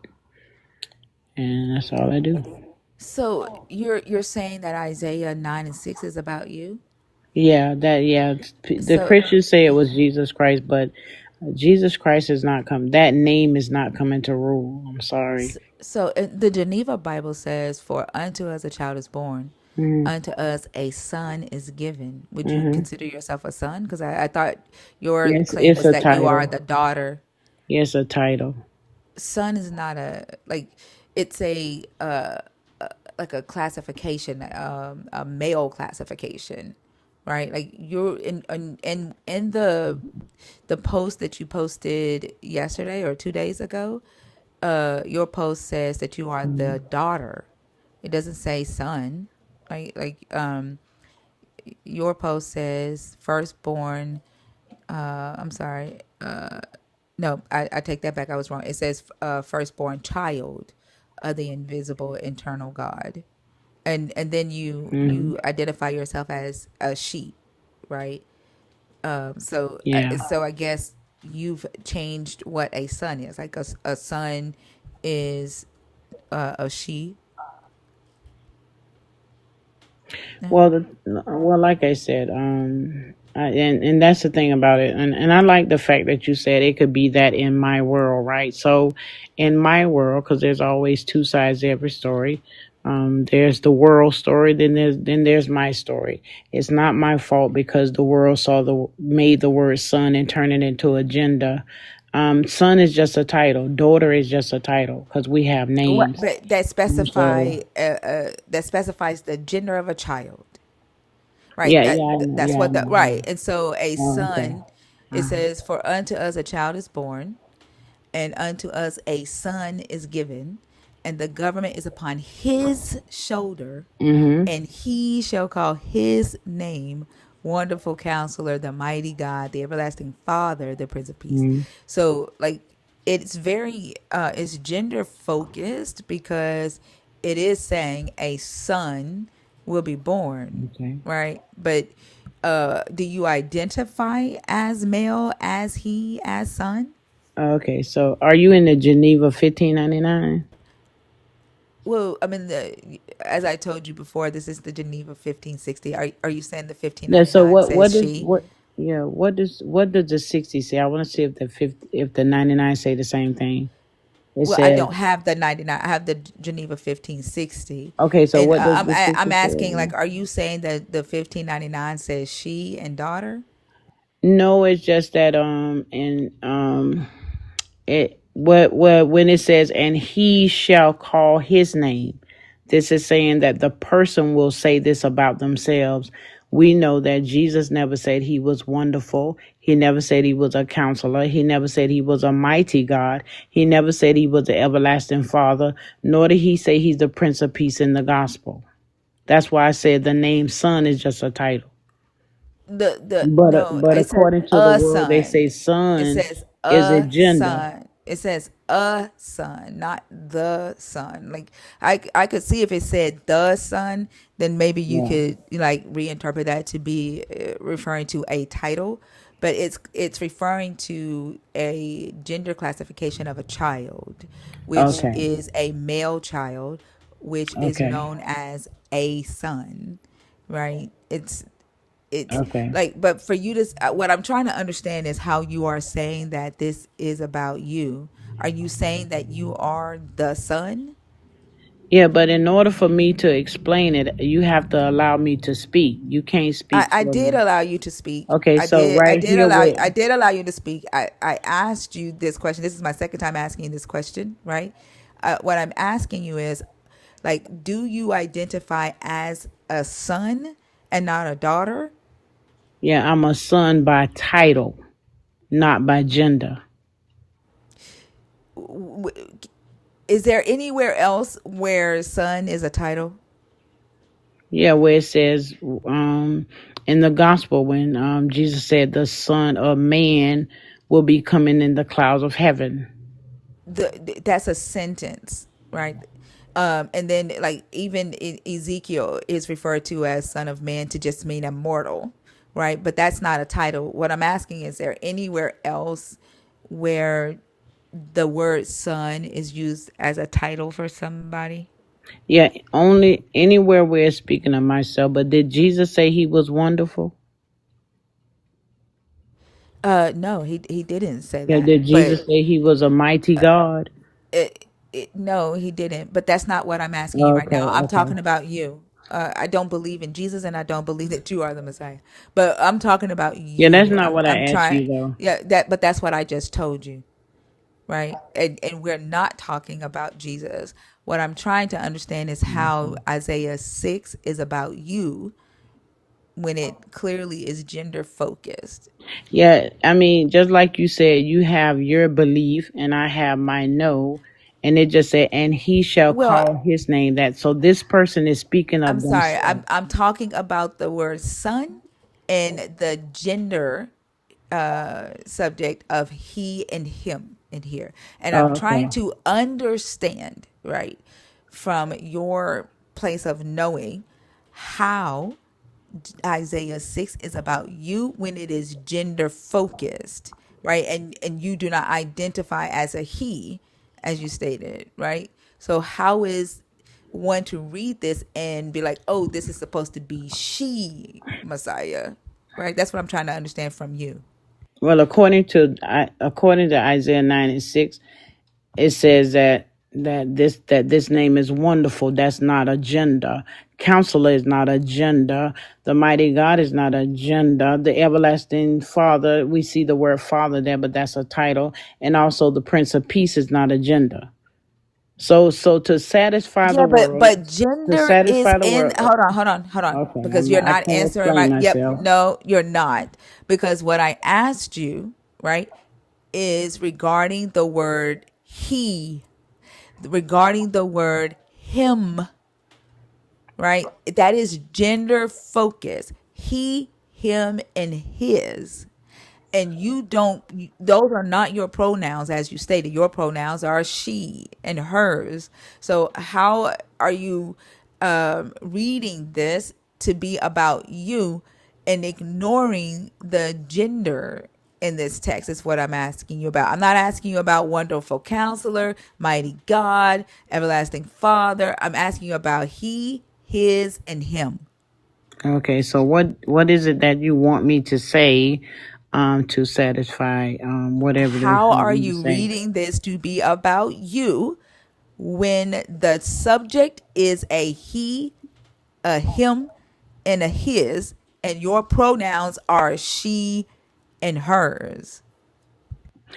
Well, the thing about, as I said earlier, it's a, to me, it's a title because these are the things I've been saying about myself, and I understand that it's a title. And in this traditional world, we know that they use the titles to genderize them. I'm not trying to say that the son does not mean a gender I'm not of a asking guy about the son. or I'm not asking about the son. I am asking about he, him, and his. Are you saying those are titles too? yes. So they're not But pronouns. we see that the world use them as a gender. So in order for me to understand myself, when I begin to say these things about myself, I understood that those names, according to as a second definition, would only means a title. Where is he, her, hymns and used as a title anywhere else outside of this Bible in history? Like, can you show me that? I mean, when I speak with my mouth, son Oh, means so you're a making title. it up. I mean, this whole world is made up. Okay, but you're making this up. The whole world made up. Okay, but I'm not talking about the whole world. I'm talking about what you're saying right now. You're just making it up, and because you say it, right, it's just true for you. So it's okay for the world to make definitions and put meanings with them, but it's not okay for me to do it. Well, this wasn't written by you. It was written by someone else. And when they wrote it, they used the pronouns he, him, and his. And you are coming along in 2025 deciding to change someone else's words. Yeah, it's So not my fault because they changed it. It's no, not my fault. you're the one changing it. You didn't write this. No, I'm saying when they wrote this Bible, it's not my fault because they changed the title to he, him, Oh, and you're saying that it said she prior to this? I mean, that's my title, but I want to leave you with one thing. I want you to No, check no, this. hold on. Can No, hold on. I'm ready No, to no, no. go. Wait. Are you saying that I'm ready to go. Isaiah, are you saying that Isaiah 9 and 6 says she and they changed it to he? Is that what you're saying? No, it's What did they but change then? hold on. I'm getting ready to tell you. Your phone is You going in and got out. I your can't hear Geneva you. Bible. Your connection is going in and out. Okay, Say okay. something. Can you hear me now? Yeah. Hello. Yep, I can hear you Okay, now. yeah, okay, but I was getting ready to go, but It's a verse I want you to read in that Geneva Bible. 2 Samuel, No, I'm not moving chapter on. 7, No, I'm not. verse 12. No, I'm not moving. Listen, this is No, gonna prove no, that they changed it. no, Listen. no, no. No. I'm asking. It's No, gonna prove that. no. I'm asking you questions about this, and you're not answering it. So I'm not definitely not going to move on to something else.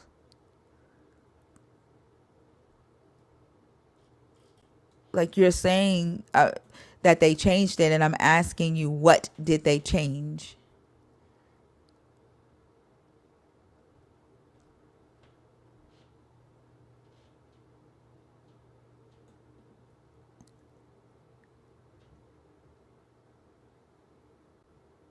Are you there? Hold on. Can you hear me? Yeah, I can hear you now. My microphone had went out. Hold on. I'm asking, like, what did they change in Isaiah 6 and where? Like, do you have proof of what it was prior to the change? Yeah, yeah. Let me see if I can find this last thing right here. Let me see. Why is this thing not showing me? Hold on for a minute. Let me see. Cause I'm trying to use my iPad.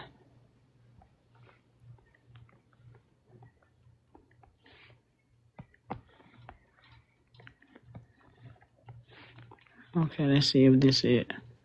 Can you still hear me? Yep. Okay. Let's see. Okay.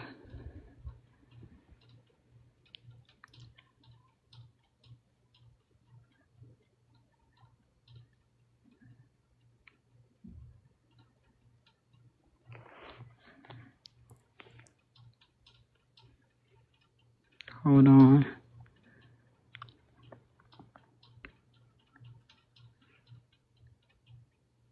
Jeff, did you ask her a question while I was gone? I'm sorry. Oh, no, no. Mm-mm. I just learned Oh, that okay. also the Messiah. Oh, okay. I saw somebody say she never answered your question, so I didn't know if I had like. I don't know why my laptop is slowing up. You're getting ready to give me the name of a text that was written. I was trying to see. And my computer is slowing up on me. What time period was it written in? It's read in my laptop. I was trying to get the Geneva Bible chapter 2 Samuel verse. Why are you going to a different chapter? I'm asking a different book. Like I'm asking about Isaiah 9 and 6. Okay, I yes. don't want another chapter. I want to know, Okay. like, do you have proof that Isaiah 9 and 6 said she prior to Yeah, no. it saying he? Yeah, no. Right. So that's something that you're just asserting, right? You're making that claim and you're choosing to read Isaiah 6 and 9 to be about you as someone who identifies as a she and saying that it is about you while ignoring that the subject of Isaiah 9 and 6 is gendered as a he. Yeah, but I have the verse that'll show because I said they changed it, so I do have No, the you verse for can't that. show me that Isaiah 9 and 6 was changed by taking me No, to I'm not talking about Samuel. Isaiah 9 and I'm 6. talking about Isaiah 9 and 6. You're not going to Oh, be able to okay. show me Yeah, no, or I prove to can't. me. I'm Yeah, I sorry. can't Hello. prove to I'm them. talking right now, Shemaiah. Oh, Like okay. you're not going to be able to prove to me that Isaiah 9 and 6 was changed by taking me to a different scripture. Like we're not talking about whether there were things in the Bible that were changed. We're talking about whether this specific scripture was changed from she to he. Okay, And the yeah, only way to prove that is to show me the original or to show me like an older version that says she. yeah. It's none of the Bible says a she Messiah is coming at all. Right. So the only person, right, or only people that believe that Isaiah 9 and 6 are about you, it would be yourself and those that you have convinced. Yeah, but I have other prophecies too, and they're not about a she Messiah either. Well, the way that you're approaching this one, I don't have any desire to go through any other prophecies with you. Like, this is very clearly saying that this is about a male, and the fact that you are choosing to just read yourself into that tells me that other prophecies that you bring up would, fall along the same lines. I So, don't have any desire to so, go through any. I don't so, know if who, Jeff or Oso do, but I so don't. who is it about? This Jesus Christ that's coming? The actually the Jewish people thought that this was about Zerubbabel. They don't know. There's not any one person basically identified. There are several, Okay. according to the Jewish history, that fit that description. But Christianity just, hijacked Okay. Judaism, hijacked the Jewish scriptures, and basically wrote their Messiah into it, right? And that's Okay. not even, no, Isaiah 6 and 9 is not about 9 and 6 is not about the Christian Jesus either. Okay. So, I don't know if you have a believe, no disrespect. So, the one that you think is coming, it is a man. I don't think I don't think anybody is coming. I'm not a believer in this God. I'm not a believer in the Christian Messiah. I'm not a believer in the Jewish Messiah. I'm not a believer in you. Again, this story, this book, is a collection of mythologies, a collection of historical fan fiction, with a little Mhm. bit of history sprinkled in of different cultures throughout the ancient Near East. The Jewish people, were hoping and waiting for a Jewish Messiah, a militant one at that, who was supposed to be human, right? Not some supernatural Mhm. deity, because they did not believe that deities came from humans. When Christianity did that, they saw it as sacrilege and blasphemous, to say that their God would have a child with a human. Mhm. And so, like, they were waiting for a human to be born that would lead them, you know, into a military campaign that would get them their land back, and they would take control once again of Israel, and then the nations, the Gentiles, would, become their servants, worshiping their God, with them Mhm. being the rulers. That's what they were waiting on. I'm not waiting on anybody. I'm not Okay. waiting on So, any Messiah. can we agree that everything that you have said thus far is your opinion? My opinion of me, whether I'm waiting on a Messiah or not. That, like, No. I'm the only person that can tell you whether I'm waiting on a Messiah. No, I'm saying everything you said about me because you don't believe in anything would be an opinion. That I don't believe that you are a Messiah. That I'm Yes, it would be my opinion, right? But also backed by evidence, right? The what you have shown me so far, right? With Isaiah 9 and 6, the text that I am reading, the words that I see, and my education and understanding of what he means, his means, and him means, what son means, right? Provides evidence for myself that that isn't about you.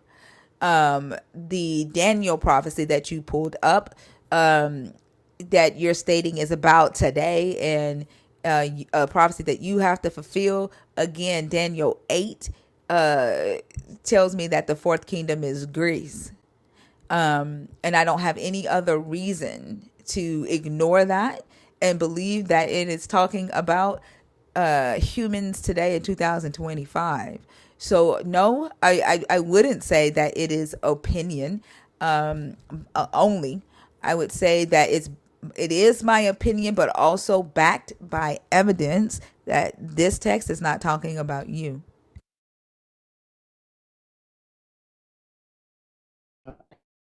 something.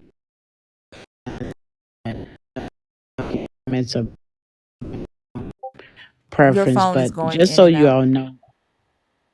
Okay, can you hear me now? Yes. Can you hear me? Okay, Mm-hmm. so just to let you guys know, I'm not attracted to anything. I'm not attracted to male nor female. So for anybody to start saying, some derogatory things about my Don't preference, if you're please referring to the refrain comments, from that please do not because address the yeah. comments while you're on stage. Wait until you get back in the chat and Okay. address that. Okay. Yeah. Oh, okay. Okay. Well, I think that was about it. Like I said, thank you for your time, for allowing me to be here. Thank you for those who gave me gifts and everything. I just want to make sure I acknowledge that. I'm also, like I said, as I stated, I am who I am, and I'm just here to fulfill a prophecy. That's it.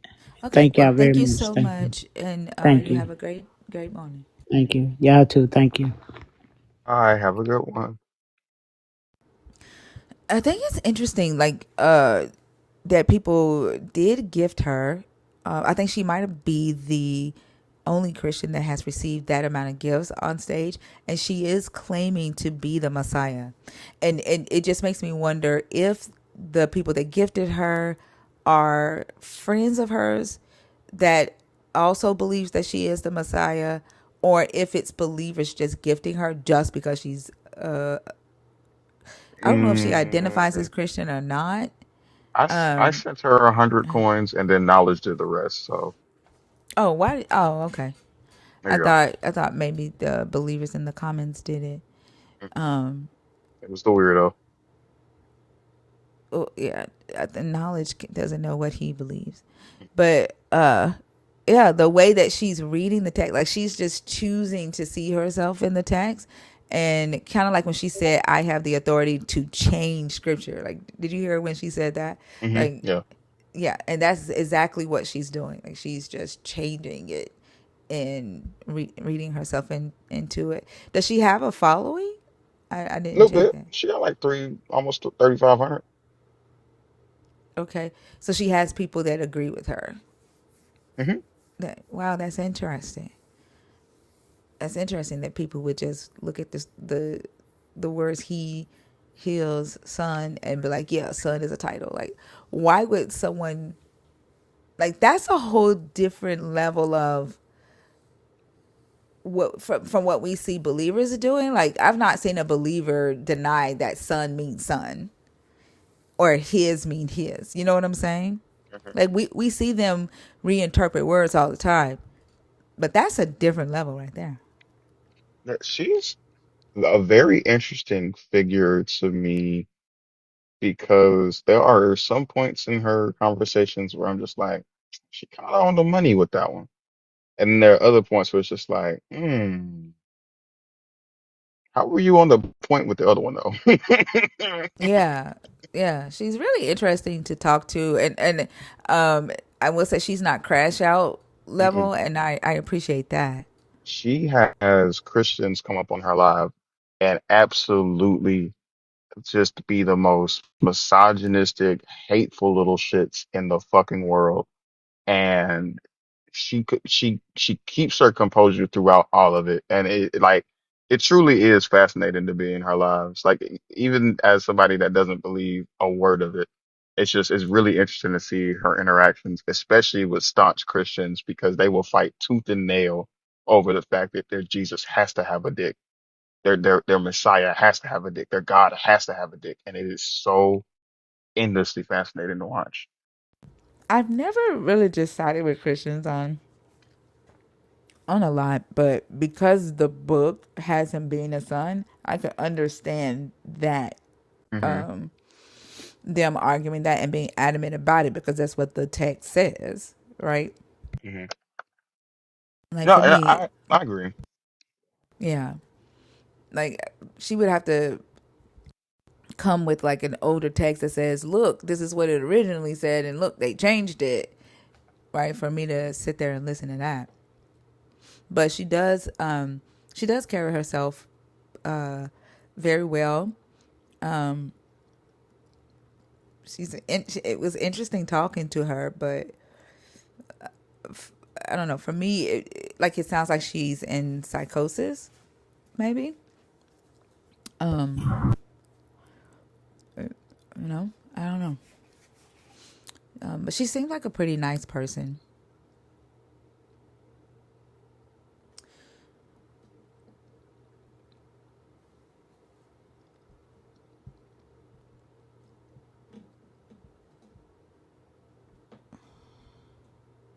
I have no idea who. E.T. Garden, I'm sure you're in there on accident. Jenny, I'm sure you're in there on accident. To the user without a name, I don't rank up accounts without a username. If you are wanting to come on stage, please add a username and request again. If you're in the request box and you entered the live through my backup account, El Joso Ray, you have to leave out and request through the main account thinker. Katia, you're in the box. Let me know if you're in there on purpose or on accident.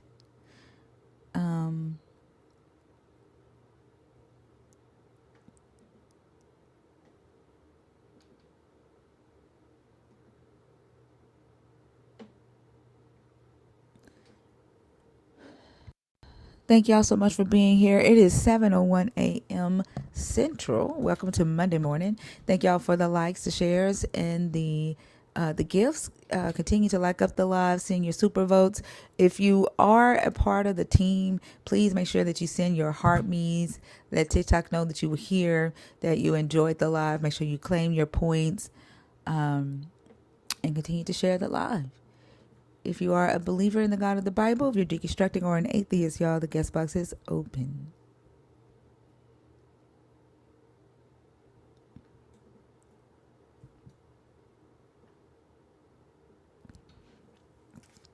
I don't know. It's interesting.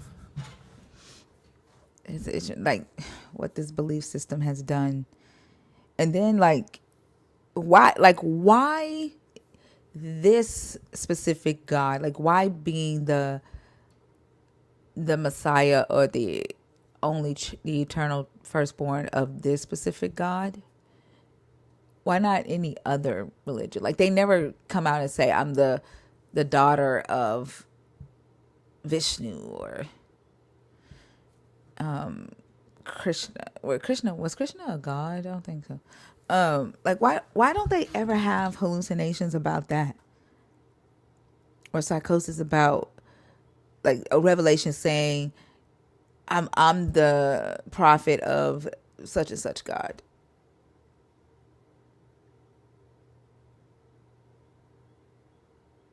Because of tides. Is it because of tithes? Like I think well I don't think that she's in a church collecting tithes. Like I think they don't pay attention to the fact that it's their indoctrination, right? Like they were indoctrinated into this God. They don't like the religion. They don't like what the religion is doing. When they start reading the book, they see the evil. So instead of letting go of the God, she might have like just reinvented her own version and or might see that she is really a sweet person, and she might feel like the world needs to be more like her, and so she's the Messiah, and her job is to teach people to be more like her. Maybe. That could be it. I'm still kind of um figuring out the dynamics and motivations and things of that nature. But uh yeah, no, she's definitely interesting. She's more I won't even say entertaining. I think she's more fascinating than like 98% of the TikTok messiahs, of the modern day saviors. Just because she has like I don't know. I think her view is interesting. Well, she sounds like a Marcionite. Low key. Yeah, she sounds like what the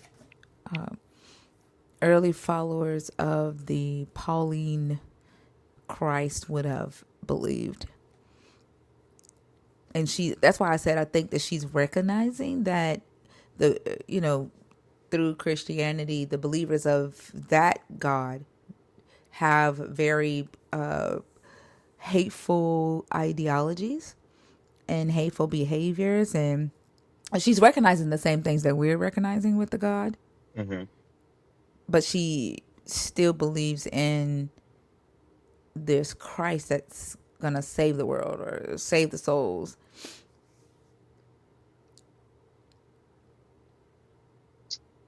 Yeah, I'm really hoping that she does stick around and maybe um you know accepts some of the knowledge that you give, especially around the disconnect between the Old Testament and the New Testament when it comes to Paul and how he butchers, you know, uh the Old Testament and twist things on purpose. And like I hope she sees that, because I mean she has a lot of conversations centered around Paul and how he was not necessarily on the same side as the people in the Old Testament, and yeah, I think it might help bolster her knowledge base, and who knows, maybe she you know deconstructs a bit more from that, but you know, just I don't know. It's interesting. Did you read the article that I put in the group chat about Paul and about Jesus calling Gentiles animals? Did you see that yesterday? In the group chat. Um, in that article, I read some of it at the beginning of the live, but in that article, they talk about how Paul asserted him being an Israelite, and basically like pointed out that he's superior because he's a pure Israelite and he didn't become an Israelite through proselytes. And he was telling the scholar says that Paul is telling Judaizing Gentile Christians who circumcised themselves and was telling other Gentile Christians to get circumcised, that they were just doing self mutilation, because you cannot, as a Gentile, circumcise yourself Hmm. because you have to do it at 8 days old, right? Right. And they were doing it as grown adults and basically claiming to now be a part of the covenant. And he was saying that Paul was saying, you're not a part of the covenant. You will never be a part of the covenant. You're just mutilating yourself. And he kind of like pulled rank. Hold on, let me pull it up. Give me just a second. Yeah, it's almost that Harriet Tubman mentality. I'm actually 100% Negro. Yeah. Some of y'all is not. Yeah. Yeah. And she was proud of that too. Like, Absolutely. yeah. Hold on, let me see if I can.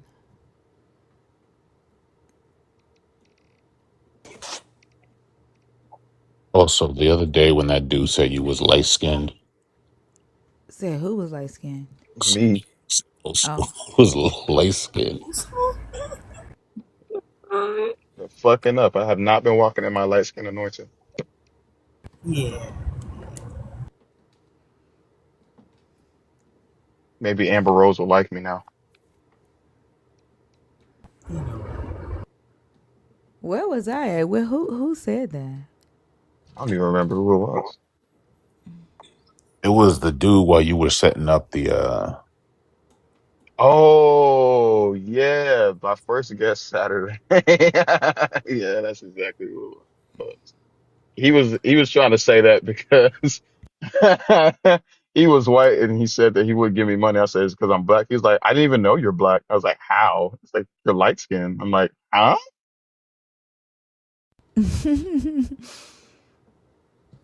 Okay, this is what Matthew Thiessen, who's a Jewish biblical scholar, says about Philippians 3 and about Paul. In the the article, he does like go deeper into Mark, Matthew, and Luke, and how they address the Canaanite woman, Jesus calling her a dog, and why, and the historical context behind that. And I found out and learned that in this Bible, Gentiles are referred to as donkeys.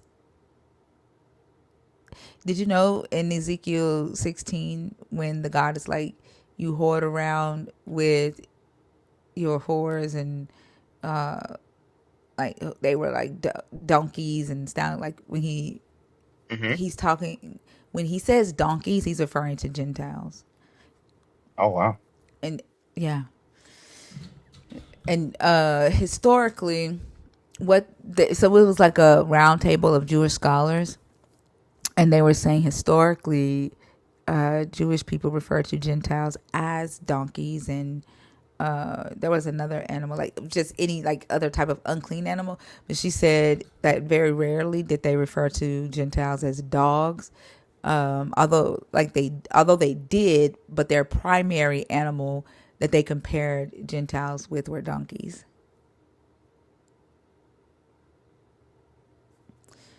Okay, so this is what Thiessen says. But what about Paul? F.C. Bauer averred long ago that in his writings, Paul intended to remove the last remnants of Jewish particularism, and the so-called new perspective on Paul continues to make similar claims. Are their readings of Paul accurate, or do they too need to be revised? Like Mark and Matthew, Paul uses dog language in his letter to the Philippians. But here, many interpreters believe that Paul has taken the particularistic language of his fellow Jews and turned it against them. The church father, Chrysostom, was the first to propose such a reading of Philippians 3:2. But whom does he style dogs? There were at this place some of those whom he hints in all his epistles, based in contemptible Jews, greedy of vile lucre and fond of power, who desiring to draw aside many of the faithful, preached both Christianity and Judaism at the same time, corrupting the gospel. As then they were not easily discernible, therefore he says, beware of the dogs. The Jews are no longer children. Once the Gentiles were called dogs, but now the Jews. In a recent article, Mark Nanos has challenged this scholarly consensus, arguing that it was not in fact common for Jews to refer to Gentiles as dogs. Nanos' article rightly notes that while passages from Jewish scriptures can refer to certain Gentiles as dogs, 1 Samuel 17:43, 2 Kings 8:13, other passages use the same slur in reference to Israelites. 1 Samuel 24:14, 2 Samuel 3:8, 9 and 8, 16 and 9. In other words, Jewish scriptures do not systematically refer to Gentiles with either dog language or more broadly impure animal language. I suggest that we ought to place Paul's reference to dogs within the same context as that of Mark, Matthew, and Luke, a mission to Gentiles, but rather than interpreting this passage as Paul's ironic deployment of the term dog against Jews, I think Paul refers to a group of rival missionaries who are actually non-Jews themselves. The problem with determining the historical referent behind Paul's various epithets here, of course, is that we do not actually know with any certainty their identity. We must perform what John M.D. Barclay has referred to as a mirror reading of Paul's letters. What does the rhetoric of Paul's letter tell interpreters about those he opposes in Philippians 3? Sorry, y'all. For several reasons, I am convinced that Paul's opponents are a group of Judaizing Gentiles who have become convinced that circumcision and adoption of the Jewish law fundamentally changes Gentile identity. First, a number of scholars have suggested that Paul's opponents, both in Galatia and in Rome, are Judaizing Gentiles. Second, at numerous points, Paul's rhetoric in Philippians 3 suggests that his opponents are not Jews, but Gentiles. They may believe that they have become Jews through observance of such works of the law, but Paul argues that such works of the law help them in no way, leaving them self-deceived Gentiles. The dog language, then, is not Paul using a Jewish slur for Gentiles against Jews, but like Mark and Matthew, using the term in reference to Gentiles. In Paul's mind, these Judaizing Gentiles are nothing more than dogs in sheep's clothing. These workers of the law, ironically, Paul considers to be evil workers. Further, their circumcision and message about the need for Gentiles in Philippi to undergo circumcision he considers a mere mutilation. While the noun katatori does not appear elsewhere in the Septuagint, the New Testament, or early Jewish literature, the verb kata, I cannot read that, does occur 4 times in the Septuagint: Leviticus 21:4, 1 Kings 18:28, Isaiah 5:2, Hosea 7:14, and refers to forbidden ritualistic cutting. Most scholars believe that Paul here demeans circumcision, but this is unlikely. As Marcus Bachmel observes, Paul never spoke out against circumcision and law observance on the part of Jews. Indeed, he thought it valuable, Romans 3:1, and encouraged Jews to continue in it after they came to the faith in Christ, 1 Corinthians 7:18. Circumcision was not for Jews incompatible with faith in Christ. Circumcision was not for Jews incompatible with faith in Christ. Romans 14:12. Not only does Paul describe circumcision as valuable in Romans, but he also boasts about his own circumcision in his letter to the Philippians in Philippians 3 and 5. In other words, it is inconceivable that Paul would dismiss the rite of circumcision in general as nothing more than mutilation. Instead, he criticizes Gentiles who want to or who do undergo circumcision precisely because God did not command them to do so. Paul calls these Gentile Judaizers dogs because their circumcision and law observance have not overcome their genealogical deficiencies as Gentiles. Their works of the law amount not to good works but evil works, and their foreskin removal amounts not to peritome but katatome.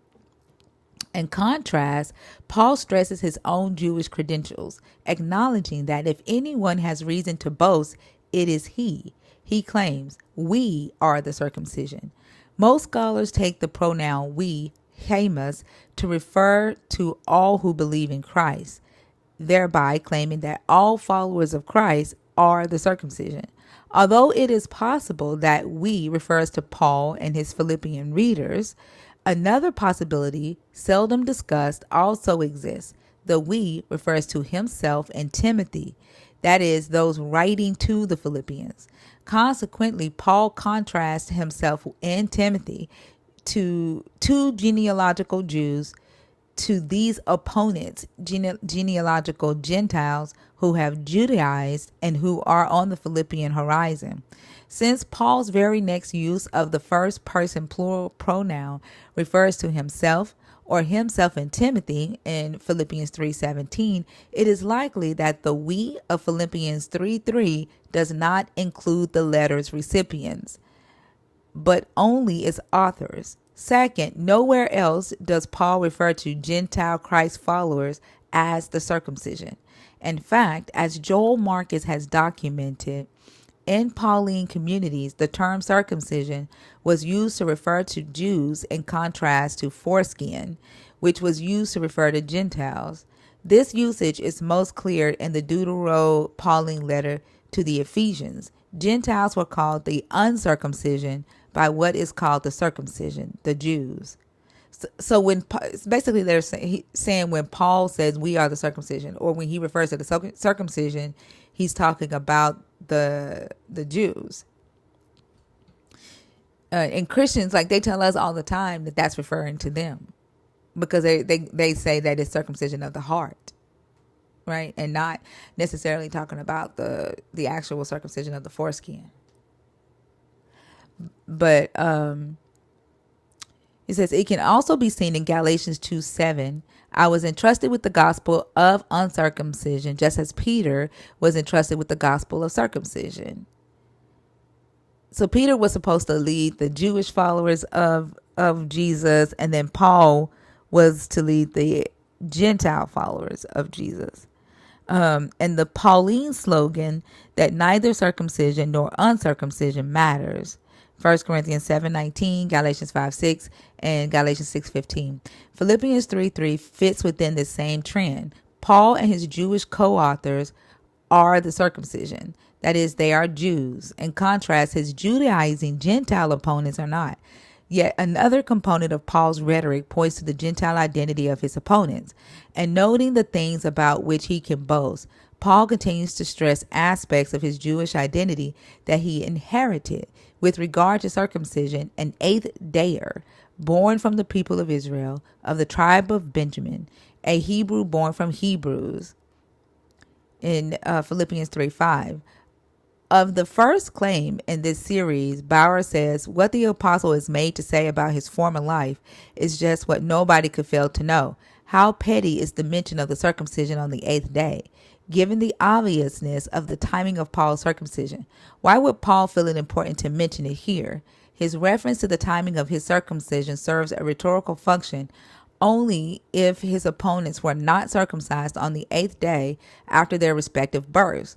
Paul intends to contrast his own covenantal circumcision with the latter circumcision of his opponents. They were not circumcised on their eighth day after their births precisely because they were not born to Jewish parents.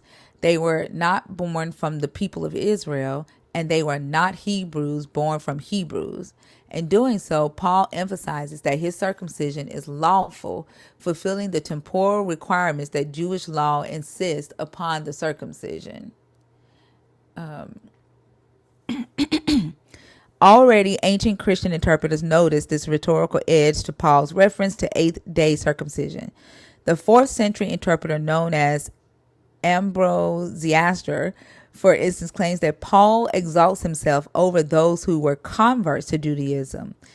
Philippians 3:5. Likewise, Chrysostom notes Paul pointed out both these circumstances, that he was neither a proselyte nor born of proselytes. For from his being circumcised on the eighth day, it follows that he was not a proselyte, and from his being of the stock of Israel, that he was not of proselyte parents. So, like, basically, Paul is like, I'm not a half breed like you. To the Gentiles who had converted to Judaism and got circumcised as adults, he's like, I'm the real deal. I'm pure blood. You're a convert. And your circumcision is just self-mutilation. It doesn't actually put you in the covenant. And so there was a Jewish scholar who wrote his dissertation. He was saying, he asked the other scholars there, he said, have y'all thought about the fact that when Paul tells them that they're grafted into the natural olive tree, that nowhere in science can grafted in branches grafted into a real olive tree actually produce olives or the oil from olives? He was like, he's like, it doesn't work. Like, the tree doesn't grow olives anymore, so you don't get the oil from the olives. So he said they're grafted into something useless. Yeah. So he was like, even that analogy should let them know that there is an unproductive union.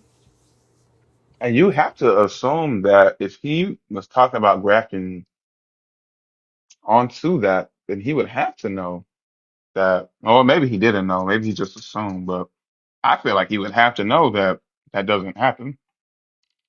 Right? Like, and if he's getting information from Christ, like Christ, if he's the all-knowing God, like, he would know that wouldn't produce olive oil. Like that is a horrible analogy. Like, wouldn't that kill the tree?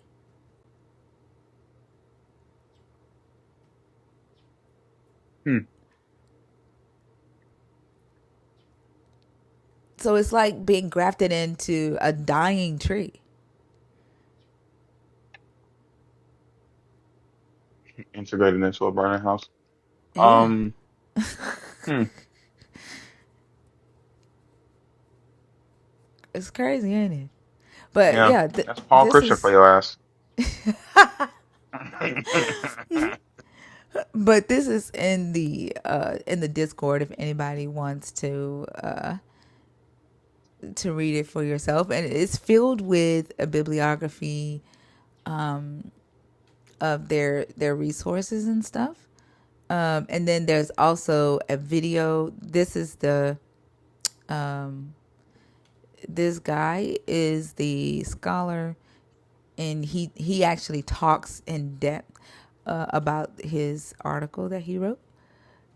And then you can like listen to the round table of the scholars after that too. So it's really interesting. There's one older scholar that talks about Philos of Biblios, and what we've been talking about, like how he says that the Israelites during a time of crises wanted to get away from the belief that Yahweh wanted them to sacrifice their firstborns. So they gradually switched from child sacrifice of the firstborn to circumcising the foreskin as a sign of initiation into the covenant. So I think that's interesting too. Yeah, I do think that. Well, there's a couple of things that kind of are interesting. First off, the comment that Randy made that maybe that's why he says works aren't necessary. Um, yeah, I think Paul might have been trying to play folk, to be honest. Um, I really do. Yeah. But also, shoot, um, uh, fuck, what was the second thing? Oh, the fact that he can recognize that it is mutilating your body, but then also has that dissonance of, but it wasn't mutilation for me when it was done to me as a non-consenting child, but you as a consenting adult really ready to take on this role, being as informed as you are as an adult, that's just mutilation and that's wrong. You know what I mean? Like it's interesting the dissonance there. Say that again. Like, Like he can recognize that circumcision is like body mutilation and like it's frowned upon if you as a consenting adult that like consciously makes that decision to do so. That's frowned upon. But him being born 8 days old, having no idea what's happening to him, that's the sign of like a pure being. Like that's interesting to me. yeah, but I think he was like flexing. Hmm. Yeah. Flexing childhood trauma. Yeah. Yeah. Marjorie, it had like Paul calls them unnatural branches. So like he's taking a different type of branch and grafting it into the olive tree. Right? It would be different if you take olive branches and draft it into another tree. Right? So it would be natural being grafted into natural. But Paul says unnatural is grafted into the natural tree. So if he's saying that they are like they are also olive branches from another olive tree, then I think that would work. But like It would if you also kind take of ruin the analogy though. yeah, well, he could be saying that it's unnatural branches because they came from a different olive tree, maybe.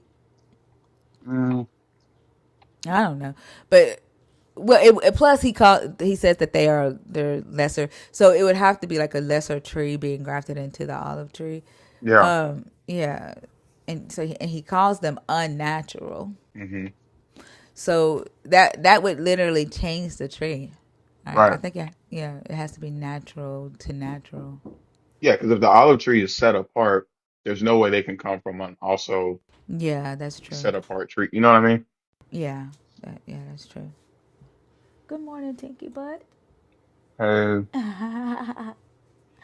Hi. I Hey. took a shower last night. I'm not that tinky.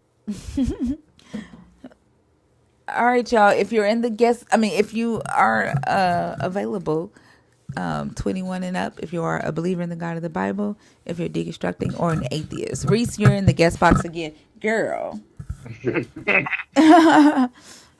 You're in the guest box again. I don't know if you've been requesting on purpose or on accident, but uh, TikTok has been throwing you in there a lot tonight.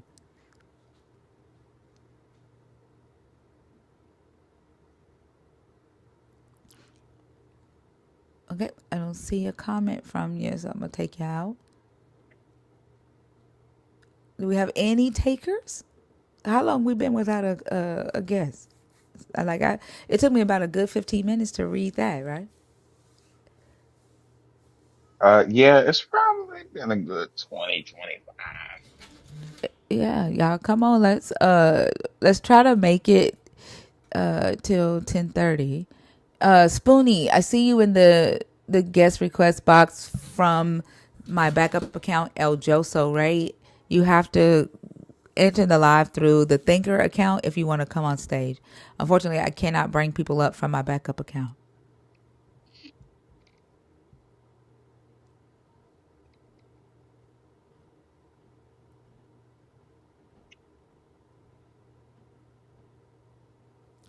Uh, Bri- Brian said, uh, Brian said, I graphed lemon and plum, and it was successful.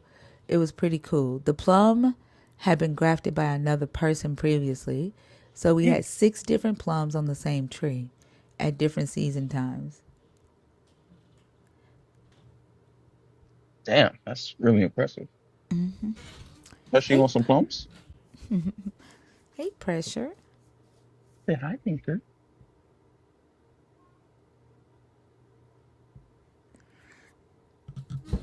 Where y'all at?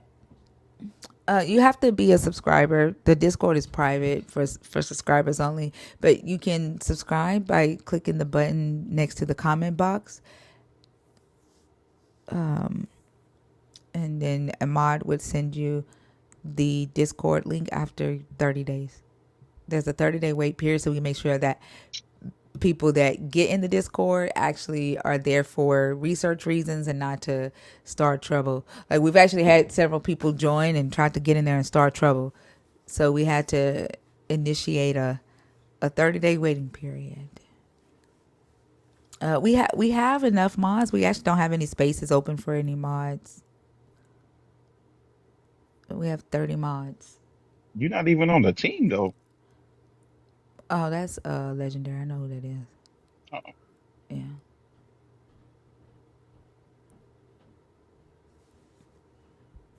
But legendary, why haven't you joined the team? I mean, it's one penny to do that. That's what I'm saying. Like, it's the smallest show of I'm here for you. I think on his backup account he did. That's Dream. Did you get a new account, Dream?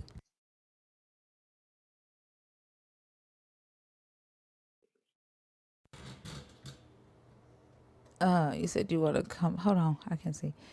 I wanted to come up and say something, but maybe tomorrow is. No, you can come up, Mia. Good morning, Ariel.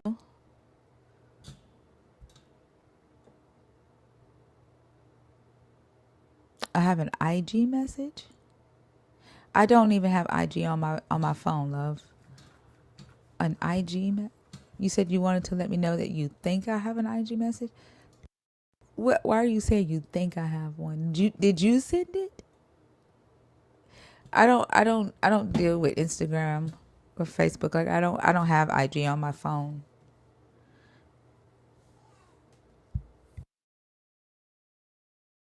I thought you got in the Discord, Fran.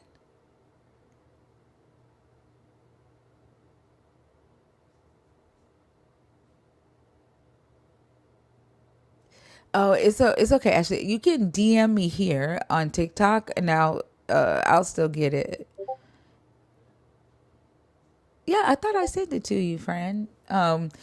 We'll get a mod to send it again. So, like, if you're in the request and you are a nerd, and you've been subscribing for at least 2 months, and you have the orange ring around your nerd badge, just at a mod, and they can send you the Discord. If your account is private, you have to make sure that your account is set to public so they can DM you, and then you can set it back to private once you get the DM. Or no, take that back. Send a friend request to the mod and let the mod become your friend, and then they can DM you. I think that's how that works. Not set your account to public. That's not right.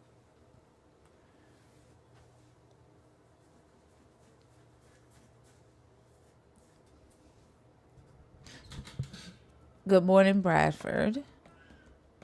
All right, y'all. If you are a believer in the God of the Bible, deconstructing, or an atheist, the guest box is open. Also, did you hear about the church that was shot up and caught on fire, set on fire yesterday? Was it in like Michigan or something? Yeah. Yeah. Did you hear what Trump said? Uh-uh. He said this is an attack on Christianity, and like he's basically about to declare war on anti-Christianity. Like Well. even before they know the motive, right? Like for all Hmm. we know, this person could have been a member of that church. The pastor could have touched his kid. Like we don't know the motive, and Hmm. that's not finna see if they even, you know. But he immediately goes to Social and states that this is an attack on Christianity. Mind you, on Saturday, he was it Saturday or Friday? He signed executive orders, and one of the executive orders is them being able to crack down on anti-Christianity, anti-government, any type of dissent, anti-immigration, any type of policy that the government puts in place. He signed an executive order giving them permission to silence it. Fuck that First Amendment right on up, huh? Like what? It is very unconstitutional, and I'm like, they are just really letting him trample all over our fucking rights. These was the people screaming about free speech when Obama was president too. That's the crazy part. Yep. You can't take away our freedom to say we think he's a monkey. Like the whole purpose of the fucking Constitution and the Bill of Rights was so that America would never have a ruler like this. Hmm. And here the fuck we are. Like, it's crazy. Hey, Which of Mia. all the Oh, presidents that we had an option to make king of America, why in the entire fuck are y'all in this one? here's the thing. Like I told y'all, they didn't want him to win back to back. And like, had he won in 2020, they wouldn't have been ready for this. Like they wouldn't have been able to do it. They would have to find another candidate. And so like when they started pulling away from him and start trying to endorse other people, Hmm. it's because they didn't want him to win. Then they didn't want him to take up his second, you know, term so fast because they wasn't ready. Mm.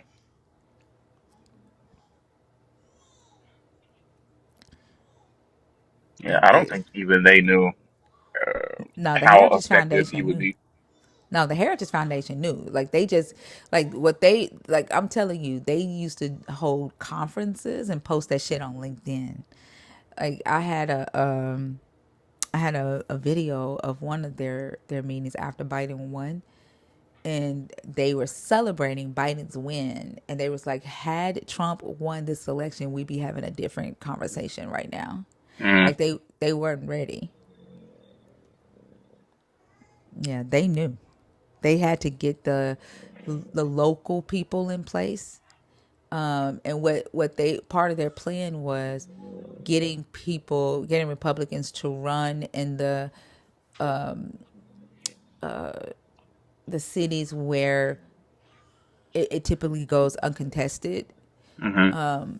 And so they was putting all those people in place so they can have the House and the Senate when their guy was in office. And they needed to have the executive orders already written so that the day he takes office, all he has to do is sign them into law.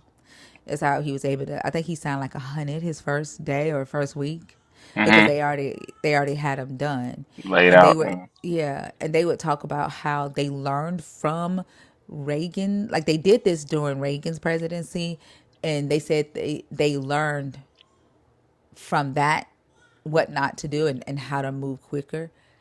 So they knew like it's it's crazy. That's why I said like voting is like chess because the ones you see what the moves the one side is making, and your job is to block their next move. Hmm. Yeah, Anticipate. Yeah. yeah. Mia. Hey, Thinker. Hey, panel. Can you guys hear me? Yeah. How are you? Okay. Yeah. What's up? I'm doing well. How are you guys? Doing good. Just Fantabulous. really quick. I wanted to answer the first question. The voice of a God. How do you know it's talking to you or someone else? Okay, go ahead.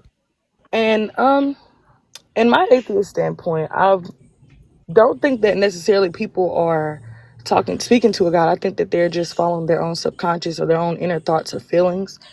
And the reason I say that, and just like I said, just really quick because I have to go. But yesterday I was getting gas and I was basically bombarded in the gas station owner, he was there. He's an African, and I got up to the counter and he just asked me.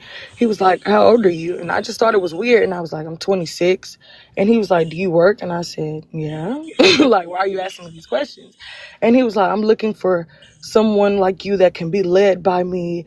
If you look in the back of the gas station, I have 3 cars. They're all Benz and Mercedes." And I asked him, I said, "What do you think? Why do you think someone like me could be led? For one, I'm not even Christian, and two, you clearly are much older than me, like someone that wouldn't even be of interest to me."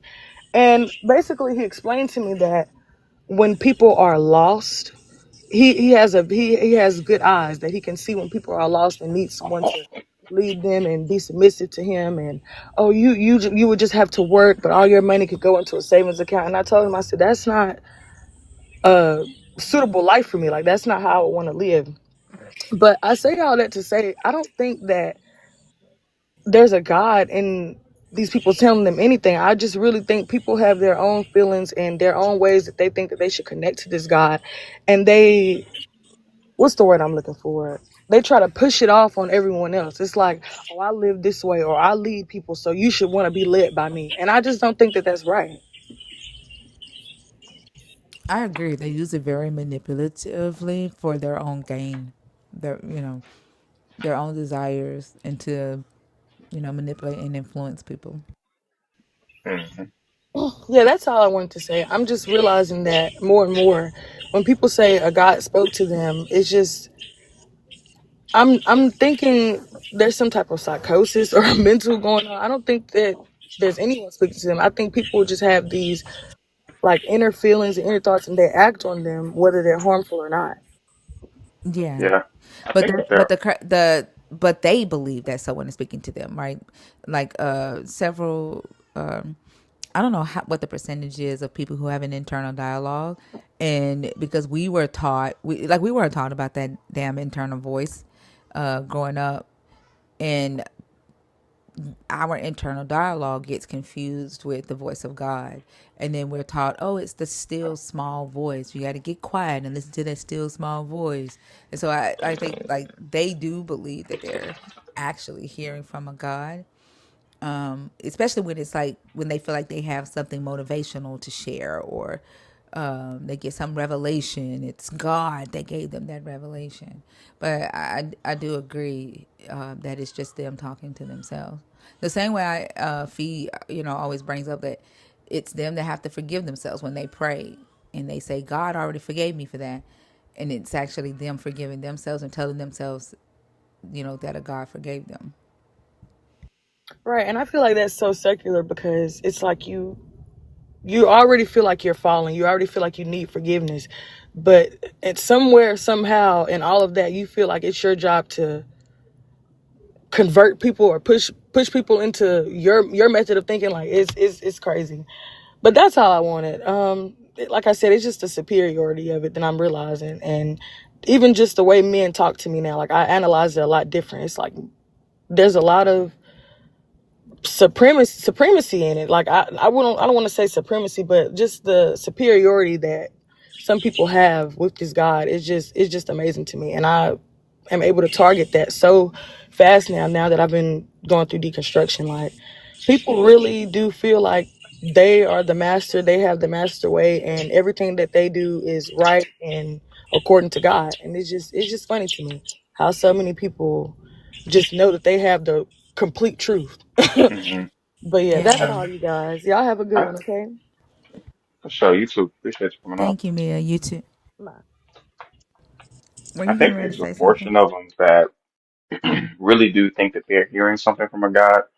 But I think there's a lot more of them, like the guy from the gas station, that use it in the way that kings used it for divine law. Like they might not listen to me, but if they have any fear or reverence for this deity, they'll like listen to me after I say he told me this.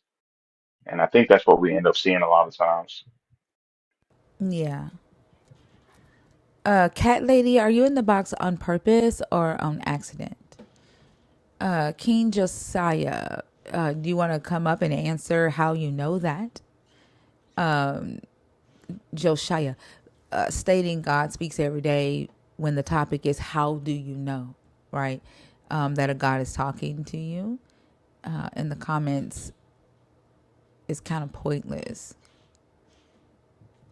Like, do you want to come up and tell us how do you know that a God is speaking to you? Or do you just expect people to just accept that a God is speaking to you? Or that a God speaks to humans, period?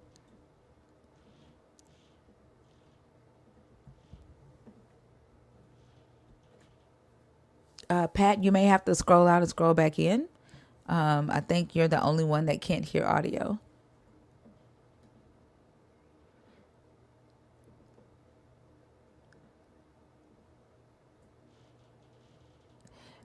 It's interesting that the porn companies would choose a live that's talking about Christianity.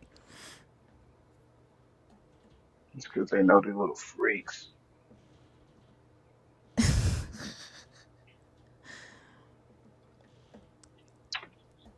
It's like as soon as I block one, another ass pops up. Yeah, you would think it's random until you start blocking the fourth and fifth one. It's just like, okay, well, y'all motherfuckers are coming here specifically. Yeah. Yeah. And honestly, like the whole I got to download when I was a believer, and I'd be like, oh, God just told me such and such. It would be some revelation, not revelation, but me finally understanding something. And Right. instead of me crediting that to all the thinking that I did, I automatically credit it to the Holy Spirit giving me that revelation. But what actually happened was that I sat there and I thought about it and I thought about it and I questioned myself and I thought about it. I researched and I read and I studied. Like it that was me. Stevie Wonder's glasses. Are you in the box on purpose or on accident? Y'all come on, are y'all ready to shut down? Hey Lords. Y'all not coming up to have conversations. Are y'all telling me that y'all are done for the morning?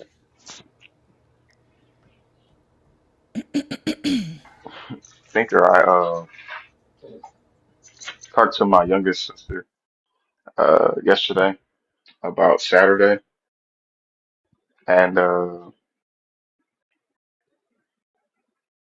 yeah, I'm glad I told her over the phone because I probably would have punched her for what she said.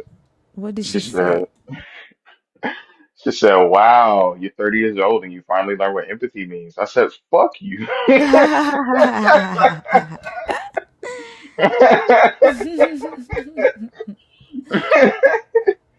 Like I knew what the fuck it Hey, it's was. never too late. Oh, for all those times you tripped her for no fucking reason.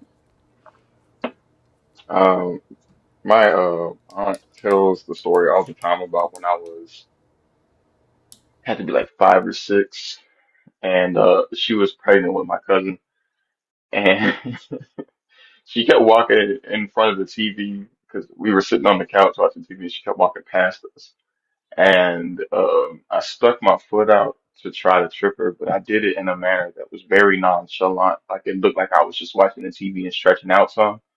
And she walked past me. She noticed that, and she went into the kitchen and was just like, um. I think your son just tried to trick me. She was like, mom was like, oh yeah, he do that. She was Wow. like, you know I'm pregnant, right? And how old were you? Like 5 or 6. Oh my gosh. Yeah, I was a little shit for a long time. Honestly, I might still be. That's probably why you kept getting karma was getting your ass on Saturday.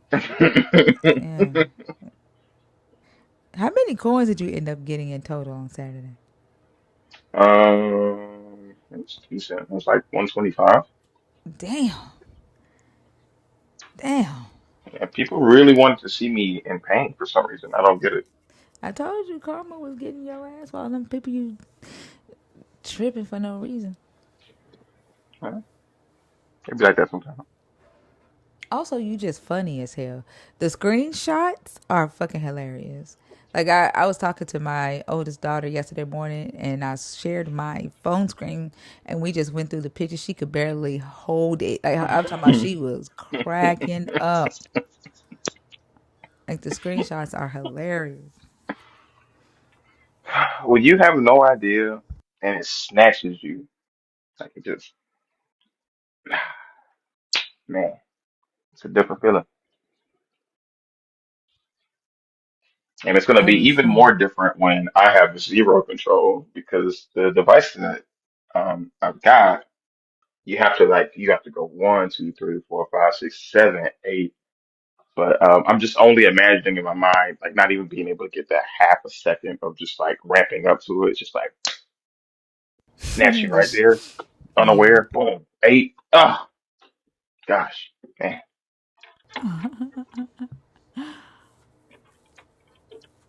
Did he ever go home? No.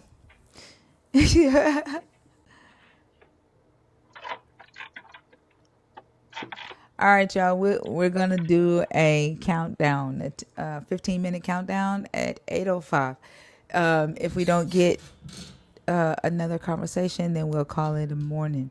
Well, it was something else that I wanted to say. Damn, it was. Oh shit. It'll come back to my mind.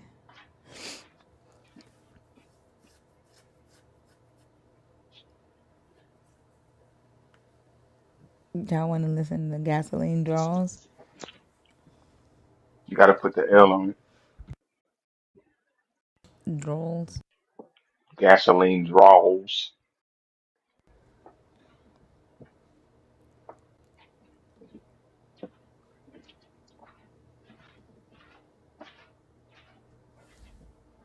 Y'all tap up the screen. Let's try to get some people in here who ain't scared to come up.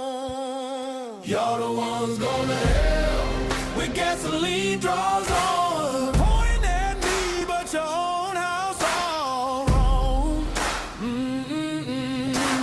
Call us demons, but you cheating all along. Yeah, you going to hell with gasoline draws on. Sunday morning, holy hands in the sky. Sunday evening, sneaking out on the sly. Preaching turn from sin while your bed ain't cold. Hypocrite game, same stories retold. Yelling repent when we think too free. But you're texting side pieces while your wife can't see. Better check your receipts before you call me wrong. Cause it's you on the road with gasoline draws on.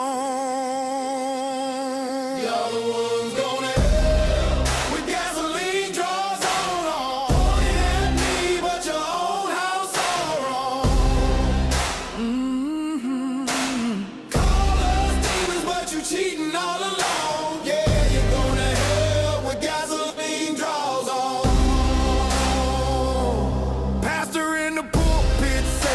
leave you last. While he riding Bentley, pocket stuffing that cash. Talking about heaven while he asked for a pass. But the flock's still broke, how long that gon' last? Focused on the afterlife, the mansion in the sky.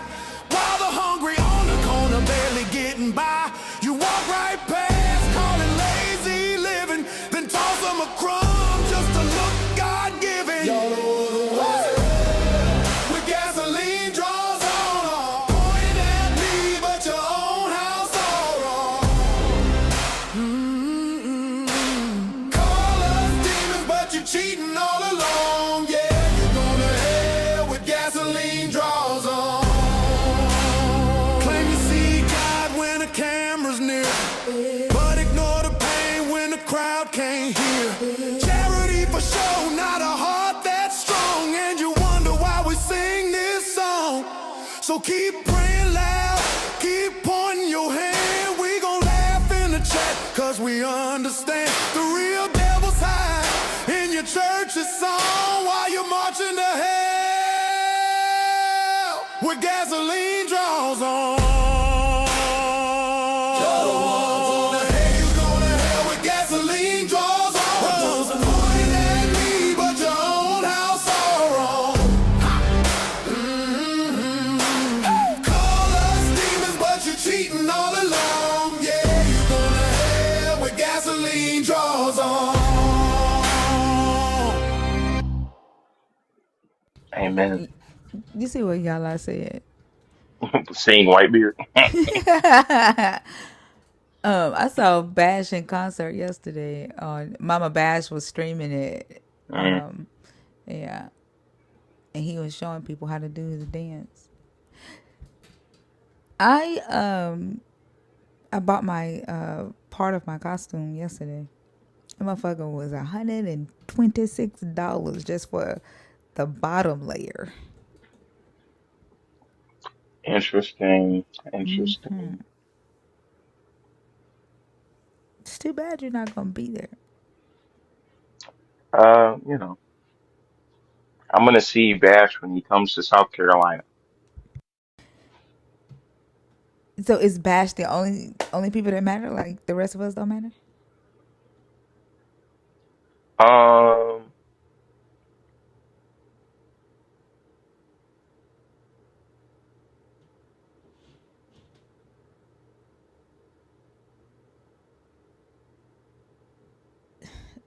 Hello? can y'all hear me? Whatever. Also, Seriously, can you hear me? your ass wasn't talking. No, I was saying something. Can you hear me? What were you saying? Also, So I was talking about how I value every member of this community dearly, as if they were my own blood, and how even though I might possibly not be there in physical flesh, um, I am omnipresent. So I will be there in spirit, laughing it up, enjoying the festivities. whatever. Drew. Drew. Hello, Drew.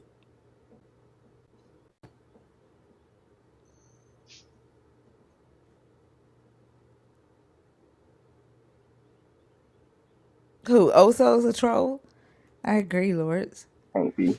Yeah, it's Bash's fault. He know I don't like going to Alabama. He know that. Why you don't like going to Alabama? Too many close calls between the Carolinas and Texas. Too many.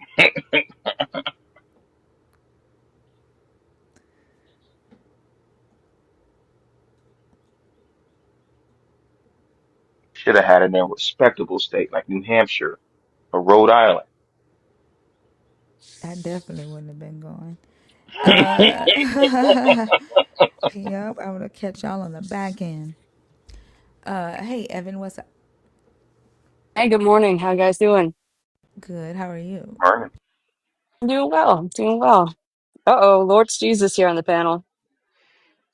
Hi, Jeff. I was just saying that somebody has to go live so I can see it because I won't be there. Somebody has to go live.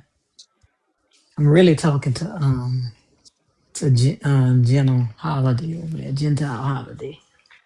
You know, either her or Mama Bash will. All right, cool. It's good to talk to you. Yeah, I just the hearing the voice of God just made me think about some things from experience. I think I've told you before, but there's a nice like variety of religions at my job, and nobody really talks about it much. Sometimes I get cute and I say some things. Like I said yesterday, I don't celebrate Christmas because of the slaughter of the innocents. And every time I think about Jesus being born, I think about all the other infant to 2-year-olds that got slaughtered. Why couldn't God do it without that? I was like, just kidding. Again, if I say I'm an atheist, I don't want people to freak out. So keep that kind of quiet. Your phone going in and out. I heard you say, um, I heard you say something about the slaughtering of infants, and then what happened after that? Well, someone said something about Christmas, and I said I don't celebrate Christmas because it makes me think of the slaughter of the innocent. Oh, okay. What did they say? They were like, oh, okay, well that's fine. I was like, I don't know why I gotta let all those babies die just so Jesus could be born. Because it wouldn't have had any drama in the story, then he wouldn't have been it wouldn't have been that important. No. Yeah, it's wild, but I mean, as far as I understand, we have no historical evidence of the slaughter of the innocents, Right. Yeah. especially because I think like Josephus hated Herod and he wrote about all the things he did, like assassinating his sons and all that. And they're like, he would have not missed that opportunity to talk about how horrible Herod was. Right. Yeah, he never even mentioned it. Nobody does. Like, of course, you would think that even parents back then, right, would have written about Herod killing their child. There would be Yeah, something in history outside of just these texts regarding that. it's a pretty big event. Kind of like the resurrection of like all the dead in Jerusalem and like an entire like zombie walk. When yeah, I think Matthew said that was when Jesus died on the cross, and then like no one ever read about that. Or even the many deaths in Egypt, like the plagues and stuff. Mhm. You don't find any like archaeological evidence of these large burial grounds where there's a shitload of people buried in Egypt. But the interesting thing is that the Hurrians, there are there is evidence that a Hurrian came in to Egypt and like took a bunch of Egyptian slaves with them, like I think 100 or so, and they had a disease. They got sick, Mhm. and they ended up causing a lot of the Hurrians to catch the disease, and a lot of them died. And there's archaeological evidence of that. There are like cuneiform tablets with it inscribed on it, and then the burial grounds. Like, so there is like you see the opposite happen, if that makes sense Right. in actual history, Yeah. which is crazy, and you don't ever hear anybody talk about that. Yeah, of course not. Well, yeah, and it's just like, these stories being written from, I think these authors never thought that anyone would like find out that they were fibbing about things like Jericho when they're telling stories about like Joshua and he conquered everything. And then we look back and Jericho was a city that was conquered. several times, but it was completely uninhabited around the time that the Hebrew scriptures say that Joshua would have been there. That's Dr. Bowen. That's that. Yeah, yeah. There is a document in the Google Drive that talks about the time frame, and I think it's either written 2 centuries, like Judges is like 2 centuries before. Hold on, because I don't want to say it incorrectly. Let me see.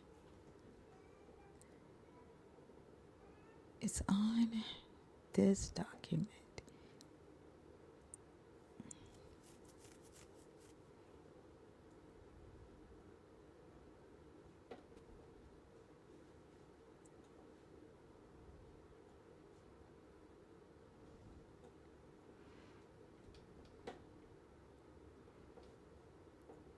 Hold on, let's see.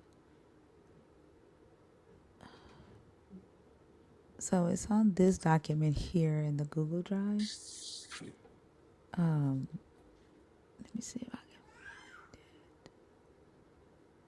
Yeah. Okay. So the timeline, David and Solomon would have been, the events would have actually happened 12th century BC. Judges records it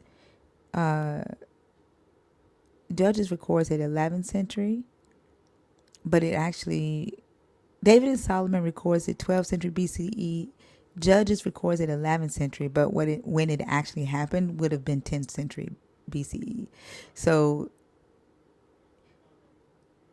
They're only off by like 200 years.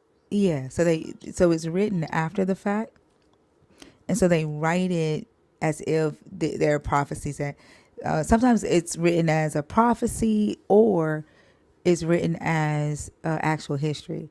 And Israel Finkelstein says that the purpose of this for the Solomonic dynasty and the Davidic dynasty is that they wanted to paint the picture that they were a large kingdom with power. They were a powerful kingdom with influence at the same time as the northern kingdom. I'm sorry, I thought I made this big so y'all can see. So they fabricate the timeline. Of course they do. There you go. Yeah, can y'all see that? Kind of, but not really. Let me see if I can make it bigger. That's what he said. You turning it into bash. Okay, can y'all see it now? Yeah. Okay. Or I can. Yeah, I can see it. Yeah, so it's saying like it actually, like the event would have actually taken place in the 10th century. And Judges, they would have recorded it as if it took place in the 11th century. And then during the David and Solomonic dynasty, maybe is how you say it. Okay. Yeah, he wrote the book of Solomonic, demonology. So it's Solomonic. Solomon. They recorded as if it took place in the 12th century. So, yeah, and the Israel Finkelstein says that the reason for this is because the Judah, the tribes in the south wanted to portray it as if they were competing nations to the tribes in the north, which actually were successful and wealthy and built a lot of the architecture that was attributed to David and Solomon. Archaeology has actually proven that the Amorite dynasty built a lot of the architecture that the Bible attributes to David. Yeah, well, do you think they're trying to like say we're just as good, or like trying to say, well, God also favors us, like Yahweh still likes us Well, just as much? they were trying to claim that they were the favored brother. Right. So like with Cain and Abel, Abel was the favored brother. And so some Jewish tradition and scholarship says that the Cain and Abel story is just like a allegory for Judah and Ephraim, and how Abel was the chosen son, and Cain was the son of the serpent. And so I think it's just to kind of present themselves as like the kingdom that actually did follow Yahweh correctly, and then the north is the one that strayed away, right? That caused a lot of punishment and suffering on Israel, because most of this text was written by the Judites, and they demonized the north a lot. Yeah. Yeah, they left out some big kings like King Omri. Well, they mentioned him in there. Or do They, they? Was that the opposite? huh? I said, was it the opposite? Or I felt like maybe they just downplayed his They just downplayed him. yeah. But Omri, like, they were really successful. They right before they got conquered by Cyrus, they were about to reach statehood. They were about to become a state. Like, Israel never reached full statehood, but they were close to it. And it wasn't until like the 7th century. So like, it wasn't until like the 7th century that the Davidic monarchy actually the South actually started. Maybe the ninth or the 10th century, I think. The 9th or the 10th century. I think they got conquered in the 7th century because they were really only a kingdom for like 150 years, almost 200 years. They spent the majority of their time under occupation or conquered. But I think it was like the 9th century that after, when did, was it the 7th century when the North got conquered? Was it in the 700s? 700 BCE when Cyrus conquered the North? I can look it up. I think so. It was after the North got conquered, and some of the Israelites from the North escaped and went into the South and incorporated into the tribes down there. And then they started to learn from them. And 539. when Cyrus conquered Assyria, when Assyria conquered the northern kingdom. I'm seeing the Assyrian conquest of the northern kingdom of Israel began approximately 740 BCE. You said 740? Yeah, that's what. Oh, never mind. That's got.org. Oh my God. Don't listen. Yeah, it couldn't have been Oh dear It couldn't have God. been 500 because that's when Judah it was like 586, right? When Judah went to Babylon. So it had to have been before that. Here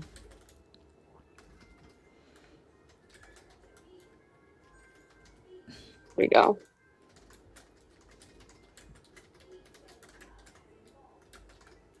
I know my ass is tired. Actually, well, Wikipedia, a more reliable source. And 722. yeah, I said around 720. They were conquered by the Assyrian Empire. Yeah, so it wasn't until after that when the Davidic monarchy actually started growing and gaining influence and gaining wealth. So I would say between the 7th century and 6th century BCE. But Oh yeah. before that, they were a small kingdom that nobody really knew about. They didn't have much power or wealth, and they were illiterate, and so they were jealous of the North. And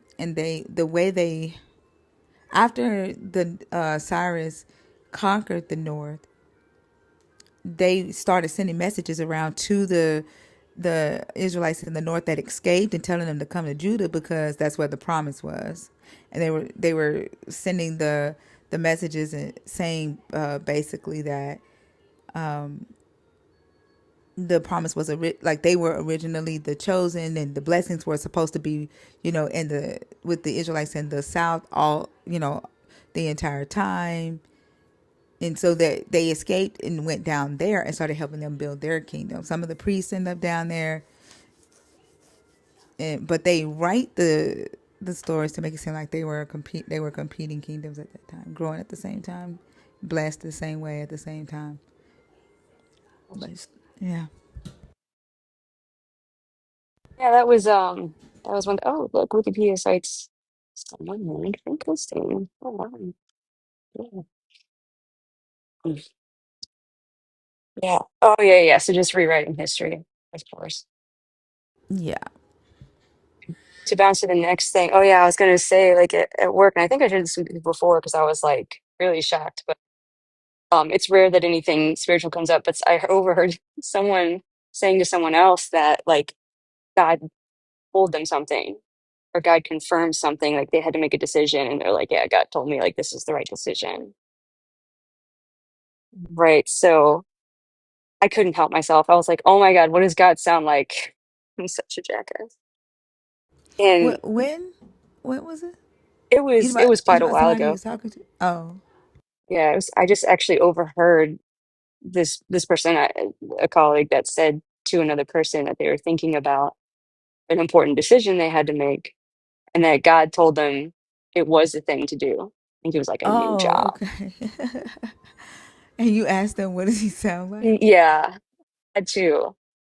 I was like, "What does it sound like?" And she's like, "Well, it's a still small voice." And I was like, "No way. God's like trumpeting on Mount Sinai."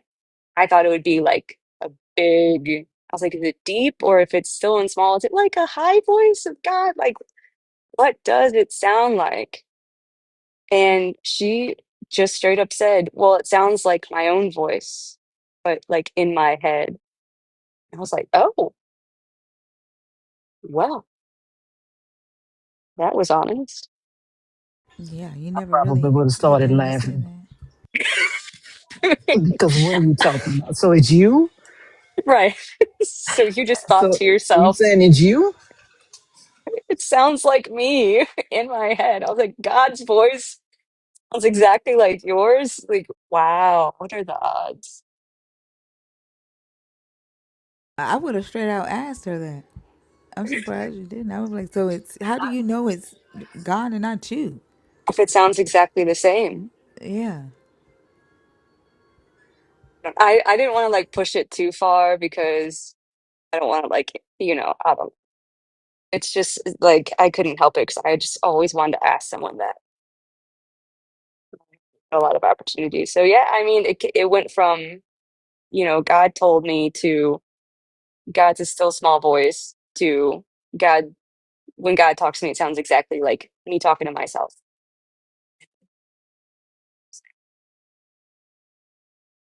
Yeah, that's interesting. I just pretend to be incredulous because I was like, I don't know. In the Bible, he's like got a big, big voice that everyone can hear from the top of a mountain. He's just whispering now. He's They really, go back. really calmed down. He's domesticated. Where did that still small? Is that when Elijah was in the cave? Believe so. Everybody says it now. I'm like, do you know how like Yeah. cliche?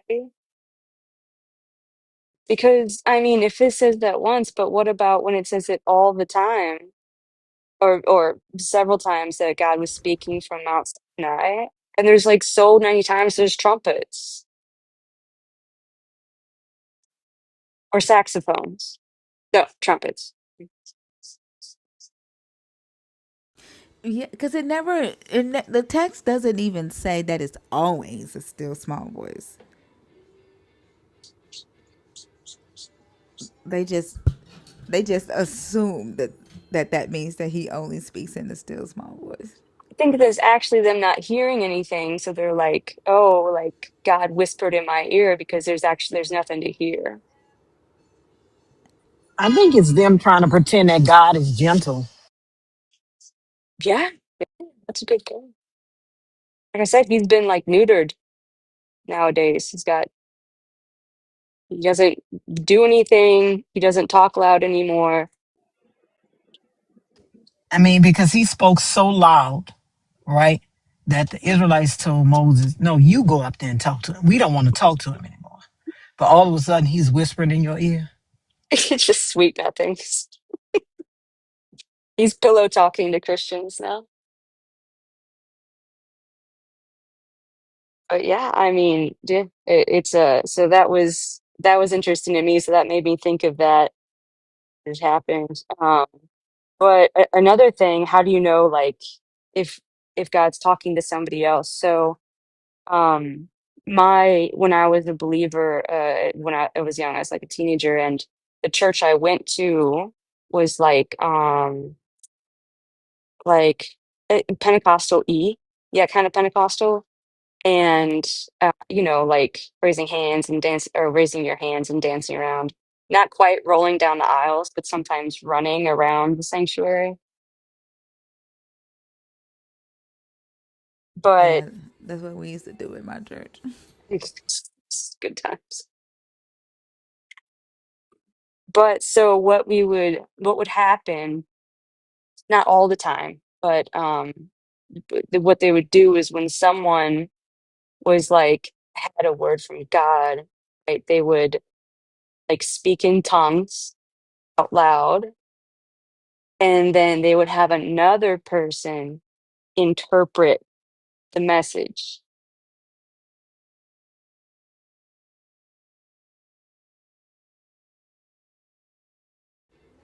Yeah, because Paul said that there should be an interpreter there.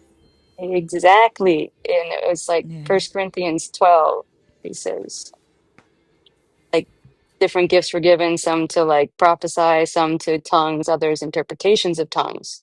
So it was a literalist interpretation that they took there. So that's what they would do. And so now this isn't just knowing like what God is, that God is talking to you. So you know that God is talking to you. You know that he's talking to you in a different language, and then someone else knows both those things plus what he's saying in another language, in a Babel language.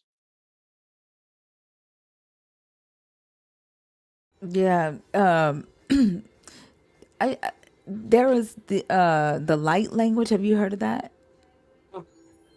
It's like the new age spiritual term for like speaking in tongues, but they call it light language. There is a show where this lady claims that she can interpret light language as well. Like it's interesting how it goes from like Pentecostal Christianity, Holy Ghost, spiritual tongue talking, to when they leave Christianity. And I believed, that I was speaking in tongues, and that it could be interpreted too. But it goes from like Christianity to like New Age, light language. I'm communicating with aliens, and with entities like angels from a different realm, and like it's no longer heaven; it's just a different dimension. Like, then Yeah, they fucked and our minds up on this damn planet. yeah, and you're right, and it's even carrying over to when, I mean, maybe still deconstructing, because I kind of did that too. Like, okay, well, the way I was taught it isn't right. And so then I was like, you know, okay, well, there's still a God, but like, we're cool. Like, he doesn't mind that I'm trans, or like, we're cool. And then eventually I had to be like, never mind. This whole book is fake. Yeah. Listen, I have a friend she started to tell me about light language, and I try to listen to her because I know she's dealing with a bunch of grief right now. Her son was unalived under suspicious circumstances, but it's really hard. I try to keep in touch with her, to make sure that she's okay, try to take her out every so often. But it's really hard because, like Thinker says, she's going from initially it was Jesus, Jesus, Jesus, but now she's moving to, you know, she can talk to different things and talk to different people, and she sees different things, and So, I try to keep in touch with her. I try to talk to her at least once a week to make sure that she's still okay. We went out this weekend, but I'm really scared for her, really. Yeah, if she, Well, especially like if she's seeing yeah. the, she might need to go see a therapist. She might be like dealing with the loss of her son, really tough, and not know how to deal with it. She is completely disassociated. I Grief. think so because a trial is coming up for like one of the people involved, and uh, I think the closer to this trial date is, I don't know, is getting worse. And I try to broach the subject of going talk to somebody with her, but it's really hard because most of the time she's not. I have to catch her on like a lucid day for that because most of the time she's not. I'll call her and she'll start talking about things that are happening, and then you know, I'm like, she'll start talking about things that are happening in reality, and then she'll say something, and I'm like, okay, I'm gonna talk to her about it because I told her about it once. I'm like, do you need to talk to somebody that's like not me or not your other friends or maybe a professional? And she was like, I thought about it, but I think God is gonna get me through, and it's sad though. Well, she's stressed. Stress will break your brain.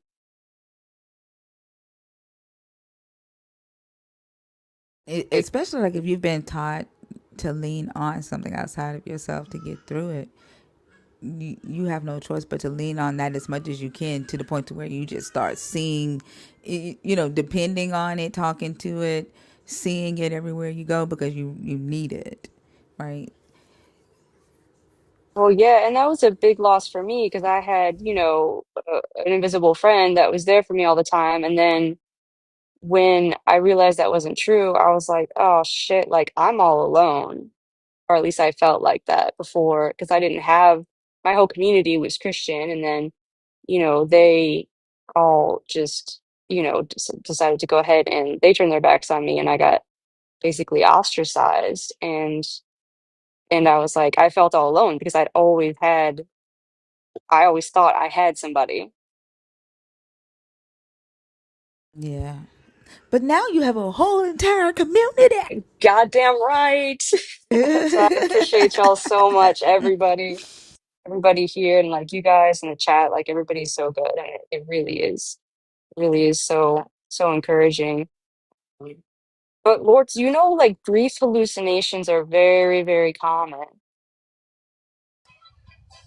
Listen, I know, I I know it is, and the circumstances in which he went, and that was her youngest child, and and she already was. Before all of this, she already was churchy, church, church, church, church, right? And God, God, God, God, God. So I know something like this, especially this type of person that she is, because she's one of those people that, like, even without God, like, she is the night, she will give you the shirt off of her back. Like, she is just that kind of person. And she's gentle and timid. And so she's the kind of person where you can tell her something and she will probably believe it because she has that. You've met somebody like that. They just have this hope of humanity that everybody is telling the truth and nobody is trying to scam her. And that's the kind of person she is, right? And so when this happened, right, along with the grief, I think she's also dealing with like kind of like an information overload, right? Because she has people telling her this and people telling her that, and this is what they heard and this is what they saw, and she's reading all kind of um like magazine articles about people who's this has happened to before and what they did. And I really just think it's grief and stress and a bunch of information overload because she sends me all kinds of texts about Look at what I found. Look at what I found. Well, I think she's just, it's just too much for her. It Hmm. really is. It's just too much for her. And I really want to tell her, look, I'll go with you if you want me to your first appointment. Like, I'm at that point. I'll go with you. I'll go with you to all of them if you want me to. Right? Because I don't see it getting, I don't see her surviving this trial. I really don't. Stuff. It's a lot for anybody, but especially, yeah, if you have that mindset, like, well, at least you're not giving her platitudes.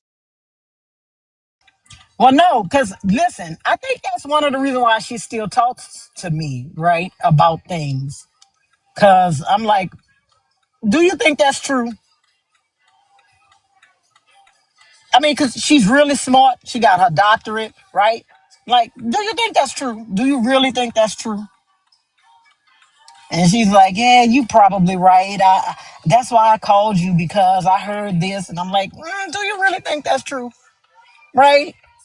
So I'm but it's really hard because we working against a lot. We working against her mind, and Hmm. I Mine's feel sorry for her, but I've been knowing her for so long. Like I can't give up on her because she's my friend.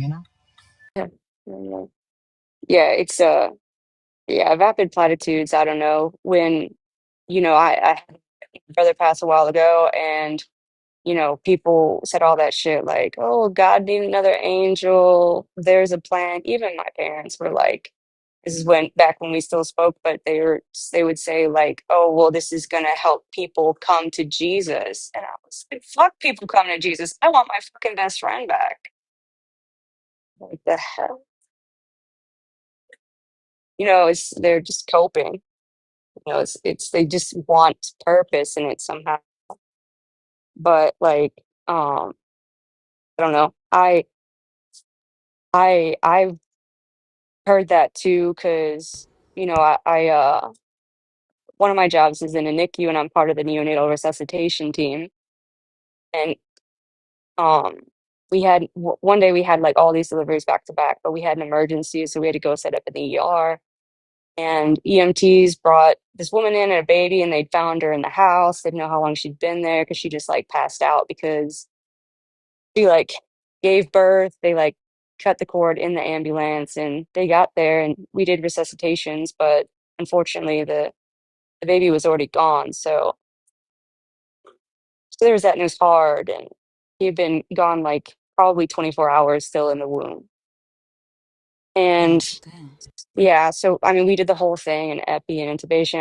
I was doing compressions, and we all know like it's for nothing, but that was our obligation. So, I've got this little one that didn't make it, and just having to do all the resuscitation efforts anyway. And then another delivery came in. It was an emergency C-section because it was premature, um, and it was like failure to progress. So we did the section, we got the baby. She was great. She was so good. And, I took her to the recovery room, the baby, and, I'm doing all the vitals and the just check in, and they're all like really good. And, um, we can still give Hep B at birth. Hopefully that continues, but Hep B vaccination. But and the dad was there, and he was like, "Oh, how is she? How is she?" And I was like, "Oh, she's so good. Like she's 100%, even though she was so early and it took a while." But he was like, "Oh, praise God. I knew that God was going to be with us." And I had to just check my feelings because I just came from a situation like, where the fuck was God? And why are you so special? I think I remember you telling us that Yeah, when it shortly after it happened. happened. Yeah, it Yeah. was hard. It was hard. And, you know, and I told you this too, but like on my way out, I was just, like, I was just like, I have to go, like, just decompress. And I'm sober, so drinking wasn't going to be involved. And it was just a tough one. I was on my way out, and someone was like, "Eh, you look like shit." And I was like, "Oh, we just had a fetal demise in the ER earlier today. And she was like, oh, and I was like, I just feel so bad. I think I told you this, like the husband didn't know. And he came running into the labor and delivery unit after all this had happened. Was like, where's my wife? She's pregnant. Where is she? And Oh my God. it was so, and I was with the neonatologist when we had to go and um unfortunately like what had happened, and he just like dropped and was just crying, and the woman was kind of like recovering from shock, and it's just all this, and I'm thinking about these parents, and and I was, I didn't get into details, but I said, unfortunately this baby, they didn't make it, and it's always really hard, and the circumstances were hard. And she was like, oh, well, God has a plan. And I was like, oh my God, I have to go. Yeah, you did good holding in your composure, because shit, you already know I would have been like, get the fuck away from me with that shit. It's like, I was like, get the fuck away. I couldn't lose it at work. I was like All right. professional. I was like, I That's gotta good. go. I Goodbye. swear, y'all, you got more power than my ass on that one. Because I would have been like, so you mean to tell me God couldn't find a better plan than for your wife to carry that baby all of these months, and It's then it, term. and It then was it, term. and then Yeah. it demise? Yeah, like he couldn't just not have her get pregnant. Wouldn't that have been a better plan? Man, that dude that's on trial right now for grabbing his 2 day old baby by the leg and flinging it into Oh, the river. I'm like, the first thing I thought about was, so God didn't know that baby was gonna die 2 days after it was born. No. Like, he sent it here to literally suffer one of the for worst deaths 48 hours ever, to live for 48 hours. That's it. and then be drowned. Like, let it live in water in the mama's womb for damn near 10 months, and let it breathe for 2 days, only for it to drown in the fucking river. It's almost as if there's no God and fucked up shit just happens, and people do horrible things. Almost Yep. as if, you know. Yeah, and like so many times, just a couple days after conception or a short time, I think it's like 30% of pregnancies just go ahead and end in just kind of natural miscarriages, and like God couldn't make this baby one of those. Like he's doing it to all these other ones because he's knitting together in the womb, and I guess he decides like 30% of them he's gonna stop knitting. Maybe his hands get tired,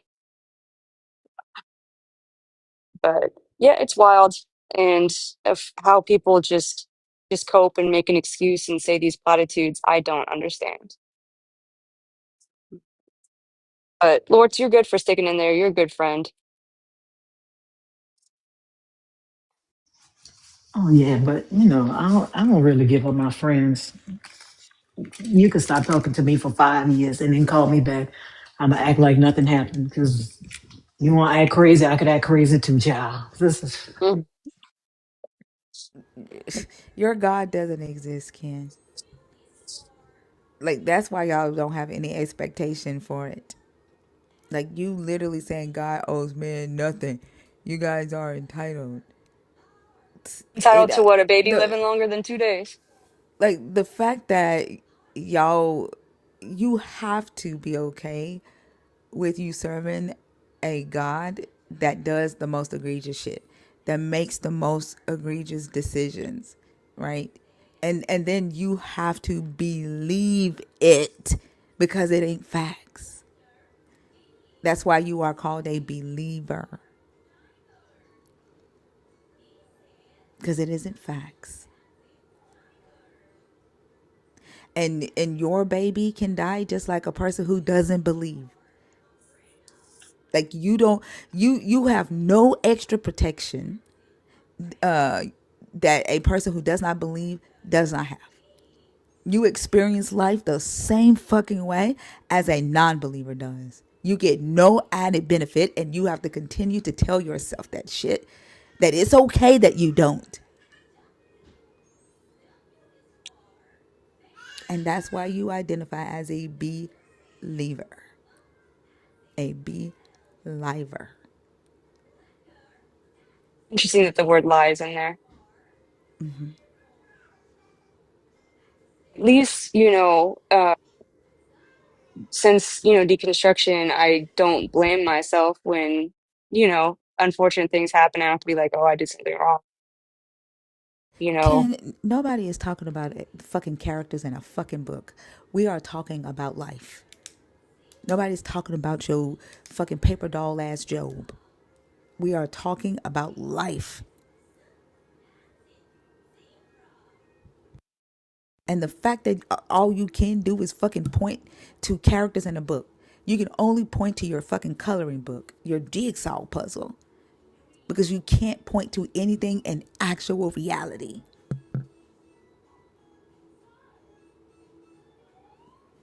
Sorry, Evan. No, you're fine. It's a jigsaw puzzle where none of the pieces fit together.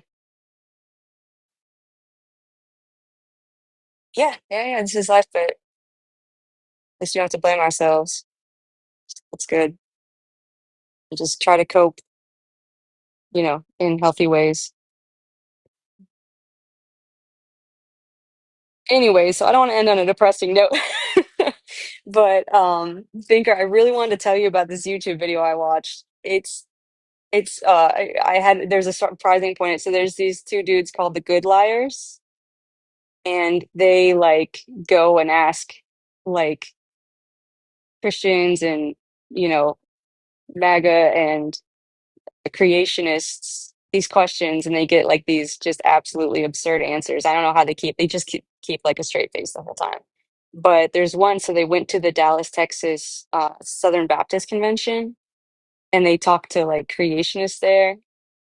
And when they asked like, well, how do you know, what's your archaeological evidence? They're like, oh, well, I don't know that we have any, but we have the Bible. And it says, I'm like, oh, okay. But so he goes to this, like, they have a Garden of Eden, of course, in this like creation museum. And all of a sudden, there's like this, like, almost human sized, not quite like dinosaur looking thing. And it's the serpent. And then the serpent talks, and he does the King James version of when he's tempting Eve. And he's just like, in the day you eat of it, you will not surely die. It's fantastic. I want to like send it to you somehow, or if you want to look it up, it's gonna make your day. And there's Okay, this, he said it's called The Good Liars. yeah, the video is called "The Good Liars Explore Creationism." And if you just look up like "Good Liars Southern Baptist Convention, Dallas, Texas," but the video is called "Explore Creationism." And the serpent just made me crack up. And there's a sign next to it that says like, "Don't touch the serpent." But at first I thought I read it, I was like, it looked like it said like, "Don't feed the serpent" or something. I don't like in the zoo, where it's like, "Don't feed the animals."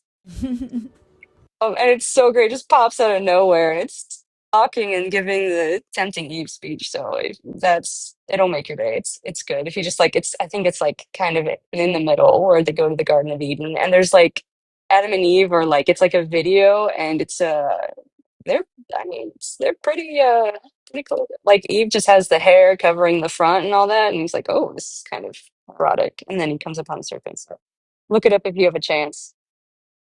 I'll check it out. All right, I'll drop down. I guess I don't won't take any more time, but I had to share about the still small voice and the prophesying and just this third hand knowing of what God said to someone else. It's like it's such a stretch. It's so crazy to me, but it was real. It was a big church, like the three different locations and the three different services. It was wild, but people take it seriously, and just you know when I define faith, I go with the Matt Dillahunty definition of faith is an excuse to believe something for which there's no evidence. I love that definition. He says he's like, faith is an excuse when you have no evidence to believe something. So I'll leave you with that. But thank you guys so much. Keep doing what you're doing. Like I said, it's just so good to have this community. It's really encouraging, and you guys are so smart. And one of my favorite things is how you literally clock everything. I'll be like, ooh, they just did this, or they try to pivot to that. And you'll be like, well, look, you just did this, try to pivot to this. I'm like, got him every time. You can't. You don't sleep on Thinker. So good. Sleep on Thinker. Anyways, I hope you guys have a good day. Thanks for talking to me. Thank you. Have a good day, Evan. Oh, wait, let me down. I got you.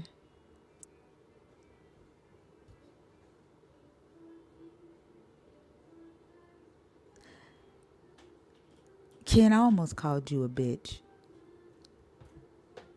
But because you just typed that shit, your motherfucking ass gotta go. Get your homophobic bitch ass out of here. And don't come fucking back.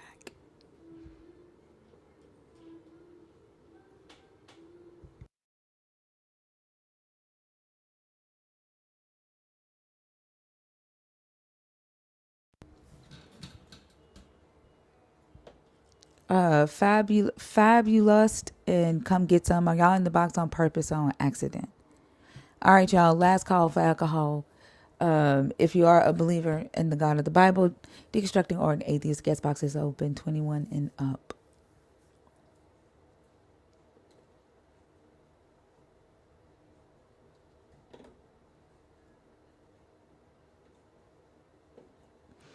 They've been scared to come up all night. Hey, Fabulous. How are you? I'm doing good. How are you? I'm doing good. That's great. So I wanted to talk about the topic, the question, how do you know it's a God talking to you or someone else? And and I'm deconstructing, so I don't think that it's a God talking to anybody. I think it's their own subconscious. And I also think that for some people, they're going through some sort of religious psychosis or some sort of mental health issue because I've had plenty of people growing up. I grew up in the church, hard and heavy, going to church 3 times a week. And I remember whenever there's visiting churches, there would always be some woman or man coming up to me talking about some, God told me to tell you. And I'm like, why don't you just tell God to tell me himself? Like, I don't want to hear it from you. Like, if God, they can speak to me, God, whoever God is, if it hasn't spoken to me, then it ain't going to speak to me.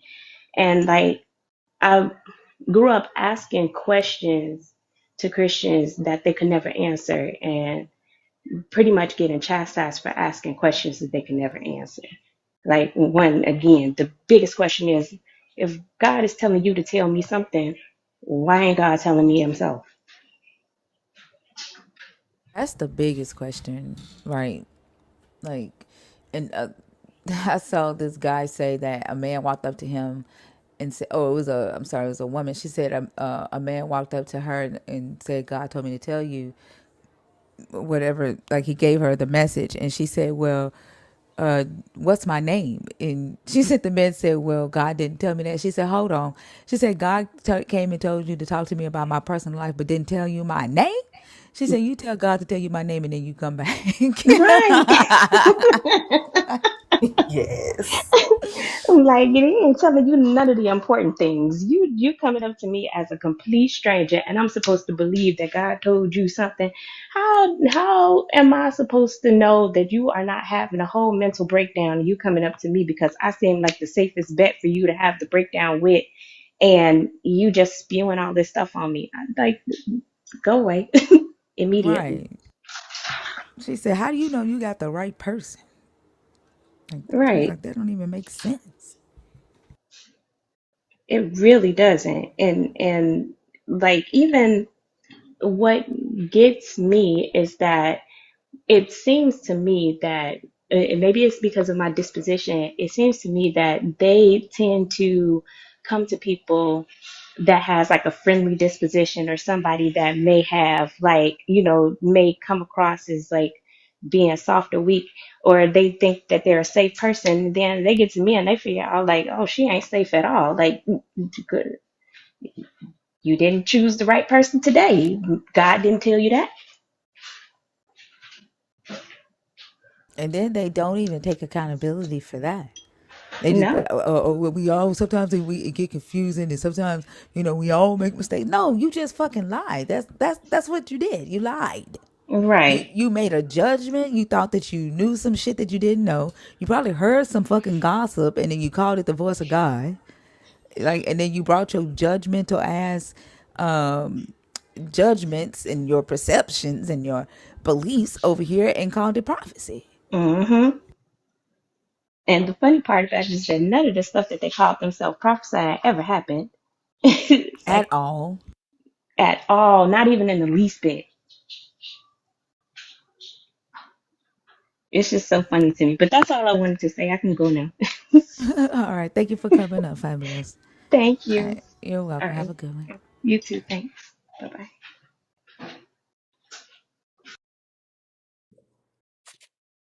Y'all gonna let her say y'all just imagining God's voice like that? Like me personally, I couldn't take that. Y'all just They've been letting that scared. slide. They've been scared all night.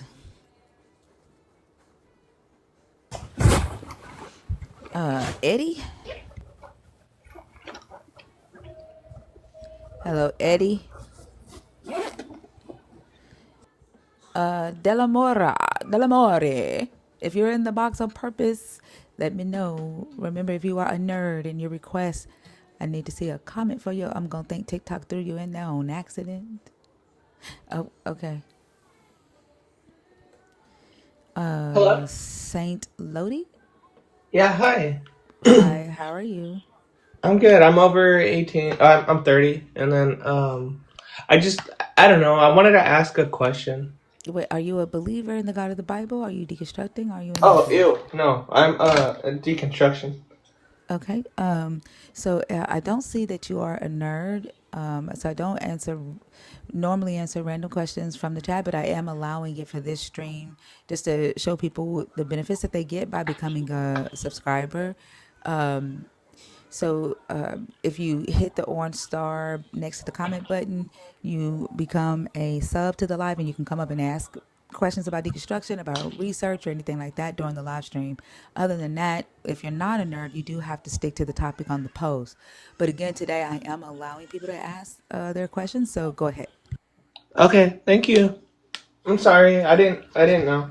Um, I was gonna ask, how do I reconcile with like the guilt of like I brought people to Christ and like one of my best friends, and now we don't like hang or anything or talk because now I'm a quote unquote heathen. I didn't have to do it because I didn't bring people to Christ when I was like I didn't necessarily try to convince people that they needed to. I That's a good. I don't have any experience with that, with dealing with guilt of that. I don't know, Michelle. Why have I been calling you all different types of names tonight, Selena? I went from Christina to Lala to Michelle. Where the fuck did I get Michelle? That's my middle name. Michelle is your middle name? Michelle is your middle name? Mm-hmm. What the Yep. fuck? Michelle is your middle name for real? You knew that too? Has she ever said that on the stream? Okay. Has your name Nope. ever been Selena Michelle? Your username? Nope. Where the fuck did I get that from? But yeah, that's all I Mich- wanted to ask because yeah, it she's weighs gonna on me a tell you. lot. She's gonna tell you. Do you have any advice for that? I'm sorry. Give me just 1 second. I got a couple minutes, so I can do that. Also, if I Sorry, sound I like was a breaking up dude, for it's me. because I'm a trans I'm woman. in. Oh, you're good. Okay. Thank you for letting us know your pronouns. No, you're fine. I appreciate that. Go ahead and repeat it for me because it was going in and out since I walked into this building that got us on lockdown from. So I'm walking outside now. Why are y'all on lockdown? Oh No, yeah, no. yeah. Don't Oh, worry. okay. No, I mean they shut they like get rid of our Wi-Fi whenever we're Oh. inside because they think we're all still teenagers. So repeat that for me. How do you deal with the guilt of bringing people to Christ? After you've deconstructed. Whew. Um, So I just look at it as I didn't know what I didn't know, and now that I do know, because my biggest people were my kids, and now that I do know, I let them know, like, hey, that thing you're worshiping ain't good. Like he's horrible, and we're actually reading the Bible together, and I'm pointing out things that they didn't know that we're finding out together, or that I found out in the community. So it's all about not beating yourself up, because we were only going by what we were told. Yeah. It's like I use the analogy back in the day when they told pregnant women that it was okay to smoke cigarettes, Holy shit. and they would then they found out, oh shoot, your child your child has some type of disease because you were smoking, and the mom might be guilty, but it's like might feel guilty about it, but you didn't know because a professional or told you that it was okay. Yeah. So I totally don't, feel it. I like that. I like yeah, that explanation. yeah, like She don't. said her friend is not talking to her because, now her friend sees her as a heathen. That wasn't your friend to start off with. Um, No, it's I'm a like, friend if that I you, brought to Christ years ago. oh, my answer still stands. Just say, hey. I mean, because did y'all bond over that, or were y'all Um, already friends? we were friends before that, and then yeah. Hmm. So we're like, hey, I made a mistake. I took you to a bar and had you drink while you were pregnant, and I didn't know beer was bad for a fetus until I found out. That's a bad. That's just the extreme. But it's like, hey, I didn't know. Now that, because who reads the thing other than people that went to seminary, other than people that are called to teach it? And Yeah. it's like, I wasn't called to teach it. I was just called to be a part of this thing that I was indoctrinated into. I'm I'm I'm just as much of a victim as you are, Yeah, I and totally feel I it. apologize. Yeah, I apologize for victimizing you, but it wasn't my intention. And if we can't move past this, then I'm sorry. I'm taking one of your words. Knock the dust off my feet, and I'm gonna move forward. Oh shit, that's good. Okay. I haven't I read more Bible as an atheist than I ever did Hmm. as a Christian. And I that's think what most made of me us stop have. believing was reading it. Yeah, I think most of us have. It's like, what is this? This ain't good. This isn't what I signed up for. It's like bringing somebody into an MLM and then finding out later on that it's a scam. That is Yeah, so remember that? accurate. Exactly. It's like, remember when I told you that 5 links was good? My bad. Well, My anyways, bad. I'll let you guys go. I gotta get to work right now. I appreciate Yeah. you guys with You're all so my heart. welcome. You're so welcome. I hope you Thank have a you. beautiful day, okay? Oakley Yeah, girl. Just dust the dokley. feet off. Just dust it off. Keep on walking. Have Okay, a good one. thank you. All How do right. I draw? I got You you. got to say, let me down. Oh, Thank you so much, Selena. I didn't know you were in of class, course. but your middle No, name girl, being it's fine. Michelle is fucking me up. That's crazy. I was like, huh? You had to No, have told me that somewhere. Like I don't. I probably. I you don't had know. Oh, it's to. probably on one of my because I do when I do my videos. That's my stage name. I do Selena Michelle Okay. as my screen name or my stage name. So that might have come up You with got that. a you got But another account? What videos does it come up on? What do you mean?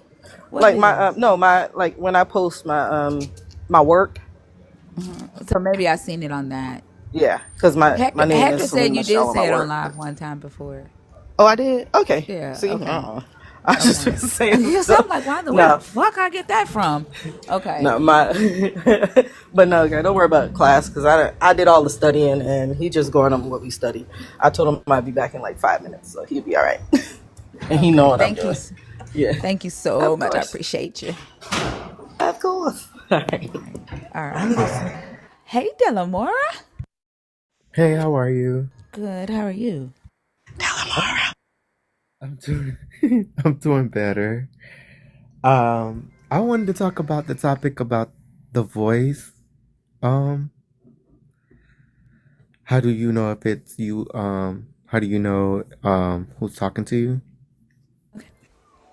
So, like when I know I'm new to this or whatever, but like sometimes I sit back and like think about like the the prophecies some people like gave to me and they said God told me to tell you like for instance I remember when like it was a sermon like my godmother she'll be like God whispered in my ear and she'd be like sometimes he tell me that you guys be talking about me and I just don't say nothing. He tell me all y'all conversations. And at first, she'll say it verbatim and I used to I'll be like scared like damn, this might be true. But then again like don't laugh. But then again, I was like then like now when me and her used to talk like when I was moving to like when I was in California and stuff and we'll talk, she like I put two and two together as like removing myself when she'll be like and sometimes Deacon so and so told me that so and so said this that about me and they've been saying on Facebook about my and I was like okay, now I get it. You think that God is whispering in your ear, but you heard so and so tell you that somebody else was talking about you between you and they told you the exact conversation.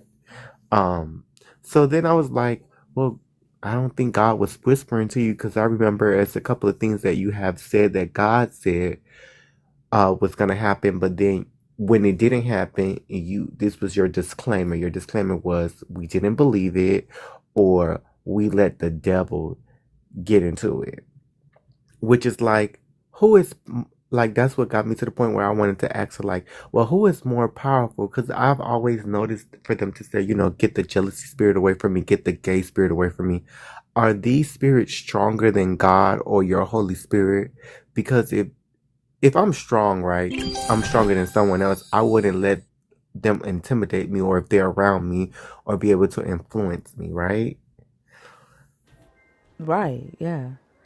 So like it does like sometimes I do ask myself like at that time when I was a believer like how do you know it's not you how do you know it's not you talking to yourself or it's God because when younger when you was like I don't think that sounds like God because when I hear a pastor say and God told me it's like when the way he explained to me and the way the Bible is saying how God speaks you wouldn't it's not correlating with each other. Like, and then also I always would think like, if God is speaking to you, wouldn't it be a big production, like where it's a light shining on you or something, or God is freezing time and He actually comes to you and you see Him. You get what I'm saying? Like, I mean, it's crazy that she literally is saying that this God, the God that she believes is like has sovereign power, sovereign authority over the entire universe,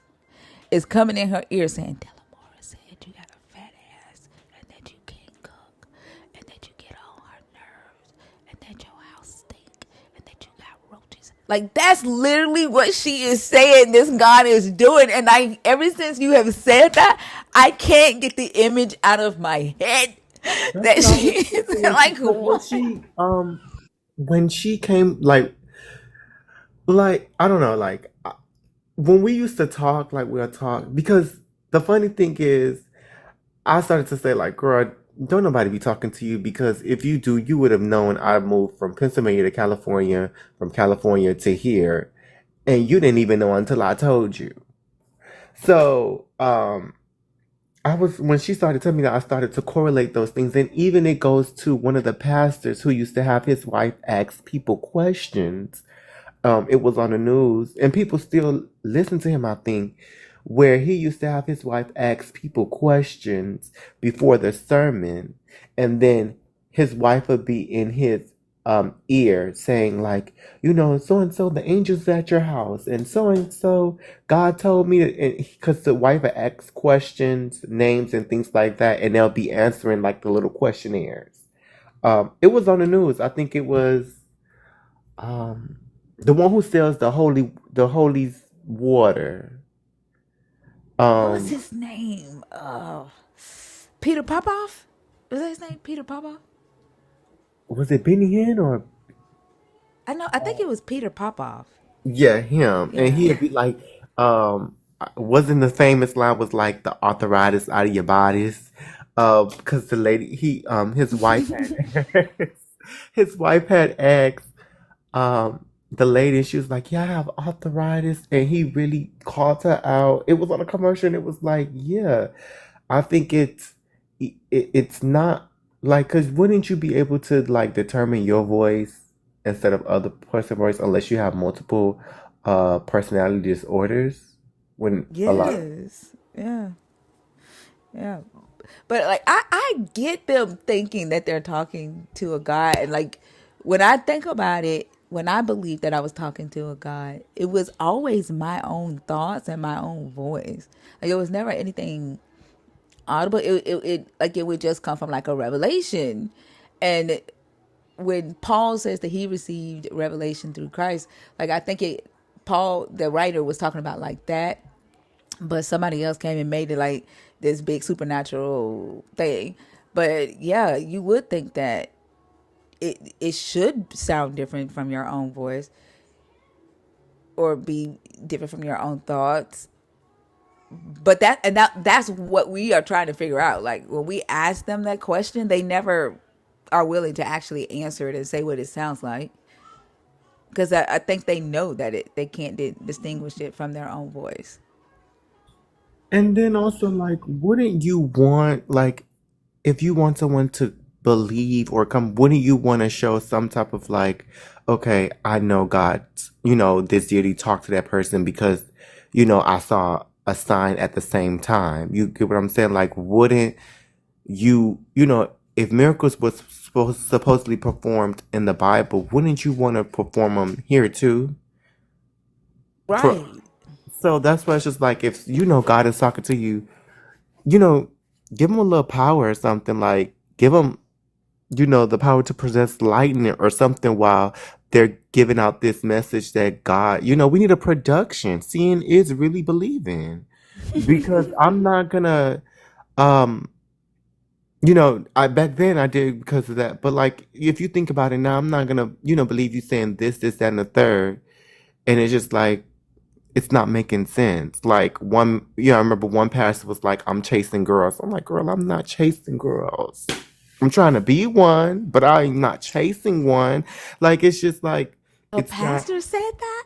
he really did. And it was so funny. I was like, I'm just sitting there and he tried to like, I guess, push me down to catch the Holy Ghost. And I'm just looking at him like, it's not making sense. And then the funny thing is, he said the same thing to the guy. And it's like, are you repeating yourself? Because I guess you're assuming every, person that's, male figure, they're chasing, girl, because that's what you were trying to do back in the day. Like, so that's why I was just like, I think at this point, I think a good question for believers would be to like, if God is talking to you, would you ask him like, give you a production when you're sending a message out to someone so someone can actually believe, you know, so you can have like, a, a confirmation or like I don't know, like, how we get our work, your work checked by someone. Yeah. Wouldn't you want that? That is a good question. But we even saw Ken before I blocked his ass say that the God doesn't owe man anything, and like to expect for him to actually do something is entitlement. it's it don't make sense. But Like, I what do think you have the God for if there's no expectation for the God to do anything? right, and I think it's just like feel like it's a glitch and it's like a double-edged sword because as you know in your plenty of your other topics where we were like, if it's good, God did it. If it's bad, it's the devil. You get what I'm saying? And even like yesterday on Mama's Bash live when she said, the devil is busy and God is, and people are like, God is, everywhere. God is busier. Like it's and the guy just came up and just saying a bunch of nonsense, and it's just like you guys are not um you're saying God is this, God is that, but then when people who are non-believer deconstruction ask you these questions, you glitch, but then you still try to make an excuse or try to say, well, God is God, I don't understand it. And it's like, wouldn't your God want you to understand why he's doing these things to you or why he's doing these things? Or is it a point that you don't care because right now, one, your life is going good, right? Or two, like you just feel like I was just saying, like you're selfish. Like one of the girls on Mama Bash was like, well, what I believe in, and based on what? Because I don't believe in the God in the Bible. My God doesn't do that, and it's just like, well, girl, you're being selfish because in that case, if God made everyone, right, why everybody is affected different? Right. So it's like a selfish thing, and it comes like I think where it's the world revolves around me. Well, I'm getting blessed right now. I just got blessed with this job, but like I said, right next door to me, I don't know if it's like a homosexual or a teens program where the kids just sitting out there. You get what I'm saying? And nobody's helping them. So those are things that I just be like, why, isn't God telling you, okay, well, go help so and so? You get what I'm saying? You're Yeah. helping people that you know. You're not helping people that you don't know. And then it's another thing where it's like, I think not all Christians, but I feel like if they do say, well, God told me to help you, it's like, well, God told me to help you because, I want to be blessed after this. So why are you doing it? It's like a quick pro quo where it's like, you do this, I do that for you, do this and I'll do this for you. It's just like, yeah, these voices in my head, it's no. Yep, I agree. Speaking of, like, did God tell you to do something good for people that need help? It made me think of there is an apartment complex called Bonita Gardens on TikTok. Have y'all seen that yet? No, I haven't. It's black owned. They're promoting it through TikTok, and you can kind of tell, like, I don't know if they've like came into some money and they bought these apartment complex, but like everybody's talking about the way they promote because it's very hood like, right? The leasing agent, like, it's a hood like, but they've specialized it, like they've decided that their specialty is giving people another chance. And so if a person is on like SSI and they don't meet the income requirements to get approved for an apartment themselves, they actually have a program where they can put two people who are trying to get an apartment but can't qualify. They can put them on the application together, like match them up with roommates, right? And get them qualified together. And they were showing like this elderly woman who couldn't. She only got like $991 of SSI a month, and so they matched her with a roommate that was in the same situation, and they call it their second chance program, or their no, not their second chance, their another chance program. And I think it's really really cool that they're doing that. But people are kind of like laughing at like the way that they advertise it. They need some help with their marketing. I can definitely say that, but stuff like this, like looking at how if we did have access to wealth and access to buy apartment complexes, the type of shit that we would come up with, because we know, right? Like we've been in those shoes. Like it's just, and it doesn't take a God to say, hey, create a program that helps elderly have housing. You know what I'm saying? Like it's just like I love shit like that. And when you were just talking about that made me think about Bonita Gardens. But yeah, y'all should check them out. They're going viral right now because their marketing is hood as fuck. Like their marketing is hood. They got their referral program, and then man, you get $100 for every person you refer to Bonita Gardens after they've paid their second month rent. You get $100. And she's like, in the video, she's like, the girl walks up. She's like, "Ooh, girl, your nails are fine." She's like, "Ooh, girl, thank you. I got it with my Bonita Gardens referral." No, I need my nails done, but okay. That is, it's kind of, I guess, it's kind of, I know but it's cute though. Like, if you refer someone, you get you a cute little $100. Um, but, um, I was just saying, like, I was just thinking about it now. Like, okay, I'm gonna have to go look at it. You said Bonita Gardens. Yeah. Yeah, Okay. but it just made me think about that when you were talking about, why don't the voice of God tell you to go and do, stuff like that. And I think it's not necessarily that, a person needs the voice of God. It's the empathy, right? It's the fact of you knowing what it feels like to not know where you're going to sleep. I told y'all I had to sell my house that I built for my kids, and I did not know where I was going to take them. That was the worst motherfucking stress ever, right? Not being able to sleep, chest hurting, crying in the car because I had no idea where we were going to move to, and they were rushing the closing. The people that I sold the house to wanted to move in really fast, so I had to close faster than I had found us another place.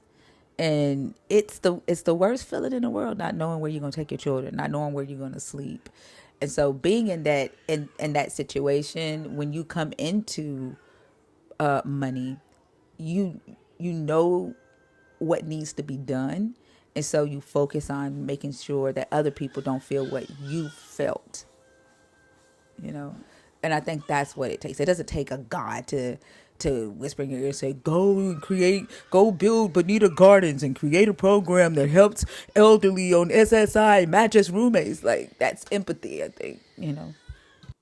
And then also, um, like I said, like I feel like sometimes with they delivering the message or whatever, it's like because I have heard I have to release this message because y'all, well, in the churches I went to, I have to release this message because you guys are not gonna stop my blessing, and the fact I think that um I think was it you and one of your lives where you said she was crying. One of the people, and I have seen it where they're crying and was like, I don't want this for y'all, but God told me to deliver it. If you guys don't do this, this is gonna happen.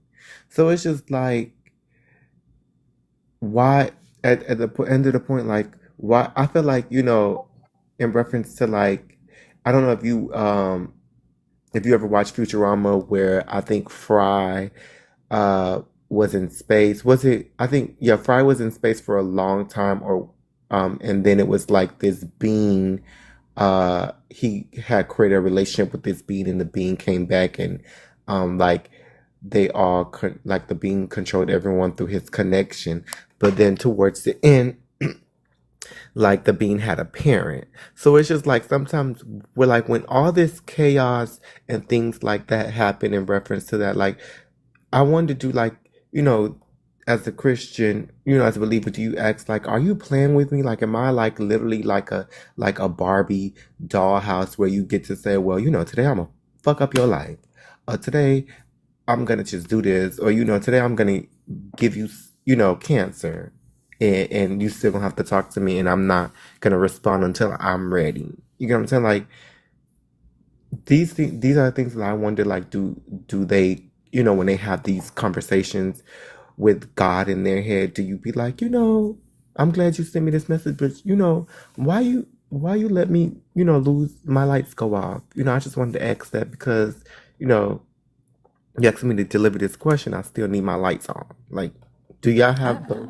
I don't doubt they do because they've been taught not to question him in their way, and then they've been taught all things work for the good of him that loves the Lord and count it all joy. Like I bet they want to, but I bet they talk themselves out of it.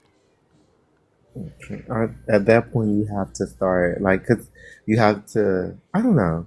It's like that's why I said like I think it's also one of the things. The biggest thing is being selfish, because I guess they feel like long as I'm okay, they can turn a blind eye to everything that's going on, like people being hungry, or forcing someone to have a child that they really don't even want.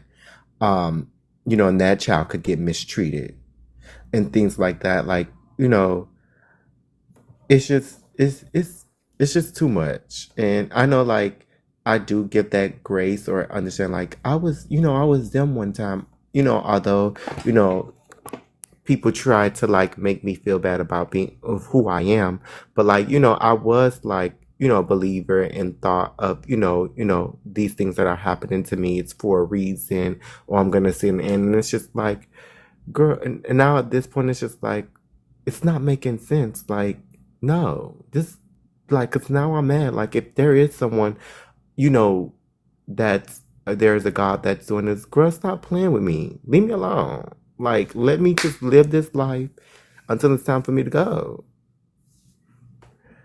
Yeah. Um, and then I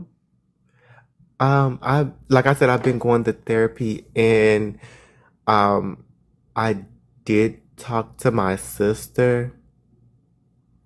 Um, I finally got like, I would say 80% closure of that night, between her baby father and me. We finally, got to talk about it. Because my therapist is like, you need to share the burden. Let her know how you feel and things like that.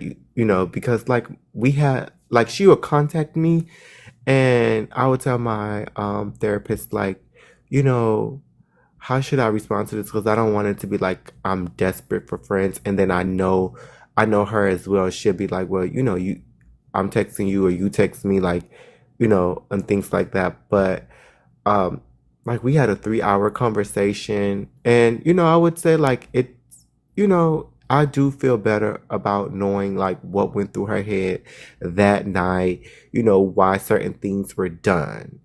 Um, some of the things I was like, girl, you BSing, but then she was like, they keep telling me I have mom brain because I don't remember some of the things.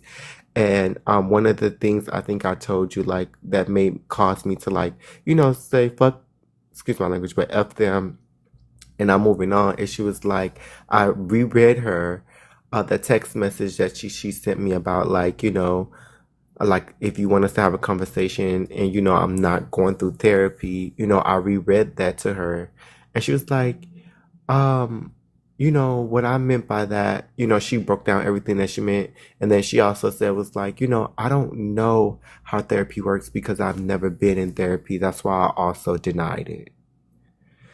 So um I'm not gonna say like, oh, we're gonna get back together, whatever. As of right now, it's certain things that she said that kind of rubbed me a little bit the wrong way, especially when it comes to my community.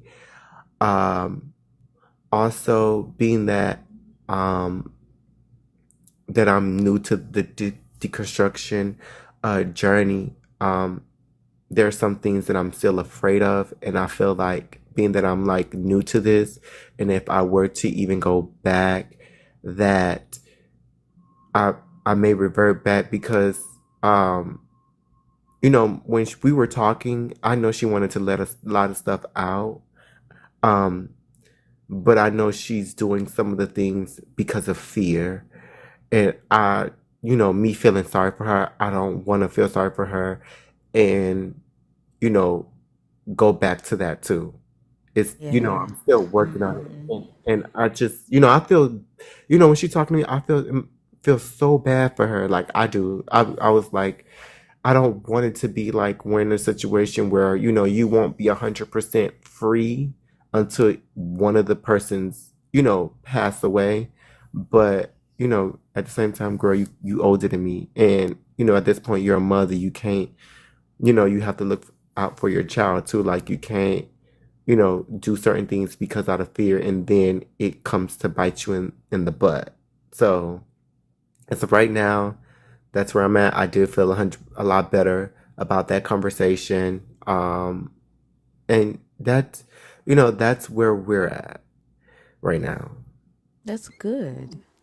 That's good. So I'm glad that you got closure, and I'm glad that you recognize that, your empathy for her and understanding, the reasoning that she gave you, the ones that you felt was sincere, and understanding like her situation. You didn't allow yourself to go back to the old Delamora and open your arms and be like, come on back to where you were, settle in, get cozy to where you were before, so that because she hasn't done the work, right? She hasn't done the work that you've done, and allowing her back into your space would just infest that, right, and give her opportunity to create new wounds that you've been in therapy for, a lot longer. And it takes a lot of strength, right, a lot of awareness and self-awareness and emotional intelligence to be able to separate the two, but like I can have empathy for you and understand where you are, and at the same time still keep the boundaries up and not allow you back where you were before, and not feel bad about that, right? right. It And that's also growth. it beat me up. Like I'm not gonna lie to you. I had to, cause like she was telling me about like she kind of the reason why she moved, with my mom and things like that. And she was just telling me like things that she did, and it kind of bit her in the butt. And then, like, I felt bad, but then it's like you can tell she's has like it's instilled in her about like back to the fear part and things like that. And it's just like she like when we got off the phone, I did feel bad, and I was just like, girl, I can't do that because I'm still for one, like I have to still go into my journey, but two, like I feel like at this point I don't want to revert back to like maybe I was wrong. Maybe, living in fear and things like that. I'm still not 100% there. I just started. And it's just like, yeah, I had to tell myself like it was hard, but it's like, yeah, I can't do it. Like, I don't, mind us, talking or whatever, or, cause I did tell her like, we need a part two of this. As my therapist, like I had to break everything down. Like I literally wrote notes and everything as she was talking. I was like, girl, we're gonna have to do a part two. And there's a couple of things that, we need to park a lot. Cause it was like some things where it was like, when I started to feel bad, then I had to like think about like, okay, yeah, she needs to do all her work in reference to like, cause she was like, she don't believe in, um, about drags reading stuff to kids. She did the let kids be kids type tea. Um, and that's another thing because it's like, you want to be around me. And you say you want your child around me, and I was like, girl, at this point, I know how you girls think. You think like if a child is around someone that they'll be ending up, being gay because it's a gay spirit and stuff. I like it's certain things that that will be like probably part 3 or 4 if we do decide to move on. But there were some things like that I had to like kind of educate her on, and it's like she's not dumb. Like she has multiple degrees, so it's like, girl, you need to like some of the stuff doesn't make sense to you, but like I do feel like she's a little bit. You could tell she's still brainwashed in a sense when she said that, and she was like, I do want my child around you, and things like that. And it's like, girl, are you sure? Because you just said you don't want drags reading to kids. Like, pick one. You can't do the, I don't mess with gay people, but since you're my family, you okay? No, don't do that. All right. So, that, and then she was like, what kind of baffled me was like, well, I just want to let you know if something happens to me, you was gonna raise my child. I was like, girl, no, the hell I wasn't. I don't know that child. And it's just like, you want me to know your child because you supposedly named him after, my government name. Like, girl, no, I don't know your child. And it's just like, the baby is innocent. I don't, it's just like, I don't know your child. And for two, like, this is, the way you talked about my community, and then it's some things that you did say and do as a child. It's like, girl, I don't, if I do decide to come around and things like that, and then you be like, oh, don't do that around my child, don't do this. Like, I know how to act around kids, you get what I'm saying? But being me, like, about, don't confuse them and things like that, like how they say, it's like, I'm not gonna, yeah, no. So that's where we're at. So I do believe I'm gonna do a part 2. I don't know when. Oh, it's on my time because like my therapist has been talking about it with me, but as of right now, I can't say I do feel better after the conversation. And she said she is gonna respect. I told her like, this may sound mean, but like, I don't want nothing to do with mom. Like, I'm so serious. Don't even, and she respect that. She was like, okay. I was like, please, like, if you having something, don't invite me, because I'm not gonna hold back. So, like, just, if you want to talk to me or whatever, you can say hi or whatever, but like, the extra stuff, no. Well, like I said, I'm proud of you for the growth that you've done. And what has it been? Like 6 months? Is it Um, is it when she 6? gave that crazy message about God told her, oh girl, I don't. It's been about, yes. It was early because I know it was still cold around this time, so I would say, yeah. So it was around like March or April time frame. Yeah, like you are like speeding along. Sometimes I revert back, like, like I told you, like when like I wanted to like be like, okay, girl, come, because like going to Colombia is real. Like I told y'all, it's scary to me. And like right now, like I know it's on top, but between y'all, like I just WhatsApp my goddaddy, and I was like, let me give you a disclaimer. I'm no longer so and so. So it's gonna be a major like change, and I still haven't got a response, and I need that response because I'm supposed to be staying with him. Oh So, wow! and he's supposed to be picking me up. How long ago was that message sent? Oh, I sent it to him probably like in the like Thursday ish. Now I do give my goddaddy because he's a taxi driver over there, Oh, and okay. plus like, So this isn't like unnormal. no, it's not, because I've been asking him like, hey, I need to know how to like fix my passport and make sure my citizenship over there is good. And he was like, give me a minute. I need to figure it out. Like, but he got back to me and told me what I need to do. So it's just like, but me, like I overthink. I'm like, oh, hi, because I have to like explain to him like the pronouns and being non-binary and all this stuff. And it's just like, oh, am I ready for this? But that's why another reason why I was like, okay, at first I was trying to speed up, like, okay, girl, let's be friends. Come with me to Colombia, and this is a lot because also like this will be like also me like not physically like us, because I didn't get a chance to go to my dad's funeral because they rushed it. So like I do plan on going to his gravesite and actually like saying like goodbye and things like that. So it's just a lot, and I would have liked her to come, but I guess this is something I have to do on my own anyways. But yeah, like it's been 6 months. I've been trying to, take advice and do the things that I need to do. And especially like even when we had the conversation about me like having the guilt trip of like researching and, feeling bad of, how I was thinking and as a believer and things like that. Like I've been working on that too. I just started back researching and reading again. So yeah, I'm just I love your updates.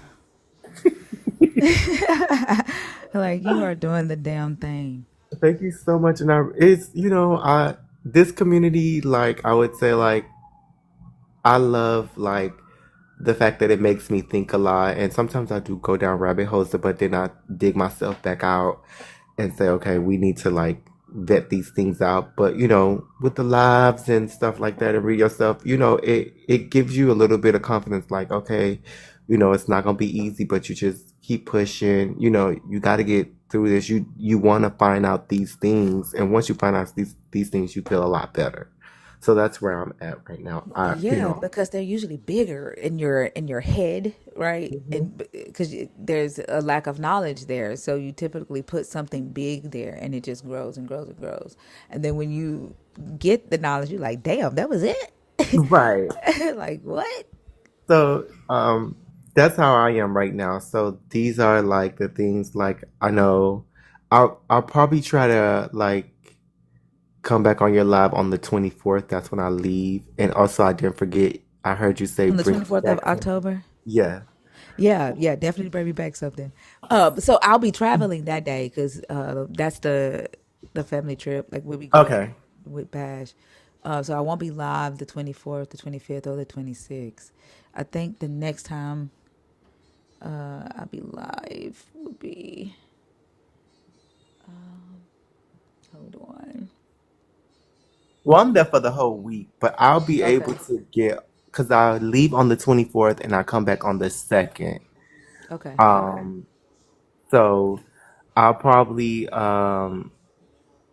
I'm gonna use my phone and I'll just text you. And I know also said bring him something back. I don't. I'll. Grab also some period pads. Oh, Yeah. go I'm ahead. praying. I'm praying for a healing. Don't worry about it. Okay, it's gonna come the third coming of Jesus Christ. That's when it's coming. That's when it's coming. But I like when I'm down there, I'll see what what souvenirs, and I let me know y'all PO box, but I bring something back. Thank you, Delamar. I appreciate you. And I hope you have a lot of fun. Don't Yeah, forget to send your location to us I while you are will. there. I will. Okay. I will. I will. That's the first thing I'm gonna go ahead and do, and then since I have your number, I'll let you know like the hotel that I'm staying in, and then like I'll be like if I do day trips or something, I'll be like, bro, I'm in Valencia today, and I do Yeah. that. Okay. Yeah. All right. Thank y'all so much. I appreciate You, you, and you're let me welcome. down. Gotcha. Have a good day. You too.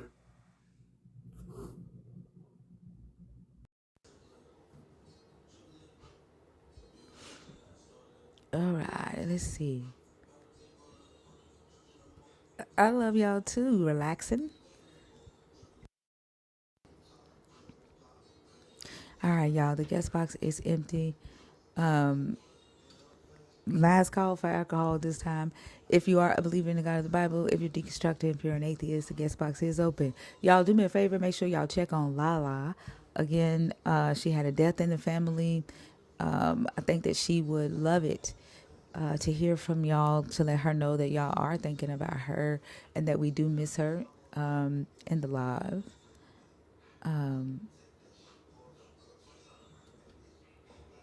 Yeah, I be seeing your comments on my videos.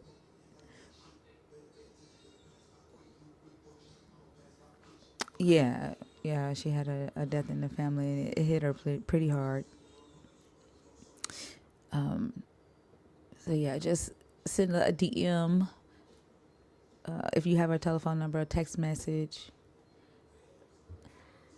Let her know that you're thinking about her and that we do miss her. Um, what else was I getting ready to say? Elevation awareness is also a nerd. Her baby boy 8-year-old son is he's the community nephew. He's in the NICU right now. Expected to make a full recovery, but she is dealing with that. He had autoimmune encephalitis. He has that right now, and they are treating it. Definitely send her some love and some positive vibes. Send her a message. Let her know you're thinking about her as well. To the person in the guest request, I cannot read your name. I don't know. It's in Arabic. It says, Charlie, It does not say Charlie. I speak Arabic. Like I I just don't. can't read it. I'm wondering if this is a Muslim. I just can't read it. This is one of those accounts. Hi. Greetings, brother. Are you there? I don't know. I can't. I don't know what your name is. Nasir. Nasir. Nasir. Charlie. Oh, Nasir. Hi. Hi. Are you a believer in the God of the Bible, deconstructing, or an atheist? I love you. I love Before. you too, Charlie. Okay. I can't understand you. I'm gonna take you down. Okay. I have a good day. Okay. All right. It sounded like he was like in a store or something. I don't know. Or a storage Anybody? closet. Huh? Or a storage closet. Yeah, something. I don't know. All right.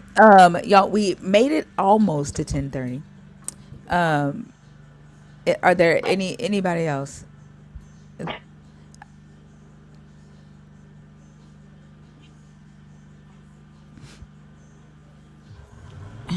All right, so we're gonna go ahead and call it a morning. Plus the landscaper, the lawnmower guys here.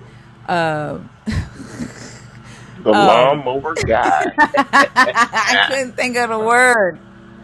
I It's could funny not because you think of the started word. to say the word and then you abandoned it to say the lawnmower guy. The landscape lawnmower guy. Y'all, I am so tired right now. Oh my gosh! And then I have to get back up in just a few minutes.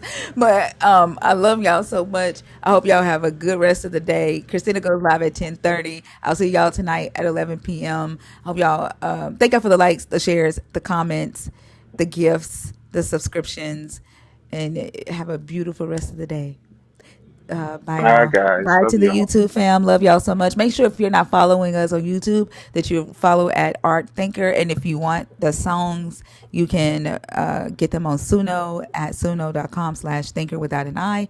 And then to those of you that are a nerd, the playlist of the songs are in the Discord. All right. Bye, y'all. Bye.